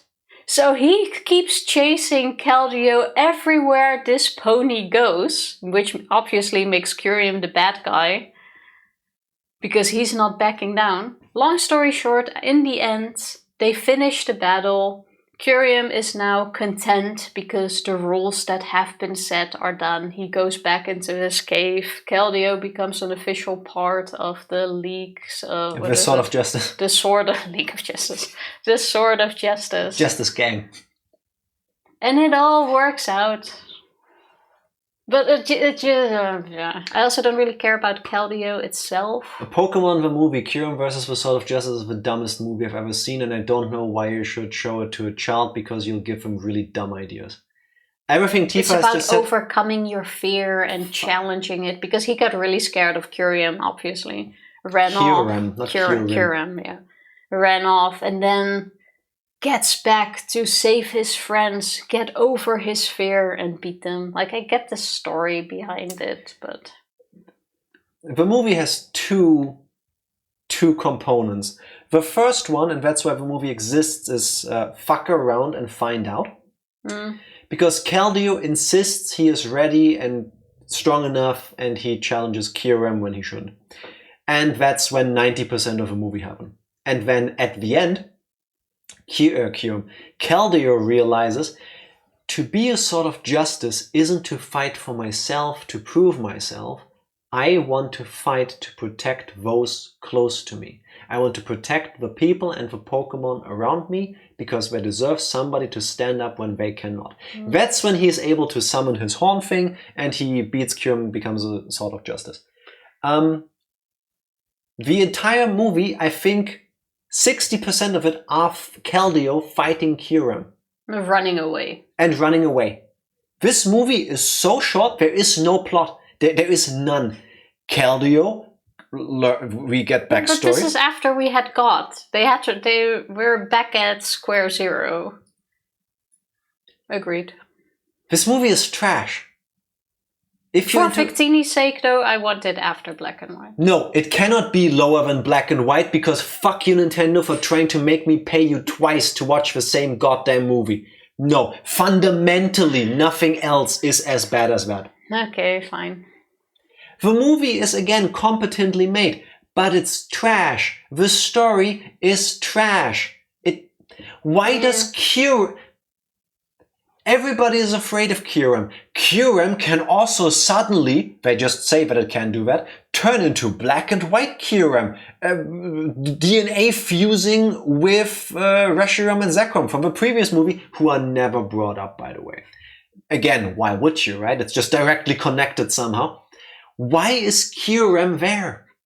Why does Kyurem we can keep this one short to be part of this? I think we all agree it's a D. And why is Kyurem then going after all of these innocent people and Pokemon, because Keldeo is the one fucking up? I understand the freezing of the other Swords of Justice, because, hey... He's not going after the others. He's going after Keldeo, but Keldeo is with the others, and the others interrupt, which is the only reason why he attacks them. That's literally what I just said. You asked why is he going after others? Let me speak, and maybe you will understand what I'm saying. He freezes the Swords of Justice, goes after Keldeo, and in the process of going after Keldeo, attacks other people and other Pokemon. You even saw in the trailer the shot of where he goes with a firepower, I think that's Black Kyurem, and he just blasts the front of a house. Yeah, because he doesn't care about what's going on. He's not a Sword of Justice. He's Kyurem. just doing whatever to continue that battle. So you're telling me I have to suspend disbelief to the point that Kyurem is such a nice guy, he just stays in his frozen lair and waits for a Sword of Justice to show up to be tested, but when you are in testing mode, I don't care killing civilians. Now you're just adding things into it because you want to hate the movie. He's just minding his own business in that cave. No one says that he's supposed to be a nice guy. No one agrees that he's a nice guy. But he is an ice guy. He's just a challenge that they need to beat. There's nothing else said over him. No one said he is nice or he protects people or he does. He's just chilling in his cave, but the movie, sometimes wanting a challenge. The movie also never establishes that in his spare time, when he is not working as a crash test dummy for potential Swords of Justices, that he goes around kaiju killing people. Yeah, but he doesn't, because no one... But he does in the movie. Yeah, after he's just going after Caldium. Now you're just adding things. Like, I dislike the movie too, but now you're just adding things. Please watch the movie yourself, and then you'll see that my version of her retelling is much closer to what actually happens compared to TV. Nah, I disagree. White Kyurem, no? Ferashiram? I don't know. The one with fire. He also uses the other one and uses electric attack. To be fair, if a band of randos just woke me up to beef as a test, I'd be pissed too. But they keep doing this. They clearly know each other. This isn't the first time this has happened. That's why the plot for me doesn't make sense. Kyurem seems to exist solely as a training grounds for them to do their final test. What does Kyurem do in his spare time? He just chills in the mountain. He doesn't have more backstory. Which is why you're trying to fill that in yourself. But why does he agree to this? Why are there rules to all of this? Kyurem seems to be in on the whole thing. That's the part that I don't get. Yeah, because he's already gone through it several times. I'm sorry, but if they have some sort of agreement, just accept it. We already know it's a bad movie. If 3 of your friends come and beat the shit out of me and then name themselves as a gang after the fact, and then you show up, I won't go, BT dubs, if you walk into the arena, I will fight, no holds barred. If you just don't go in, that's fine, I'll just forget that you ever came, it'll be cool, I have tea set up. But if you come in, the fight doesn't start until one of us gets knocked out. Is that cool with you? No, I will fucking smash the shit out of you the moment I see you come through the door. It's on sight. I don't go, okay, so here's the rules. On page 4, you will find the emergency manual. Yeah, of course, he has some sort of honor, otherwise he wouldn't be stuck up on chasing Keldeo over half the planet. Of course he'd crash out, he just wants to chill. Apparently. I think you're putting too much onto Kyurem. I think you put too little on him. No. I agree, it's a bad movie, but I don't fill in the story myself. I didn't even. For starters, he gets captured by a terrorist in the prison tether. Never happened in the backdrop of a movie. Tifa, before we do the final stretch, I need another break. BRB. BRB. We are back. We are. It's time for Genesect and the Legend Awakened. A Pokemon from 300 million years ago has been restored into the present day. What could go wrong? Jurassic Park, basically. The Mewtwo movie. Plus a shiny. On the city.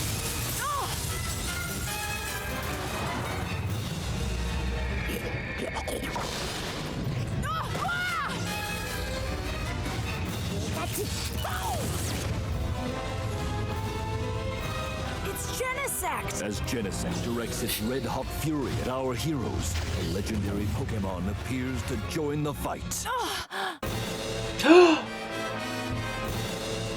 Did you expect it?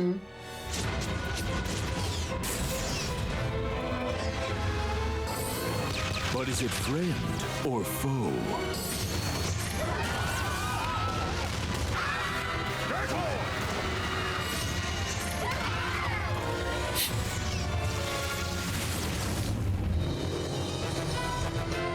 That's some kind of Genesect nest!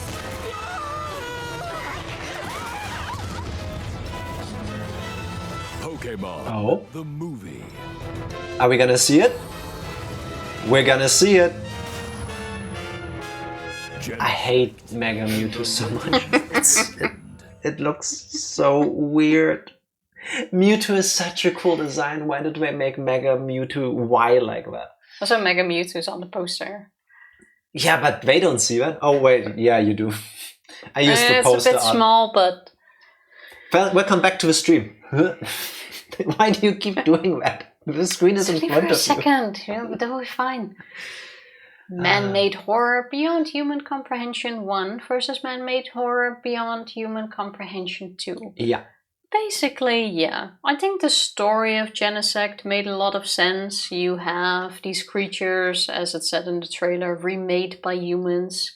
They don't know what they're doing there. They have returned to an area that does no longer look like their home. They don't know where their home is. They try to find and create a home for themselves, which turns out in the city. They see everyone else as enemies, obviously, because humans bad, which also triggers Mewtwo, who believes he has found some sort of companion into Genesect because, both are human-made and kind of abused by humans, so he tries to help them by finding their place. Mm-hmm.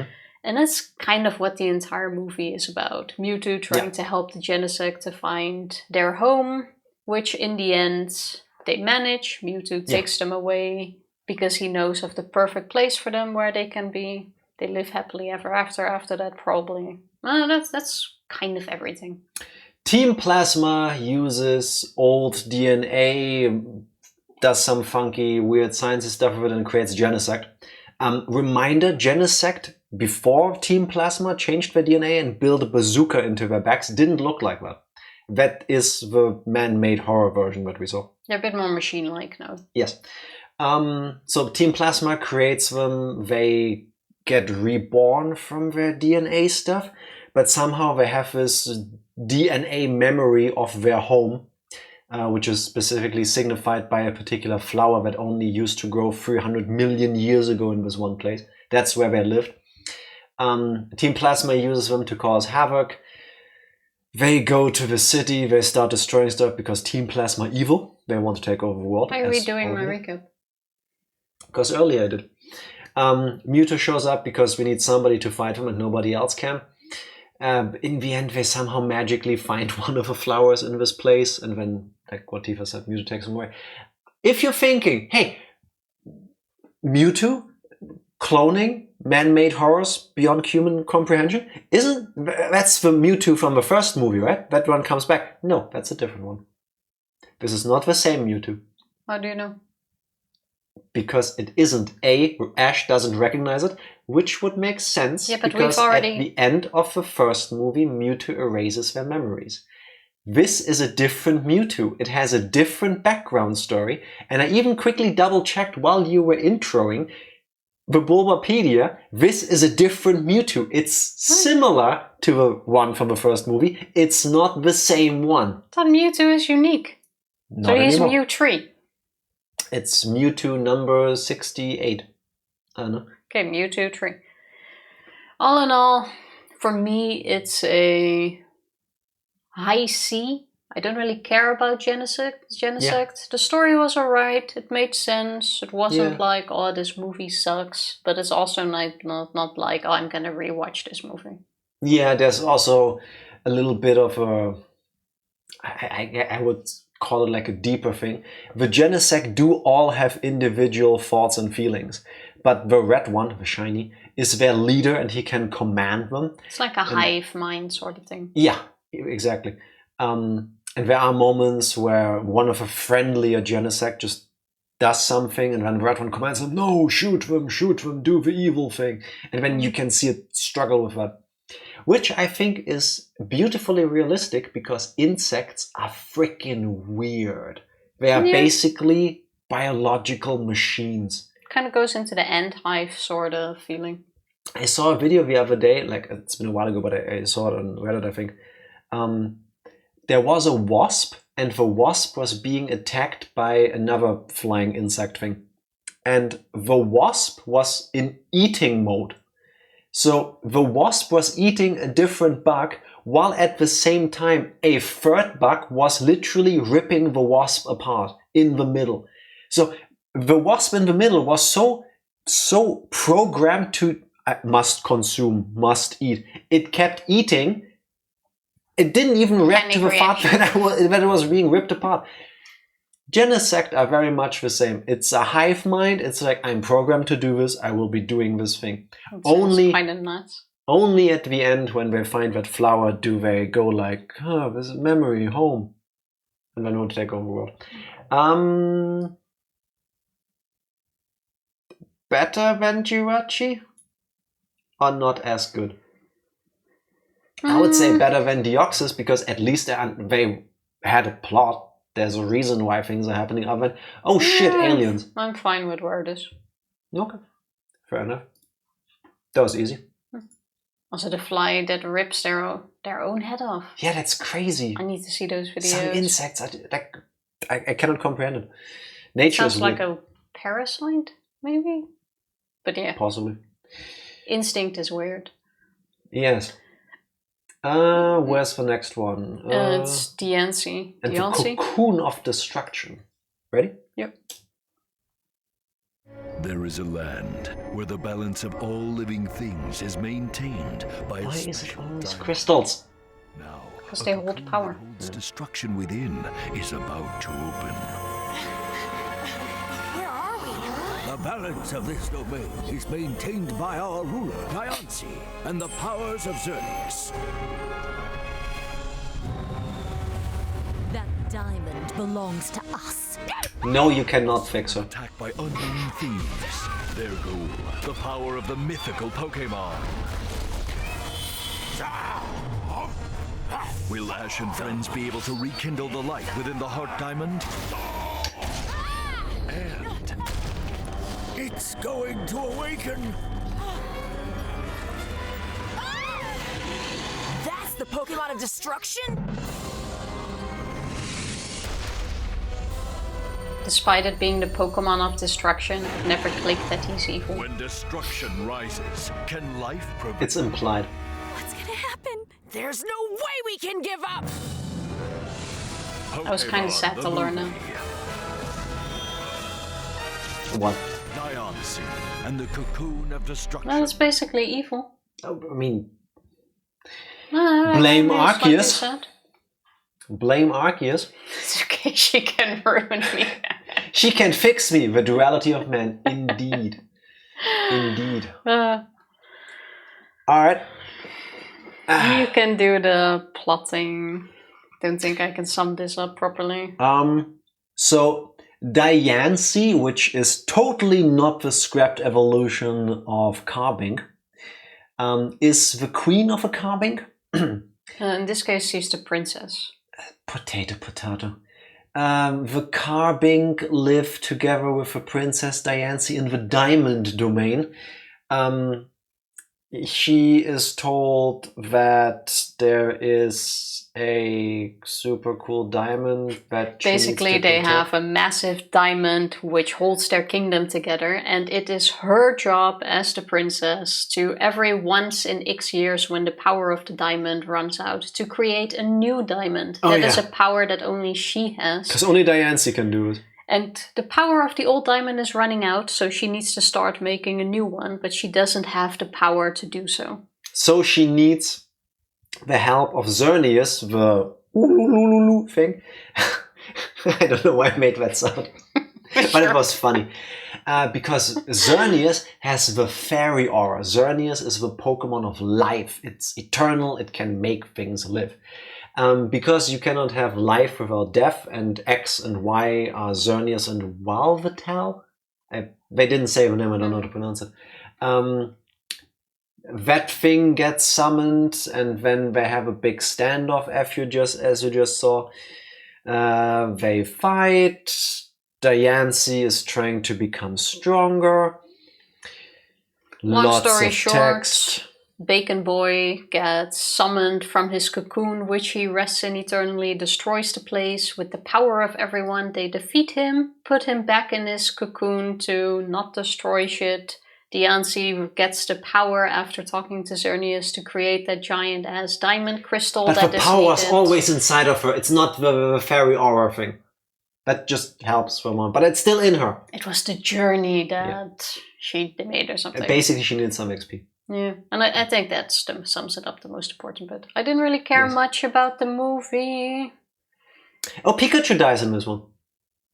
Oh, he gets hit by the destructive power of Bacon Boy. I believe. Bacon, the rock bird, the rival tail, Yeah. destroys a bunch of things, kills things, among them Pikachu, gets turned to stone because we can't show that. If you're wondering why I call him Bacon Boy, the shiny version reminds me of bacon. Yeah, it's red with a big white stripe. It looks like fried bacon. But Xerneas turns into a tree because that's what it does. Going through its life cycle, and then it restores everybody and it saves Pikachu and everybody else. And then Diancie can now create those diamonds, crystal things. Oh yeah, true. Before she was able to do this, every time she made a crystal, it would just vanish after a while. It would just disappear. It wasn't strong enough to hold. Yes. And in the end, it gives one of her crystals to Who does she give it to? One of her characters. That's one of her cute things. Like near the beginning of a movie, when she cannot do the thing, she gives it to one of her kids, knowing full well, it's a nice little trinket, but it's going to disappear. But in the end of the movie, they still have it, so it didn't disappear. She gives it to the little girl. Yeah. Because she received one as a sign of friendship, and then she returns it to her to like seal their friendship or something. So in the end, they're not rich. Yes, indeed. I'm terribly sorry. I did swap for batteries before the stream, but we need to exchange yours. Oh, otherwise, we cannot hear you in a moment anymore. Maybe we need to buy new batteries. I think so. 1 sec before you press anything. Mute yourself. Thank you. Can I just take one? Yeah. Imagine being prepared for a stream. I don't know why our batteries are doing this. I even went through a cycle of charging all of them just a few days ago, but clearly skill issue. Been a while since you had one of those. Doo-doo. At least we can just swap them midstream without having to... They might just be getting too old. They're like 5-6 years old now. Don't think we've bought new ones since we started streaming. Maybe once. I couldn't tell you. I like to pronounce the YV in Yviltal as the EV in evil, since evil is the archaic spelling of evil. That makes a lot of sense. Makes sense. I wish I had known this before I started mispronouncing a lot. Where do you want to put that, Tifa? I would put it as a D or a very low C.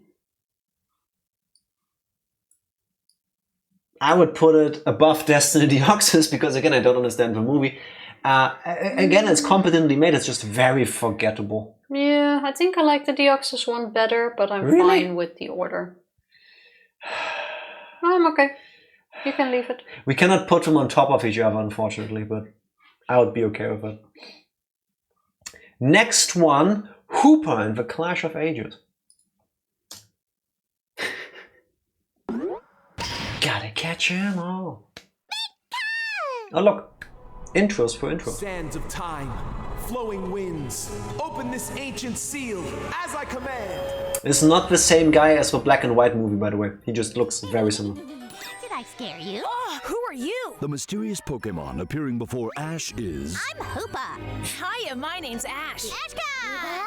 Pecan. Pecan. Then, one after another, more legendary Pokemon gather. The world's fucked. What are legendary Pokemon doing here? I'll stop them all. Come on through. The voice takes some getting used to. Stop talking, I hate it already. Instructions unclear, it keeps talking. It talks a lot, actually. I think it has the most lines in the movie. Shiny Mega Rayquaza. Shouldn't be possible. Rocks the very... We bring everything back. As well? Hoopa's true power will be unleashed. This is the power of the ancient relic. Pokemon, the movie. Hoopa and the Clash of Ages. S+, okay, Mame. Thank you for your service. Coming in, can't wait to box it at home and never let it see the sun again. I kind of like Hoopa. The design, at least. I like Hoopa Unbound, the big muscular one with the 6 arms. Hoopa Bound, the one we just saw, okay for it. Fair enough. That's also how this movie starts. Basically, it starts with Hoopa Unbound. 100 years ago. Destroying villages, teasing humans, whatever. He's an asshole. Hoopa Unbound is a dick, basically. Mm-hmm. So someone manages to... What do you call it? There's another one dying. Yeah, mine now. What the fuck? We just exchanged yours. That was the receiver. Now it's mine. Oh, how weird. Indeed. We're cursed. We shouldn't talk trash about Pokemon movies, I guess. Sorry about that. I don't regret it, but at the same time, clearly we're cursed. I believe someone manages to create a bottle which is able to contain Hoopa Unbound as like this evil genie sort of thing, and leaves behind Hoopa Bound, which is this docile, innocent, basically like a 5-year-old, I would say. It's the Satoko of Pokemon. Yeah, kind of. It's feisty, it's but... cheeky, but it's not evil. Yeah, it has different morals from us, but it doesn't mean bad things to happen. Or want bad things to happen. Basically, he has a couple of guardians who are with him and who is also their friends to make sure that Hoopa Unbound never gets released into the world again. So, of course, we have a villain who is searching for the bottle which contains the essence or the evil genie of Hoopa Unbound. Why does he want to do that? That I don't remember. Because Hoopa Unbound has the ability to make things appear with its rings. Hoopa Unbound believes itself to be the greatest thing on planet and in existence, and the strongest Pokemon ever. So he has a big ego. Back in the olden days, hundreds of years ago, it was revered as a god in this one village, and they kept feeding it and stuff, so it would give them gold. It's basically Dubai, but if I say... Fuck it. It's Dubai. It's the story of Dubai. It's a place out in the middle of nowhere, and then they find a source of income, and suddenly it's super rich, and they build all this shit. In the Pokemon version, that money, that wealth, comes from Hoopa originally. However, Hoopa, because of it believing to be the strongest, gets really bored, so it starts summoning other legendary Pokemon to fight them, causing a ton of destruction. That's why they make it bound. And the villain wants to use the unbound Hoopa to bring back wealth to the people who don't have it anymore. His old nomadic people, I think it was. Makes sense. And that's why he does the shit he does. And when he succeeds, as you saw in the trailer, Hoopa starts summoning everything. Because Hoopa's strong! Hoopa beat them! Hence the Clash of the Ages. They summon basically every single legendary Pokemon ever released up until this point, so that they all fight. But shiny Mega Rayquaza at least. Yeah, the movie is worth it for just that alone. Where would you put it? Where would you put it? I think I would put it into C, probably a bit higher. B? Okay, yeah. Okay. It doesn't have time travel, therefore it's better than Arceus. It is competently made. The plot... Again, if people just talk to each other and would think this through, nothing would happen. But it still makes more sense than the first Pokemon movie. I was so certain that that was your favorite. The first Pokemon movie? Yeah. I have nostalgia goggles, but I understand that it's not perfect. Fair enough. Just saying. If you say high C, I would say mid B instead. Yeah. I would rather watch that one than the Arceus movie again. Okay, that is fair. That's fair. See, it was that easy. Oh, in the end, Hoopa overcomes its fear of becoming evil again, and then it binds itself, and then all the evil disappears. Basically, yeah. Undoing most of the damage it's caused. Has an existential crisis between itself. As it should, with those powers and what it does with them. Yeah, fair. Yeah. I think that's fair. Are you ready for the last movie we originally wanted to rank? Because this is the next one is the last movie of the original timeline of movies. I still don't consider it any different, but it doesn't matter what you consider, that's what Nintendo does. The Volcanian one. If I can find the trailer. I've got them all here, I just need to... There we go.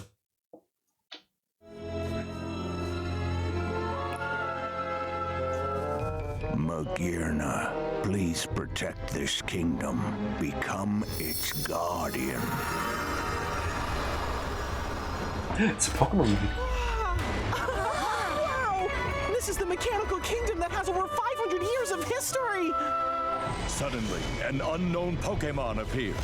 Suddenly! Who does not trust mankind. What is this thing? And becomes bound to ash by a mysterious force. People always betray us.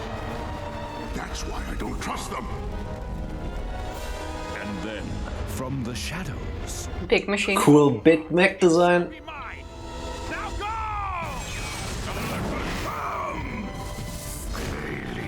hidden inside the mechanism. Mega Glalie looks so freaking evil.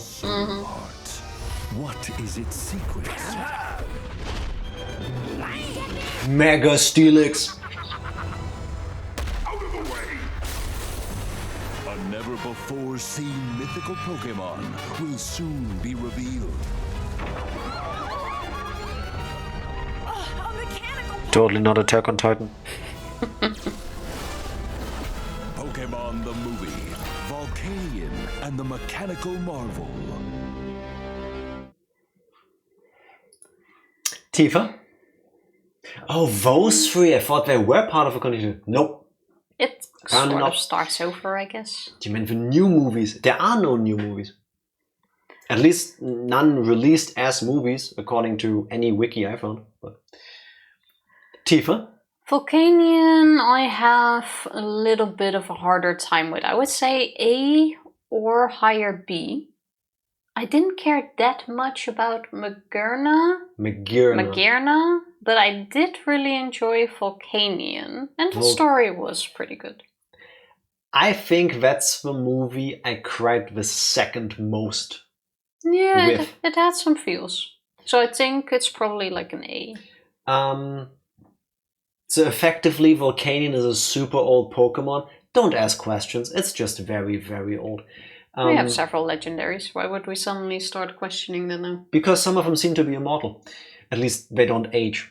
Anyway, somebody a long time ago made Magearna, that's the old man we saw writing in the diary and drawing up things. To protect the city. Magearna also happens to be the thing you need to make the city go into overdrive and become like a mech kind of thing to do things. Because we need things to be complicated. But Magearna, to protect it, was brought away when war happened or some such. And that's when it befriended Volcanion out in the wilderness nearby. Volcanion wants to be alone and it hates people because they cause shit. Which I think is perfectly justified if you've lived long enough. They cut the forest, they catch Pokemon, they hurt them. And like he their general. takes care of hurt and rejected and dejected Pokemon who find their way into his little valley. Yes, the successors? Yeah, the successors of the old king who made Magearna are now around. They know about Magearna.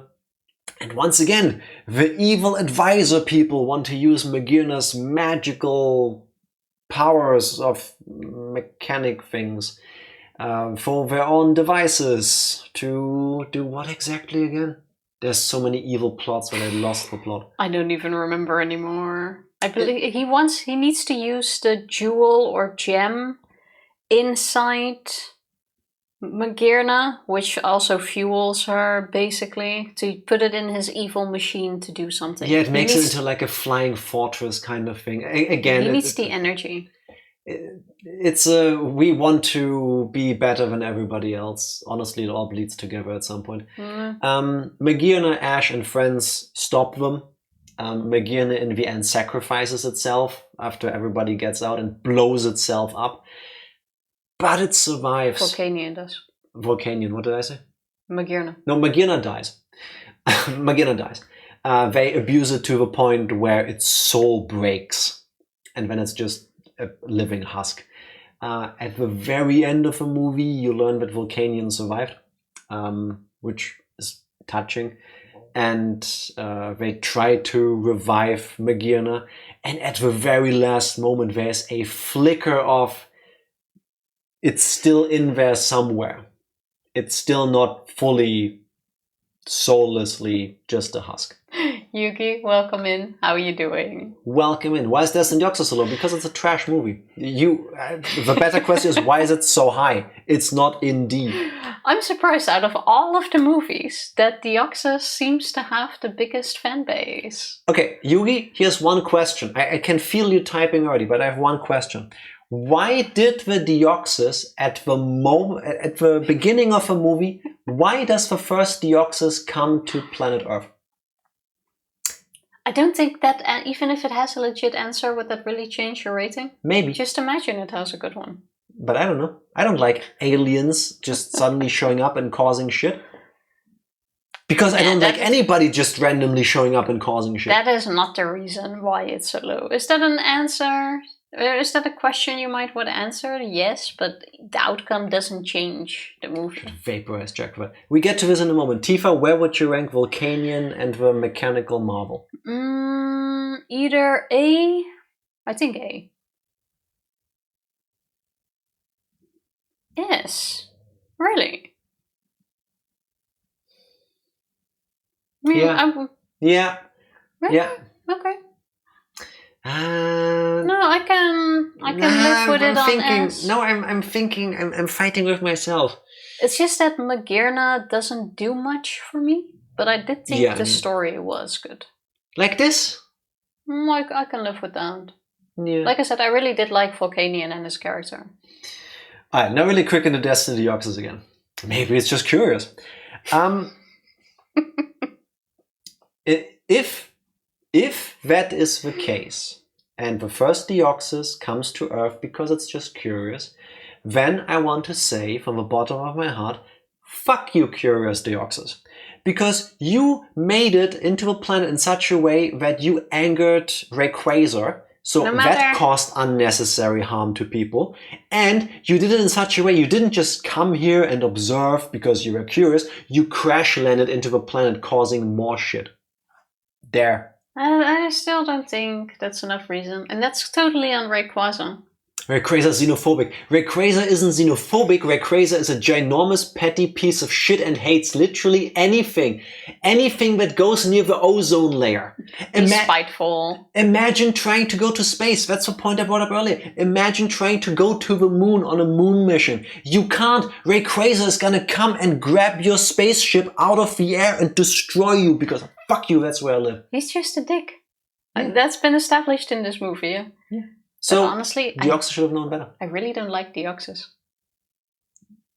Same, but that's a different issue. Question, why did the Deoxys and Omega Ruby Alpha Sapphire Delta episode come to Earth? Haven't played that. I mean, I've played that, but I never brought myself to the point where I played the Delta episode. So I can't answer that. Jack, for some reason, is really stuck on this one question, but even if you give him a good answer, he's still gonna hate on the movie. No, if you can give me an answer that makes me feel different, then I will feel different. But from where I stand... What would be a good answer for you?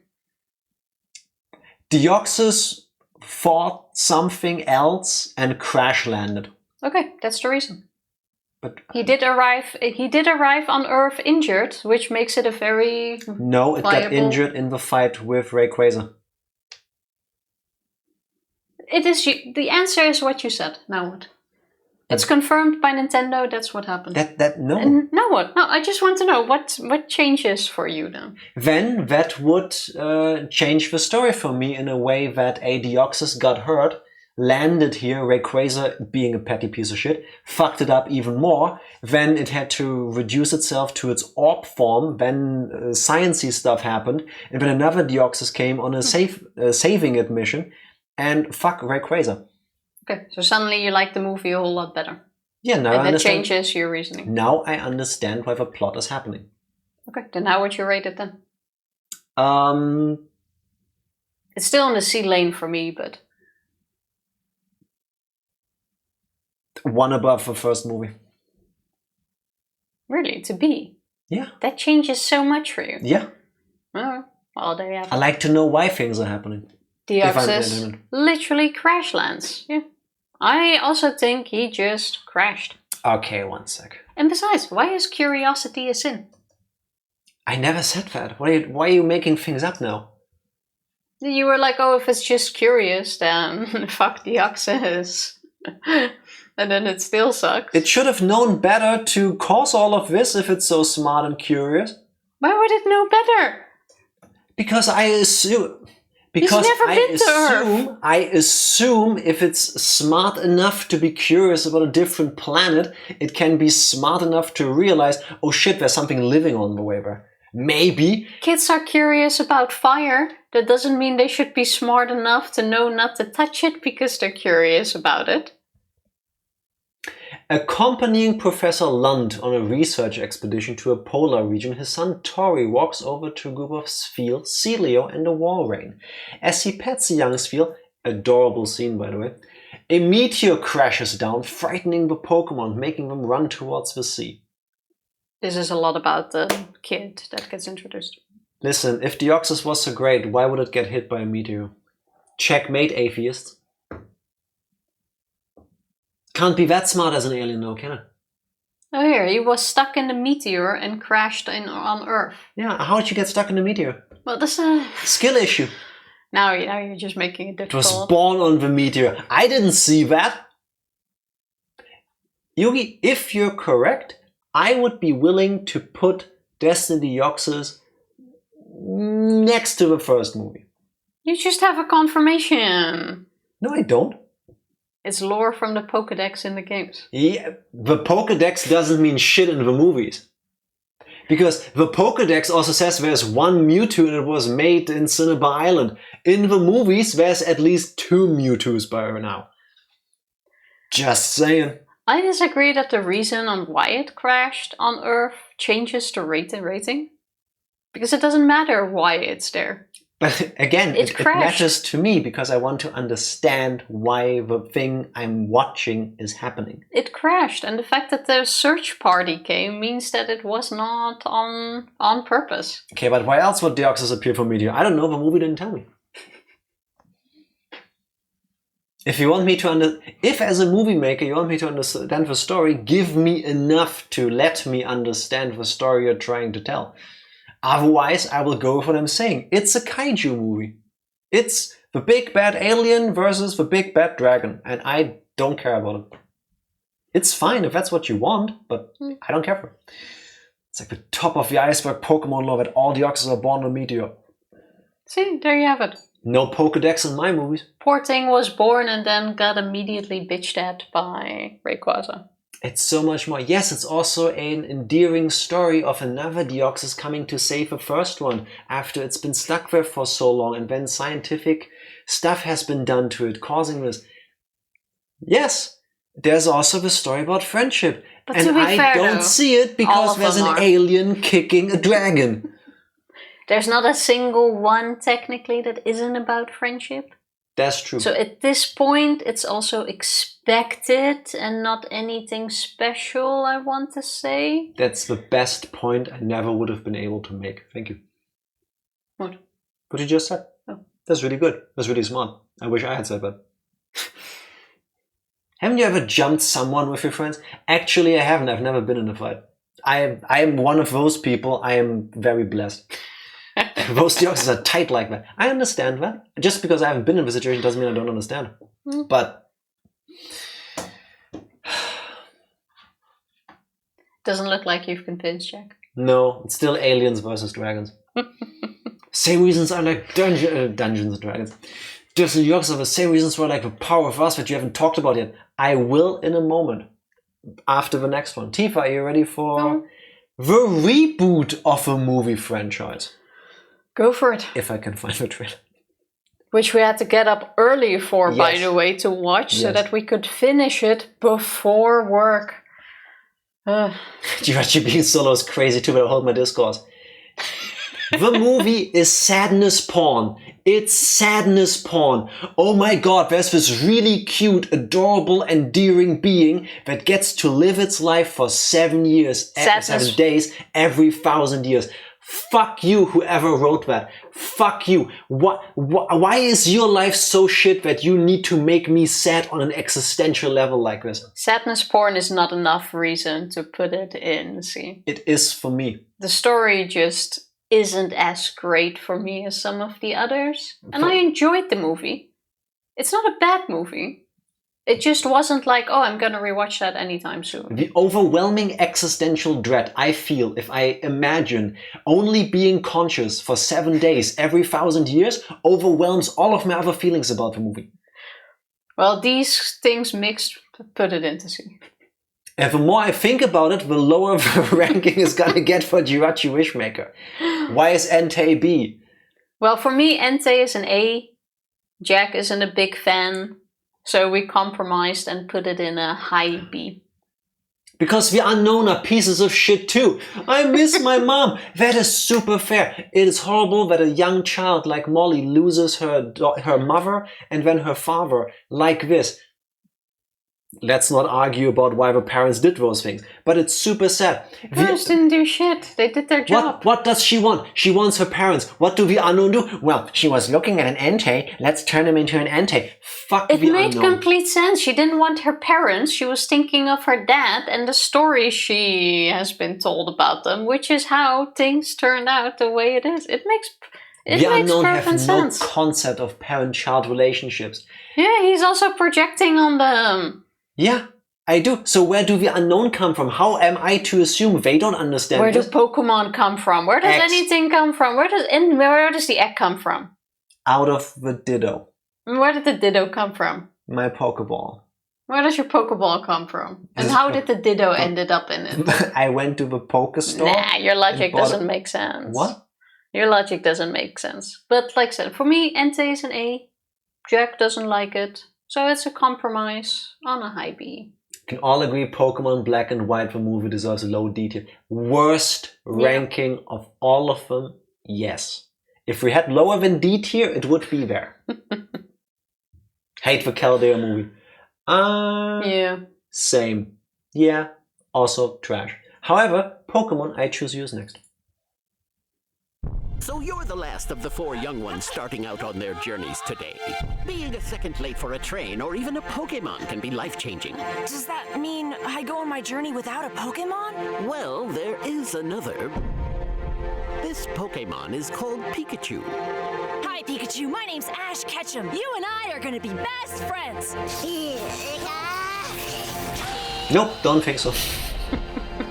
An incredible bond. This had some peak cinematic moments, by the way. All of the fights were anime out of 10. Yeah. Except for the last one. Oh, Pikachu, someday we'll both meet that Pokemon. Pikachu! The legend says the Rainbow Wing will guide you. We've got to get moving and find Ho-Oh! Ooh, this Wanna mutant. come along with us? You're too soft. Remember, might makes right, and that's it.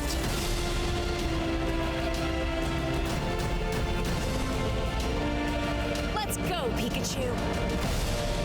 What's way out there? You never know until you go there. And as long as my buddy's Dad, with me, our I can evil go guy. anywhere.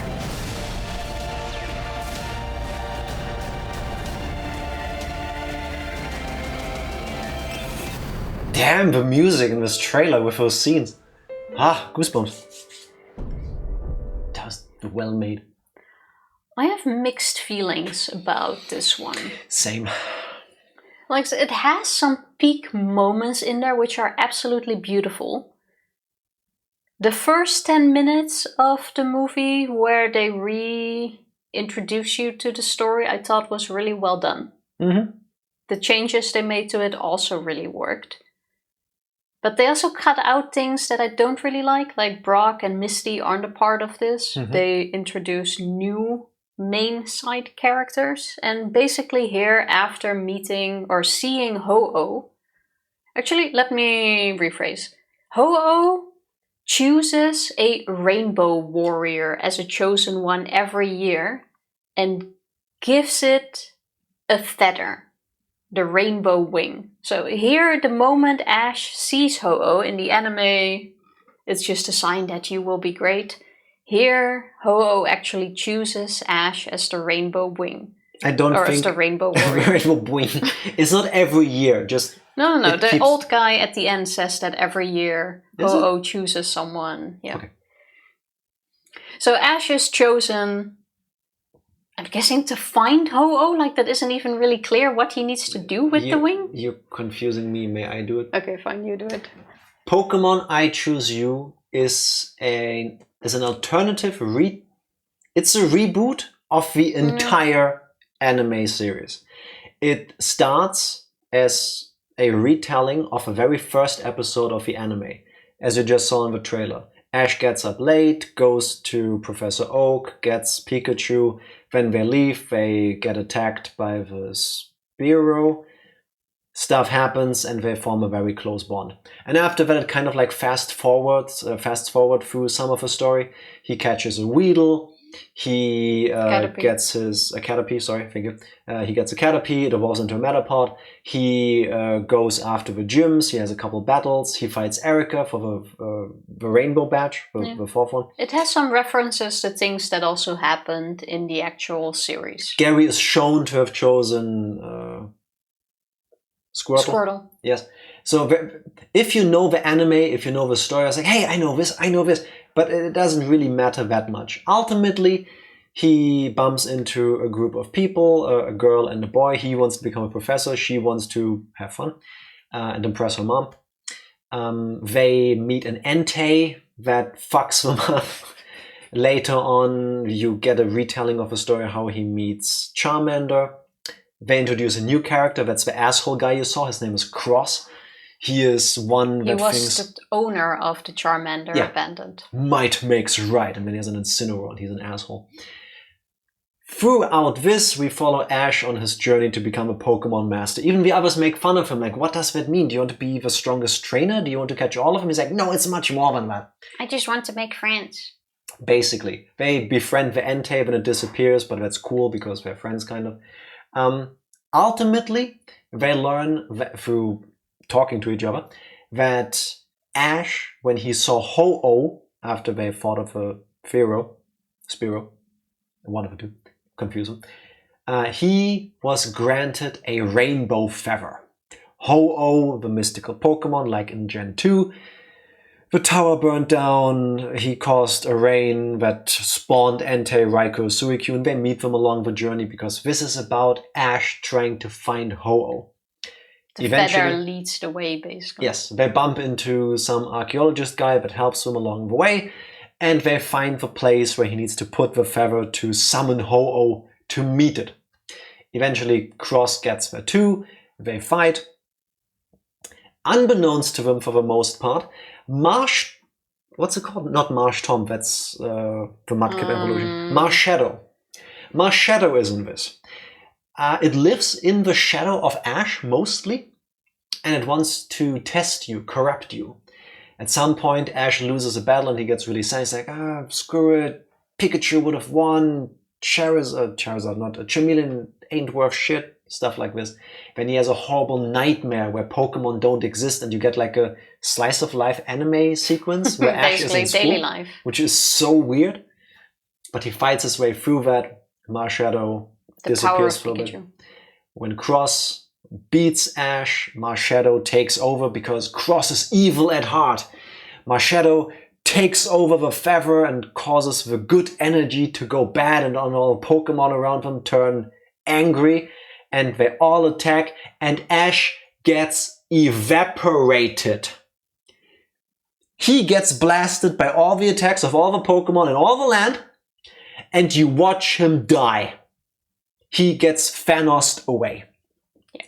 Pikachu looks for him, tries to save him, doesn't work. Pikachu flips its shit, causes a thunder that clears the air in the entire country and makes everybody wake the fuck up. Because of the power of friendship and Ho's, I guess, ability to restore things, energy starts circulating in the air. Ash is brought back to life. And Ash returns to our dimension through a very touching scene. And then he and Pikachu reunite. And then they battle Ho-Oh. Because that's what they decide to do. The battle with Ho is so cool. You see 30 seconds of it and then it cuts. And then you see Ash returning Pikachu to a Pokemon Center. Oh, you've been battling, haven't you? Yeah, we fought Ho-Oh. Wait, what? Ta-da, end of a movie. So at least we did finally circle back to Ho-Oh. Yes. Finally, Ho-Oh got to be in a Pokemon movie. And it's only taken 30 years. Yeah, I think the only way they could have done this where it made sense was by retelling the story. Because how would you now suddenly write in Ho-Oh? Like, it doesn't make sense with how they originally started it. I think Ho-Oh was in the anime, but it never got a movie. Yeah, but the reason in the anime was, oh, if you see Ho-Oh, you are destined to great things. You're going to be a great Pokemon It's a good trainer. omen. It even says in one of the texts that you are going to be a great trainer. It's a good omen. Potato, potato. Don't make me rewatch the first episode. Please do. So how you can't really go back into that. Like there's nothing you can work with to really turn that into a movie. Yeah, not really. So I get why they had to restart it. And I like some things, like Charmander. When Charmander evolves, he doesn't turn into a dick. Yes. No, that was really nice. Yeah, not like in the anime where for the next like 3 or 4 episodes, Charmeleon is an angry teenager and when it turns into Charizard, it becomes a huge asshole. That doesn't happen in the movie. Charizard is just a Charizard and it does what Charizard does and it listens to Ash. Because we have these really heartwarming scenes where Ash saves Charmander, which makes sense. Yeah. Why should I choose you? And my thoughts are, nothing makes sense, it's boring. I can understand that. I didn't think it was really boring. Like, it kept me busy enough to also not feel like the movie was that long. Do I feel the movie was necessary? No. It depends, I think, entirely on how you watch it. Have you watched the anime and then you watched the movie thinking, oh, it's like the other movies. It's a story that happens within this universe, within this continuity. Because that's not the case. And that throws me the fuck off. Yeah. Why do you need to reboot the movies? By itself, I liked it until the end. The payoff, the movie starts and it tells you very early on when the Ho-Oh scene happens, Ash really wants to find Ho-Oh because that was a really big moment for him. Cool. Eventually, he dies and comes back, meets Ho-Oh and goes, let's have a battle. And then we see 30 seconds of it. Yeah, because it doesn't matter. It was about the journey and the friendship along the way. And of course he's not gonna defeat fucking Ho-Oh. But I think visually and how they use sound and the music, it's stunning. Yeah. They had some real peak moments in there. Mechanically stunning, even if the plot ultimately doesn't work in the end, really, because the payoff is just nothing, really.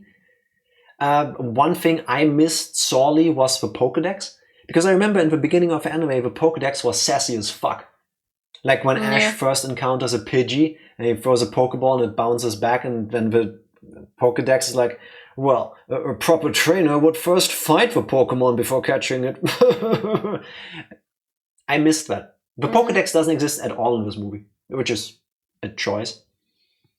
No, and true, we know that not all legendary are one of their kind, so it could have been a different Ho-Oh. That's likely.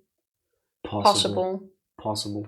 But I'm still not sure where I would put this movie.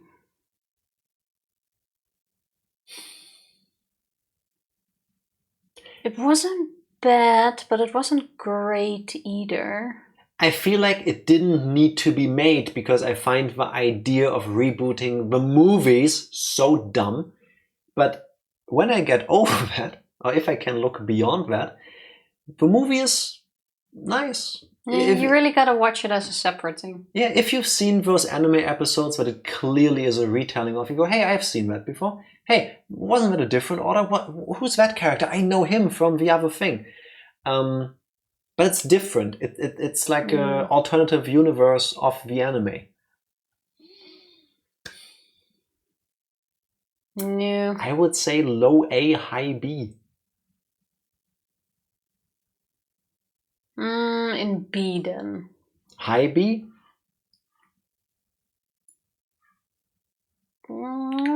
For now, yeah, leave it. Okay. Also, that face when you had to go to school instead of a journey with Pokemon. I know, right? I think we could all feel that moment. One more thing about exactly that in Pokemon I Choose You. Pokemon I Choose You starts off, and very early on I sat there yelling at Tifa, all of these adults are assholes. Ash oversleeps because in his daydreaminess while sleeping, in his dreams, he trashed his alarm. His mother doesn't wake him up until it's way too late and even says, you said when you're 10 years old you're gonna wake up by yourself. Really? But she also came in first and thought he was already gone. She didn't know where her 10-year-old child is? She didn't say goodbye on his journey? He's 10. You know he has something going on. No. The only asshole thing is what probably was going to be your second point. Yeah. He knew 4 kids were coming and he only prepared 3 Pokemon. Even if Ash was on time. Yeah. What was he going to do? His 4th option was always Pikachu. And he's like, well, that's not the greatest idea. It's quite feisty. And then it shocks the fuck out of Ash, as it does in the anime. Oak, what are you doing? If you know how many kids are supposed to show up to go on a Pokemon journey, why do you not have enough Pokemon for them? Like get a double Charmander or something. Yeah. Also, as a kid, I was 9 when Pokemon became a thing here in Germany, and I was so mad that I was only 9 years old, but I have to be 10 to be a Pokemon trainer. Is it okay if I play the Pokemon games when I'm 9 because it says I have to be 10 to be a Pokemon trainer? I was so sad when I overcame that. Now, as a 36-year-old, me learning a story of how at 10 they let you just roam the world? What the fuck, dude? That's the world I want to live in. That is so peaceful, so harmless that we can just go at 10. Yeah, if you want to explore the world, just go do it, dude. Yeah, makes sense. That's the utopia I want to live in. But let's move on to the next movie. I would like to go to bed at some point. Potato. What's the next one? Power of Us. Oh yeah, because we need a sequel. You went past it in the middle. There. No, 2 under. 1. There we go. Yeah. Oh, fuck, didn't think of that. Yeah. Harmony with the Wind is holding its Wind Festival. Imagine, there might be Pokemon we've never heard of before somewhere around this place. Did you 2 come here for the Wind Festival? Yep, you bet. What kind of Pokemon is that? That's the legendary Pokemon Lugia. It happened long ago. Fire! Up on the mountain, Lugia came and put out that mountain fire. Since then, the town has been living happily ever after.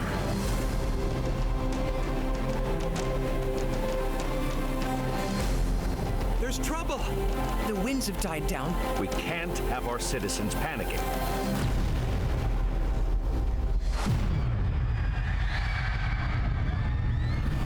Watching won't help anything. So, what do you say we go and protect Fua City? Let's save the world. Run! I want to use my research to save people and Pokemon! I don't know about the past, but we're with you now.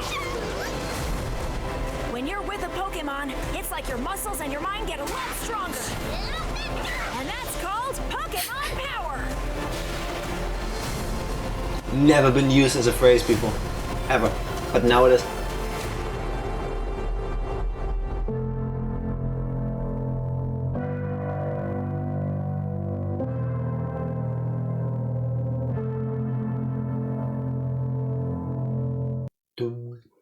This was a cute movie from what I remember. Yes, it was. Also, I agree. I would like to be a gardener there. I would be really bad at it because I probably still have no green hands. But only if you can use cut. You need an HM for that. The Power of Us is totally not a retelling of the second movie because we saw Lugia. Ash goes to San Francisco and I know it. A retelling? Nah. Just because Lugia is in it. I said is not. Oh, yeah, but that seemed like sarcastic. I mean, you would expect it. The power of one, the power of us, Lugia. It would make sense. Nah. Ash goes to San Francisco and happens to be there when it's the Festival of the Wind, because wind is a really big part. That's how they get all their energy. As they are there, there's a festival, they have to catch Pokemon. Somehow somebody thinks letting a Tyranitar go on a rampage is a good idea. None of the adults step in. But Ash and friends save the day. He went on a rampage because he got injured. That's true. Again, the adults didn't do anything. Then there's multiple subplots that all come together. A kid is in a hospital because he hurt his leg. His sister, the blonde one you saw earlier in the trailer, visits him because they have a good relationship with another. The brother goes, oh, can you catch a Pokemon for me? That'd be so cool. I want this one. It's an Eevee.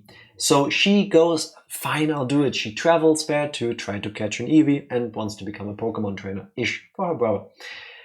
Next subplot, the mayor, the older guy with a very broad face you saw talking, his daughter knows of a legendary Pokemon, Zeraora.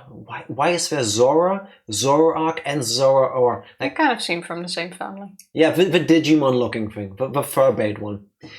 And she takes care of it sometimes. And all of these things kind of clash when, through an accident, one of the scientific devices explodes and release a lot of spores that will cause harm and every status effect known to mankind and Pokemon on all of the people.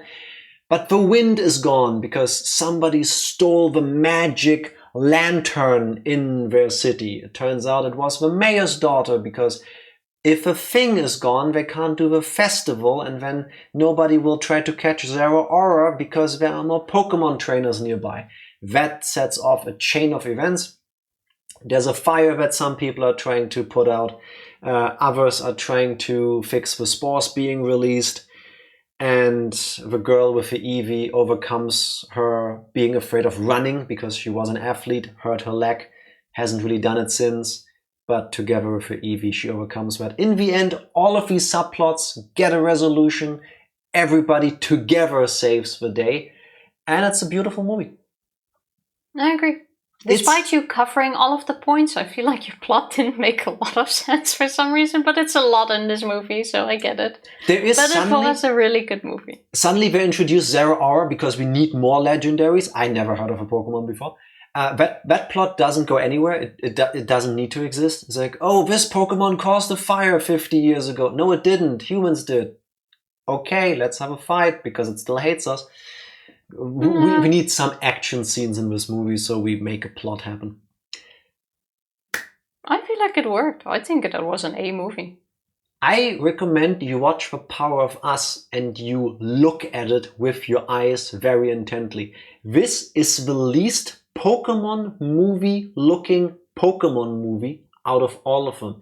At points, this reminds me of a high quality slice of life anime. Yeah. Very, sometimes even like Studio Ghibli-like. It has some hand-drawn moments, and then it switches it up with 3D It has in that very quality rare to it. scenes, which I absolutely hate, by the way, when they do that. Fortunately, that's kept at a very minimum. But at some point, it seems very hand-drawn in a way where you actually see it, which was nice. But like I said, I would put it in A. It very much to me feels like a story in the Pokemon world, and Ash just happens to be there. He isn't the chosen one in this one. He isn't chosen by Ho or anybody else. He doesn't have any godlike powers. He is just a trainer, and he talks to other people, and other people do things too. Every character has something to do. They have a reason why they're doing things. They're fighting their own demons and they're overcoming them in an understandable, relatable kind of way. There's the scientist who's afraid of speaking in front of other people because he's like super shy and anxious and stuff. There's the old lady who hates Pokemon because one of her Pokemon died when she was a kid. There's the mayor who seems like an asshole, but he's really just cautious. There's the daughter who doesn't care for these things because she's a kid. It makes sense. Now, rating please. Okay. This is the best movie out of all of them by far. Okay. It's beautiful. I would have said high A, but I can agree with S. The only argument I would have why it isn't the best one is it's quite slice of lifey. If you just wanted the plot, again, you could cut out 20 minutes easily. Okay, Mama agrees with the low S, high S, agree too. Okay. Yeah. That's fair. It was a good movie. Everyone together saving the day was exactly why I like this movie. And DD, and I agree, Zeraora was not really all that necessary. Yeah, completely pointless addition. But he also wasn't like the main thing in the movie, which was also relatively nice. Yeah. Oh, by the way, at the very end, Lugia shows up for like 30 seconds. It's completely useless. After the humans fixed all of it, Lugia shows up again. It's like, yeah, you did it. And save the And then days by fucks off. putting out the fires. Yeah. Finally a movie we agree on. The only one that matters. Tifa, are you ready for the last one? The last one. Do you see the trailer? Because I don't. There's too many files in this folder.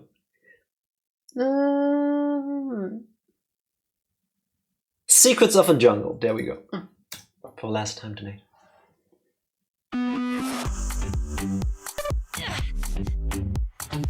Look at that, buddy! The jungle! It's huge! Catch me if you can! Tifa, sit like a human. I'm totally sitting straight. My shoulders are so stiff right now. I can't even sit like a human, I think. Slow down, Coco. This one's fast! Jungle Pokemon are great! Nobody knows it! My stomach agreed.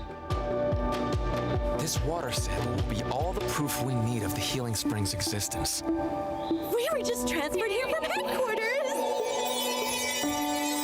Can it be the Healing Spring? Totally not the evil bad guy. If someone I couldn't defeat ever really were to appear, Max! I'd have to protect you by whatever means necessary.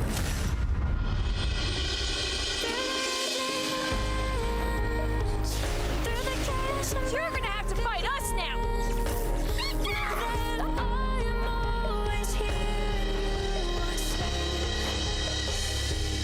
You're always safe.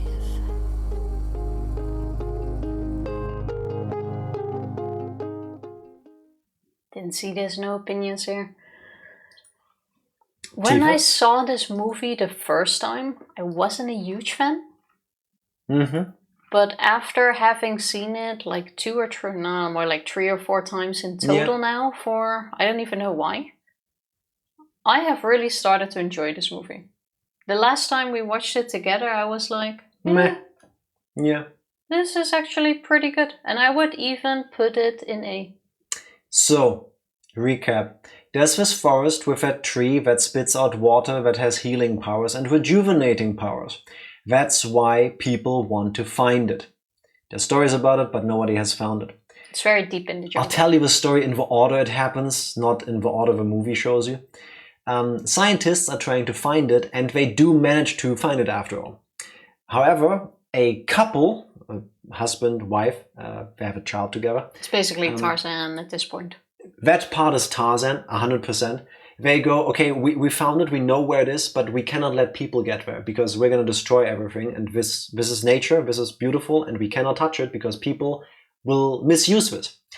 Evil bad guy with the gray hair that you saw drives them off the road, killing them, but the baby survives and is being taken in by the Zarude, more Pokemon with the letter Z. By one Zarude in particular, who is then outcast for taking care of a human. Yes, because this is not Zarude. The Zarude consider themselves to be the kings of the jungle and treat everybody else like shit. Basically, strongest survive. Survival of the fittest, yeah. This Zarude takes care of the kid. Coco was his name. It's Tarzan. It's the entirety of the Disney Tarzan movie, basically. You watch him grow up, become a Zarude. That's what he's led to believe. Eventually, Ash shows up in the area, bumps into the kid, and together they unravel the mystery. Turns out that the evil guy is still around, still trying to find the rejuvenating waters, manages to find it in the end. Then we go to the Avatar section of the movie, spoilers for Avatar, where they fight with mechs against Pokemon. All the jungle comes together, even the Zarude, who don't care about the lower creatures. Together they fight off humans and save the day. And realize that they were wrong by living the way they did and that they should share what they have with the rest of the forest. Yes, and at the apex, Coco does the Zarude thing and call on the spirit of a forest and actually uses Zarude's powers to save his dad from dying, which is a beautiful scene. Thinking about it makes me cry. It's a story of family mixed with Tarzan, mixed with Avatar. Very little Avatar, but yeah. At the end. Kind of. No blue people. Yeah, I really enjoyed it. It worked. Where would you put it? Like an A. High A, low A?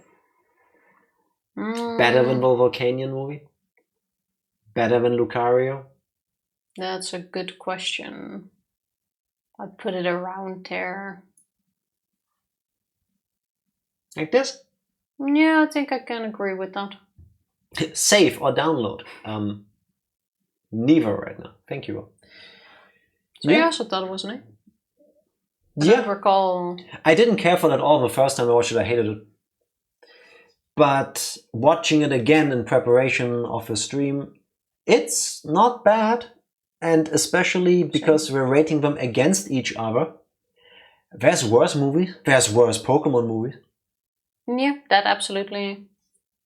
This brings me to the loop, Tifa. Now that we've gone through the movies, would you change any? And most particularly, where does the first movie now rank? I am fine with where everything is, actually. I agree, Tifa. At I this actually point, agree. I'm still not sure about Temple of the Sea on S, but it had a good story. It was entertaining. I can agree with it. Are you okay with this outcome? I'm okay with the outcome. Are we saying this is the only scientifically accurate Pokemon movie tier list in existence? No, I'm willing to compare, but I know you really want that. I'm not going to compromise with anybody. This is accurate. If you disagree, that's your opinion. You're entitled to one. Go make your own. That's perfectly fine. You can make one with a Destiny Deoxys tier above all of them if you want. It's just not mine. Actually, I would change something. Okay. I would put the Entei movie over I Choose You. Really? Yeah.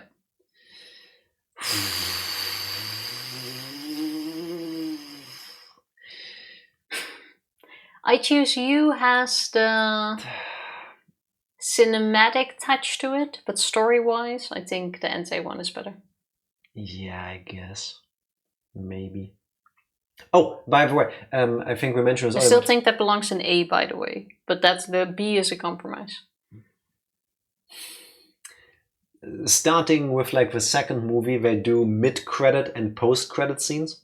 I just had to remember that because the Power of Us actually has an entire post-credit scene, which is really cute and sweet and answers some questions you might have had by the time the credits roll. I'm okay with Power of One, Us, and Black and White. Okay. That's the most important part. We can agree on the cornerstones. Yeah. Yeah. We got the two outsides. Despite all of my comments, this is all subjective. If you disagree, that's fine. And I don't have to like the same things the same way. But this is the internet, so fuck you if you disagree. No, I'm happy with the outcome. I told Tifa earlier that this would be a regular length stream. I didn't think it would take And this I long. disagreed and knew this would be the outcome. I didn't make it longer on purpose. I'm not saying you made it longer on purpose, it's just that it was obvious that this was not going to fit in a normal stream. And I'm only saying this because, once again, I was right, as I usually am. I had fun. Did you? Yeah. Did you all have fun? The answer is yes. So Lucario is a good A pick. Yeah, I Yeah. agree. I really enjoyed that one. Yeah. Like the Volcanion one a little bit better, hence why it was one higher because of a better happy ending. Yes. The Lucario one felt But the frog didn't. That's fine, we have several.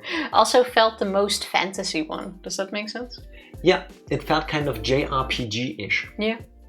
There's also a ninja and like a paladin and a mage. Yeah, it felt like Epic Quest RPG. It felt kind of like a Pokemon Isekai.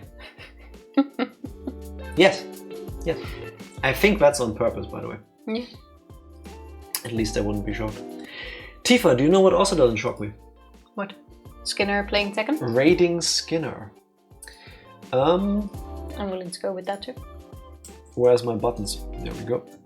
If you cannot stick around for a raid, please check out Skinner whenever it's convenient for you. He doesn't rate Pokemon, but he says Happy Halloween. He is dressed in a tuxedo. Okay, that's okay. something I haven't seen before. And he's shaved. Okay, Let's ask him about that. He's playing Tekken 8. More reason to join the raid. Yes. Against Benjima currently. So let's go say hi and get something that is completely not Pokemon movies. If we go fast enough, maybe we can make Benjima win. That's true. One last thing. For scientific purposes, I would say we never have to talk about Pokemon movies again because there hasn't been one since that Zarude movie. True, that was the last one. Nobody knows why Nintendo stopped making Pokemon movies. People would probably still watch them, but that's the last one that's ever made so far as of 2025. So consider this one and done. It's gonna raid. I forgot to press this button. Wow. Imagine. Imagine being this unprepared. I'm sorry. Now we have to wait for the line to run out. To expire. Uh-huh. I'll recharge all the batteries for Sunday when November starts. Thank you everybody for ranting and ranking Pokemon movies with us. Stick around for it if you can. See you on Sunday for November. Bye! Thank you.